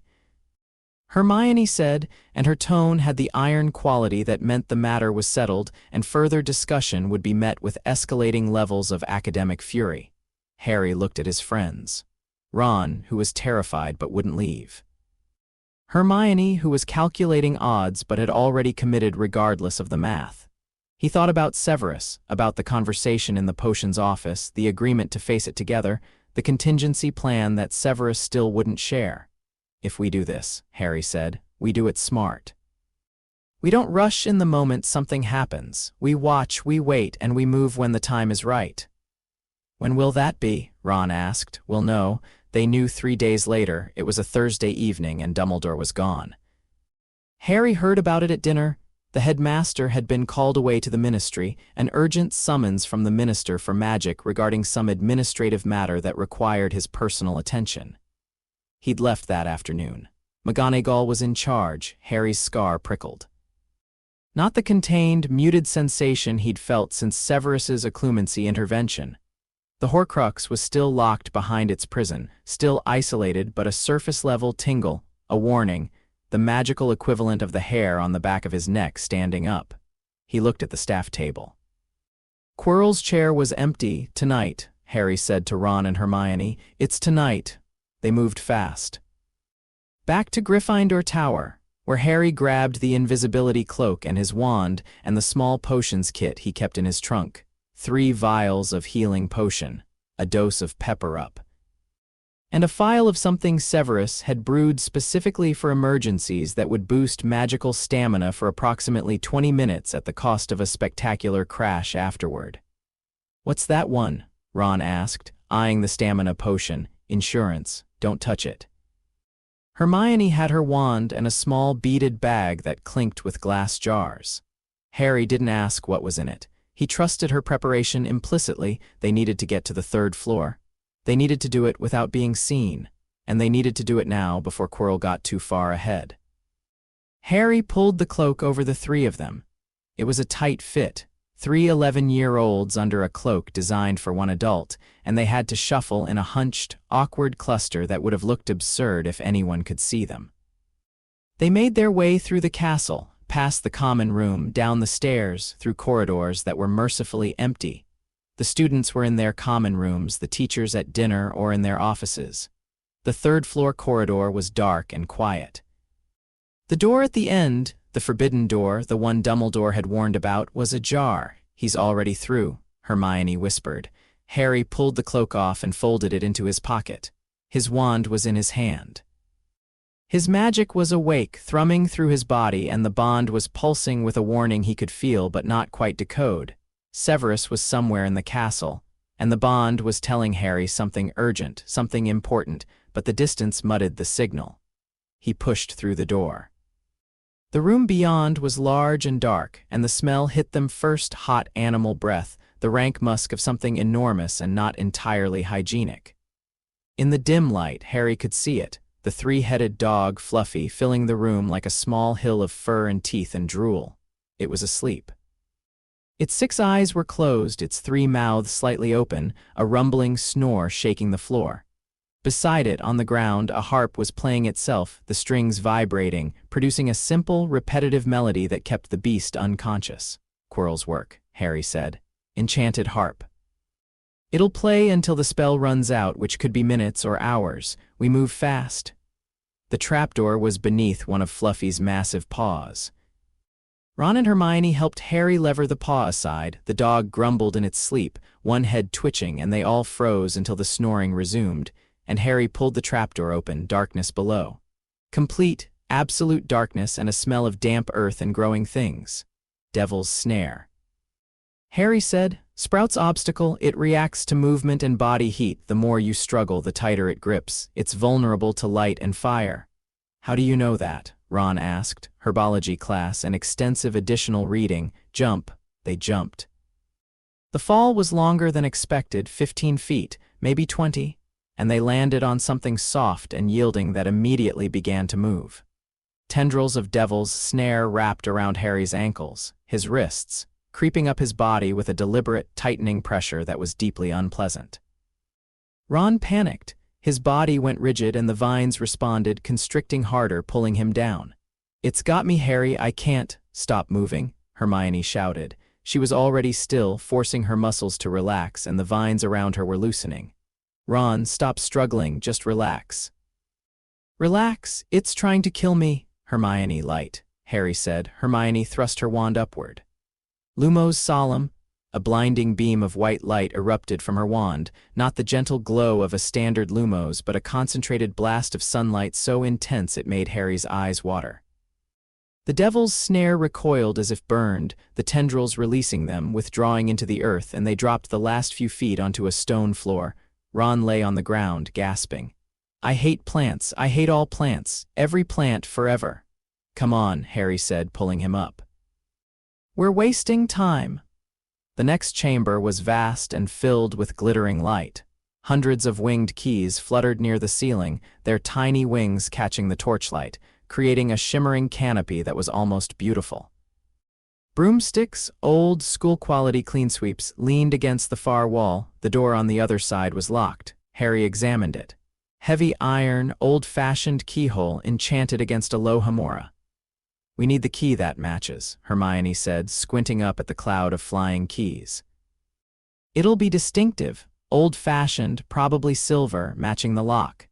Harry was already on a broomstick. The clean sweep was sluggish compared to his nimbus, like switching from a sports car to a cart horse, but it flew, and Harry flew better than anything on this side of professional Quidditch. He shot upward into the mass of keys, scanning, searching there. A large silver key with a bent wing, fluttering awkwardly, slower than the others. He banked, accelerated, reached out, the other keys attacked. They swarmed him like metallic wasps, sharp wings slicing at his hands and face, tiny bodies battering against him in a coordinated assault that drove him sideways. Harry shielded his face with one arm and flew one-handed, weaving through the swarm, zeroing in on the silver key with the single-minded focus of a seeker after the snitch. He caught it. His fingers closed around the cold metal body, the bent wing flapping against his thumb, and he dove, pulling out of the swarm and landing in a skid that sent the broomstick clattering across the stone floor. He jammed the key into the lock, turned it, and the door swung open. His hands were bleeding from a dozen tiny cuts. He wiped them on his robes and moved on. The chess set was everything Ron had predicted and worse. The chamber was enormous. A full-sized chessboard carved into the floor, black and white marble squares stretching from wall to wall. The pieces were already in position, towering stone figures, twice the height of a person, armed with real swords and maces and axes that glinted in the torchlight. The white pieces stood on the far side, motionless, waiting. The black pieces flanked the entrance, and as the three of them stepped onto the board, the black pieces parted, making room. "We have to play our way across," Ron said. His voice had changed. The fear was still there underneath, but layered over it was something harder: focus, concentration, the cold clarity of a mind designed for exactly this kind of challenge. "We take the place of three of the black pieces. I'll direct. Harry, you're the bishop. Hermione, you're the castle." "I'm a knight," Hermione started. "I know what I'm doing. This is chess. This is what I do, but I need you both to listen to me and do exactly what I say, even if it doesn't make sense. Can you do that?" Harry looked at Ron, really looked at him, and saw the boy clearly for perhaps the first time. Not the nervous, self-deprecating youngest brother, not the sidekick, not the comic relief. A strategist. A mind that saw patterns and possibilities the way Harry saw magic and Hermione saw knowledge. Brilliant in his own domain, and this was his domain. "We trust you," Harry said. "Lead." Ron took his position. The game began. It was brutal. McGonagall had designed the set to be lethal. The white pieces didn't just capture, they destroyed. When a white knight took the black queen, the stone sword came down with a crack that sent marble shrapnel spraying across the board. When a white rook charged the black bishop, the impact shook the floor. Ron directed them with calm, rapid commands. "Harry, C5, Hermione, E3, wait, don't move. Let them take the pawn. Good. Harry, A7, Hermione, hold." The white pieces fell one by one to Ron's strategy. The boy was 3 moves ahead, then 5, then 7, his eyes scanning the board with an intensity that bordered on trance. He sacrificed black pieces ruthlessly, a rook here, a bishop there, each loss calculated, each sacrifice opening a path. Then Ron went quiet. His face changed. Harry saw it, the realization, the calculation, the terrible clarity of a boy who'd found the winning move and understood what it cost. "Ron," Harry said, "I have to be taken." "What?" "I have to be taken. The knight me. If the white queen takes me, it opens D6 for Harry. Checkmate in 2 moves, it's the only way. There has to be another, there isn't. I've been running alternatives for the last 4 moves, this is it. Harry, after she takes me, move to D6, that's check. The king will move to E1, then Hermione takes F2, checkmate." Ron looked at Harry and his freckled face was pale but steady. "Don't lose after I do this, that'd be really embarrassing." "Ron, you can't, Harry." Ron's voice was quiet and firm. "Trust me, this is what I do." He stepped forward, 1 square. The white queen's stone head turned toward him with a grinding screech of marble on marble, and her arm rose, and Ron stood his ground, and Harry wanted to shout, wanted to blast the entire board to rubble, but Ron had told him to trust, and he trusted. The queen struck. The stone arm hit Ron across the side, and the boy actually flew across the board and hit the wall with a sound that made Harry's stomach drop. He crumpled. He didn't move. Hermione screamed. Harry grabbed her arm. "D6, he said. His voice was ice. His hands were steady. Ron was alive, he could see the boy's chest rising and falling, and the game wasn't over, and if he fell apart now, Ron's sacrifice was for nothing. He moved to D6. Check. The white king slid to E1, its stone face expressionless. Hermione, F2. Hermione moved, her voice shook. CH checkmate. The white king's crown toppled from its head and shattered on the floor. The remaining white pieces froze, then stepped aside, clearing the path to the far door. Harry ran to Ron. The boy was unconscious, a purple bruise spreading across his left temple, but his pulse was strong and his breathing was steady. Harry pulled a healing potion from his kit and poured it carefully into Ron's mouth, tilting his head to help him swallow. The bruise lightened. Ron's eyelids fluttered. "Did we win?" Ron mumbled. "We won, you magnificent idiot." "Knew it." Ron's eyes closed again, but he was smiling. "Go, finish it, I'll be fine." Hermione, stay with him. Harry, no, you can't go alone. The next obstacle is Snape's potions puzzle. I've been brewing potions since I was 5. I can handle it. And the one after that, the mirror, that has to be me. You know that. Hermione's eyes were bright with tears she was refusing to shed. She looked at Ron, unconscious on the cold floor, and back at Harry, standing at the door to whatever came next, and her face did something that reminded Harry forcibly of Severus. A controlled, deliberate compression of emotion. Everything she felt packed down and locked away to make room for what needed to be done. "Come back," she said. "That's not a request." "I'll come back." He went through the door. The troll was already dealt with a Quirrell's contribution, already unconscious on the floor, an even larger specimen than the one from Halloween. Harry stepped over its outstretched hand and moved to the next chamber, Severus's puzzle. 7 bottles stood on a table, arranged in a line. A sheet of parchment lay before them, covered in neat, precise handwriting that Harry recognized with a pang of homesickness so sharp it was physical.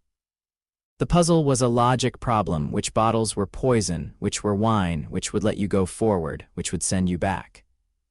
The clues were embedded in a riddle, elegant and precise, exactly the kind of challenge that Severus would design. Not a test of magical power, but of intellect. Harry read the riddle once. He didn't need to read it twice. He'd been solving Severus's logic puzzles since he was 6 years old. The man had used them as bedtime entertainment. A riddle before sleep sharpens the mind. And Harry had grown up on a steady diet of lateral thinking challenges, deductive reasoning exercises, and the particular brand of intellectual cruelty that Severus considered recreational. This puzzle was elegant, but it was solvable. Harry identified the smallest bottle, the one that would take him forward, through the black fire to the final chamber, and picked it up. There was barely a swallow of potion inside. He drank it. Cold flooded through his body, ice in his veins, and the black fire parted before him like a curtain, and he walked through. The final chamber was circular, lit by torches and dominated by a single object, a mirror. Tall, ornate, with a gold frame inscribed with words that Harry read backward without thinking. "I show not your face but your heart's desire."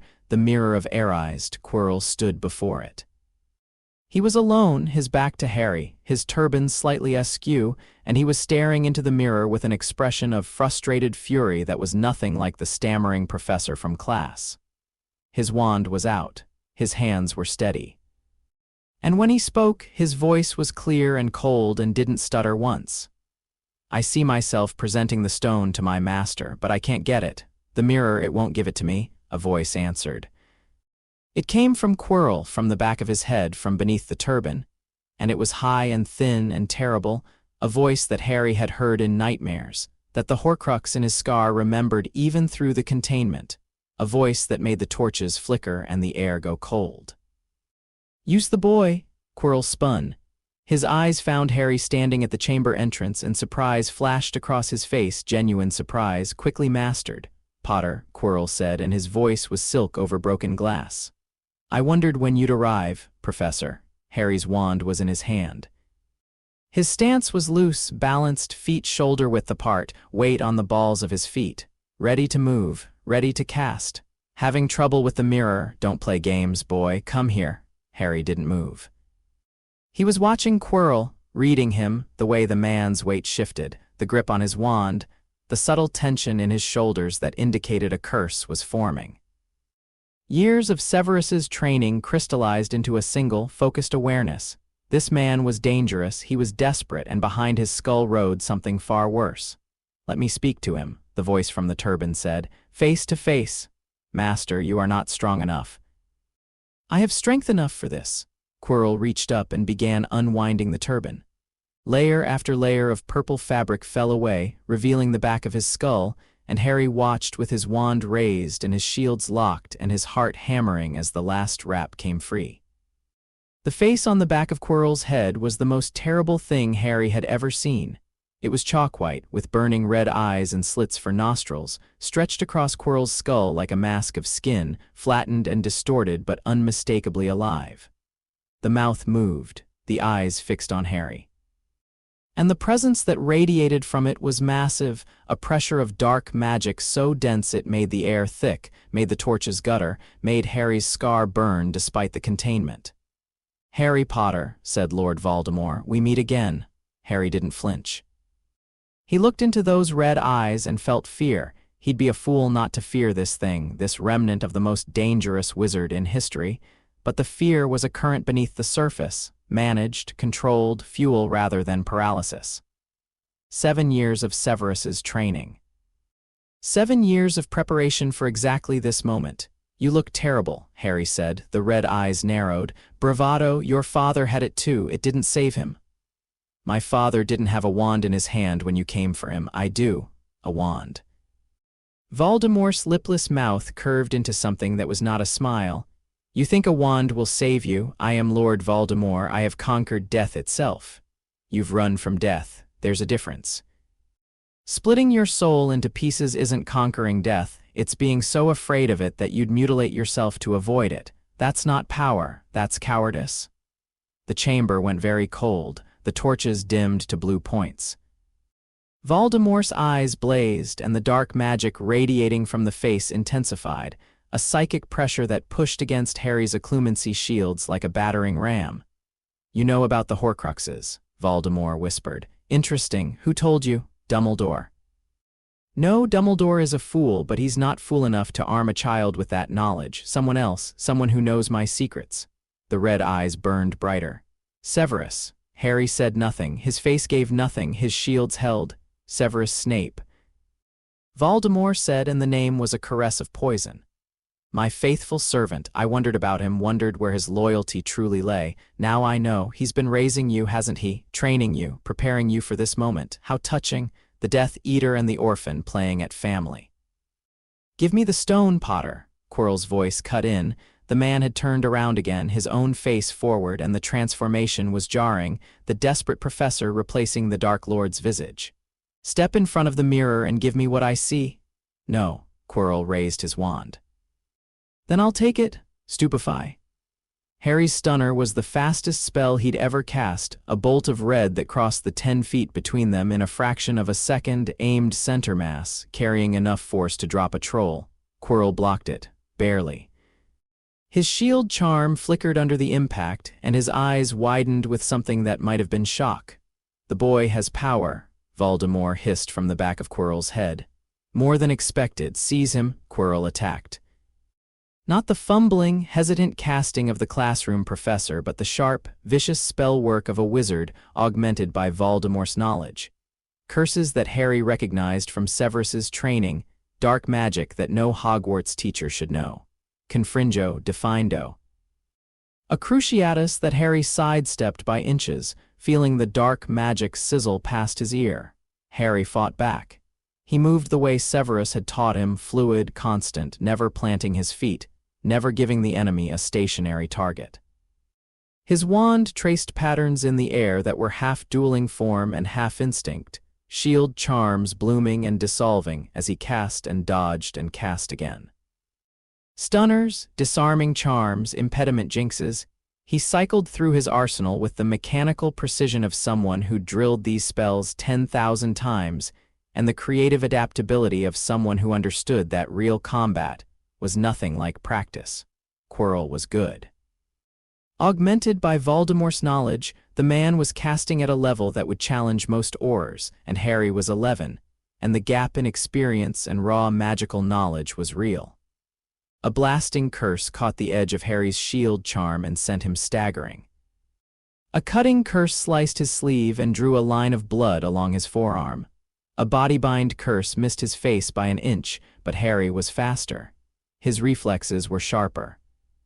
And his magic, the full, uncontained, Horcrux-freed torrent of his magical core, was deeper than anything Quirrell or the wraith behind him had anticipated. Harry planted his feet, breaking his own rule, knowing it was a risk, needing the stability for what he was about to do, and pushed. Not a spell, not a charm. Raw magic, channeled through his wand and his hands simultaneously, a dual-source blast that was part wandless combat technique and part primal instinct. The air between them compressed, distorted, and then erupted in a wave of golden force that hit Quirrell like a wall. The professor flew backward. He hit the mirror of air-eyes, and the glass cracked but didn't shatter, and Quirrell slid down its face, dazed, his wand clattering from his grip. "Fool," Voldemort screamed.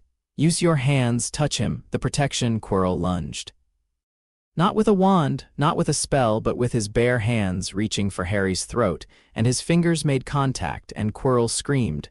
The sound was inhuman, a shriek of agony that echoed off the stone walls and seemed to come from two throats simultaneously. Quirrell's hands were burning. Where his skin touched Harry's, smoke rose and flesh blistered and peeled, and Quirrell reeled backward, staring at his ruined palms with an expression of incomprehension and horror. "What?" Quirrell gasped. Harry understood. His mother's protection, the ancient sacrificial magic that had saved him as a baby, was still active. Lily's love, burned into his skin, was poison to Voldemort and anything he possessed. Quirrell, bound to the Dark Lord, couldn't touch Harry without destroying himself. And the blood oath was amplifying it. Harry felt it through the bond Severus's magic, woven into his blood, resonating with Lily's sacrifice, the two protections harmonizing in a way that neither had been designed for but both instinctively embraced. The blood oath's purpose was protection. Lily's sacrifice was protection. Together, they were a force that the fragment of Voldemort's soul couldn't withstand. Harry stepped forward, Quirrell scrambled backward. The fear on his face was real, primal, animal fear, the terror of a man who has reached for a weapon and found it burns. "Don't stay back!" Harry grabbed Quirrell's face with both hands. The man screamed. The sound was terrible, a death scream, and the flesh beneath Harry's palms crumbled like ash, disintegrating, falling away in flakes of burnt skin and char. Quirrell's body convulsed, spasmed, went rigid, and then something tore free from the wreckage, the wraith. Voldemort's spirit form, a dark, amorphous thing, a shadow with red eyes and a mouth that screamed, ripped itself from Quirrell's dying body and hung in the air, formless and furious. "You," Voldemort's voice said, and it was weaker now, diminished, a whisper where it had been a shout. "You will not stop me. I will return, Potter. I will return, and when I do—" "When you do," Harry said, "I'll be ready." The wraith screamed, a sound of pure, impotent rage, and flew at Harry. It passed through him, and the cold was staggering, a flash of absolute zero that stopped his heart for a beat. And then it was gone, through the wall, through the stone, out into the night, fleeing, diminished, defeated but not destroyed. Quirrell's body lay on the ground. It was not a body anymore, not really, a husk, crumbling, the flesh turning to ash and dust. Harry looked at it and felt nothing, no triumph, no satisfaction, just a hollow, ringing exhaustion and a faint nausea that might have been shock. He turned to the mirror. The mirror of air-eyes stood cracked but intact, its surface still reflecting, and Harry stepped in front of it and looked. He saw himself. Older, maybe, or just clearer, standing tall, his scar visible but not defining, his eyes bright. And beside him, a dark figure, Severus, one hand on Harry's shoulder, the other holding a wand, his face wearing an expression that Harry had never seen on it in waking life but recognized instantly. Peace. Behind them, other figures, Lily and James, indistinct but present, smiling. And in the mirror Harry's hand, a flash of red, a small, rough stone, the color of blood. Harry felt something heavy materialize in his pocket. He reached in and pulled out the Philosopher's Stone. It was smaller than he'd expected, the size of a large marble, rough cut, glowing with a dull internal light. It was warm to the touch, almost alive, and it pulsed with a magic that felt ancient and impossibly powerful. He'd done it. The mirror had given him the stone because he wanted to protect it, not use it. Because his deepest desire wasn't power or immortality but the people he loved, alive and safe and at peace. Harry put the stone back in his pocket. He turned from the mirror. He took 3 steps toward the door. The room tilted. His vision blurred. The stamina potion he hadn't taken, the exhaustion he'd been holding at bay, the blood loss from the cut on his arm, the cold the wraith had driven through him, it all hit at once, a wave of blackness that crashed over him and pulled him under. The last thing he felt before the darkness took him was the bond, Severus's presence, close and getting closer, running through the castle, through the obstacles, racing toward him with a desperation that the blood oath carried like a scream. "I'm okay," Harry tried to send. "I'm okay, I got it." Darkness, he woke to white ceiling, white sheets, white light streaming through tall windows, the smell of antiseptic and dried herbs and something minty that he recognized as a healing potion. The hospital wing. He was in the hospital wing, lying in a bed that was too starched and too flat, and every part of his body ached. "Don't try to sit up."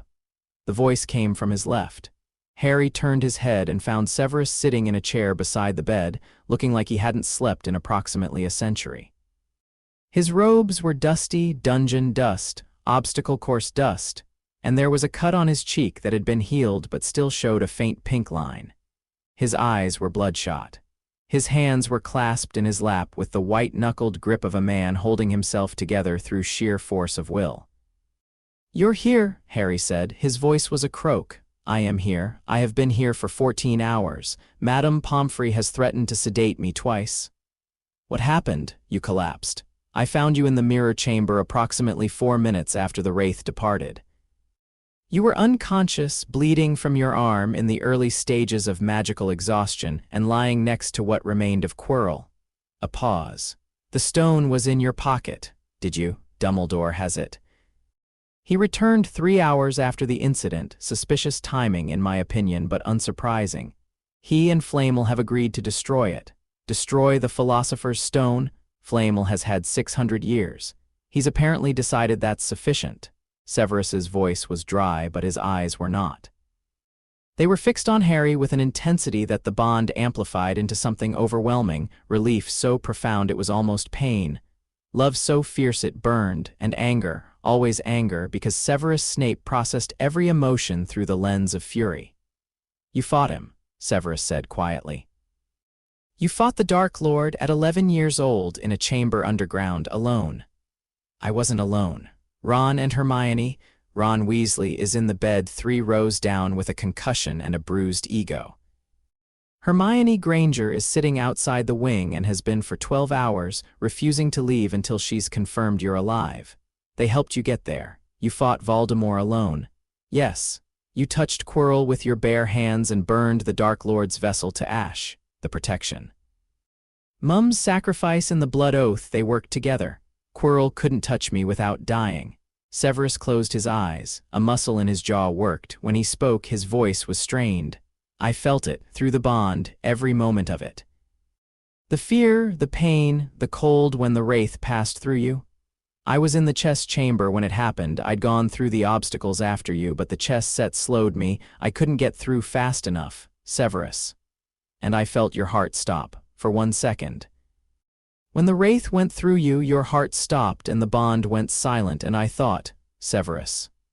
Harry reached out and grabbed the man's hand. It was shaking. Severus Snape's hand was shaking and his face was cracking, the mask fragmenting, and underneath was something raw and terrified and human. "I'm here," Harry said. "I'm alive. My heart started again. The bond didn't break." It was 1 second, 1 second of silence. "I have never," he stopped. Swallowed, his hand tightened around Harry's. "Do not ever do that to me again." "I can't promise that. I know you can't. I'm asking anyway." They sat in silence. The hospital wing was quiet around them, just the ticking of a clock, the distant sounds of the castle, Ron's snoring from 3 beds down. The bond hummed between them, steady and strong and alive, the magical confirmation of what they both already knew. They had survived. Together. Again. "Severus?" What? The mirror of air eyes. It shows your deepest desire. I'm aware. I saw you in the mirror, standing beside me. You looked. Harry hesitated. Happy isn't the right word. You looked like someone who'd put something down, something heavy. Something you'd been carrying for a long time. Severus was very still. What would you see? Harry asked. If you looked in the mirror, the question hung in the air. Severus looked at Harry, at the boy who was alive because of Lily's love and Severus's oath and an impossible, terrifying amount of courage. And his face did something that Harry had never seen before. He smiled. It was small. It was fleeting. It barely qualified as a smile by any objective measure, but it was real and it was there and Harry saw it, and the bond sang with a warmth that was more powerful than any magic in any mirror. I would see exactly what I'm seeing now, Severus said. Harry's throat closed. His eyes stung. He squeezed Severus's hand and didn't let go, and they sat together in the white light of the hospital wing, alive and together, and outside the windows. The sun rose over Hogwarts, and the world turned on, and the future was a door standing open, and neither of them was afraid to walk through it.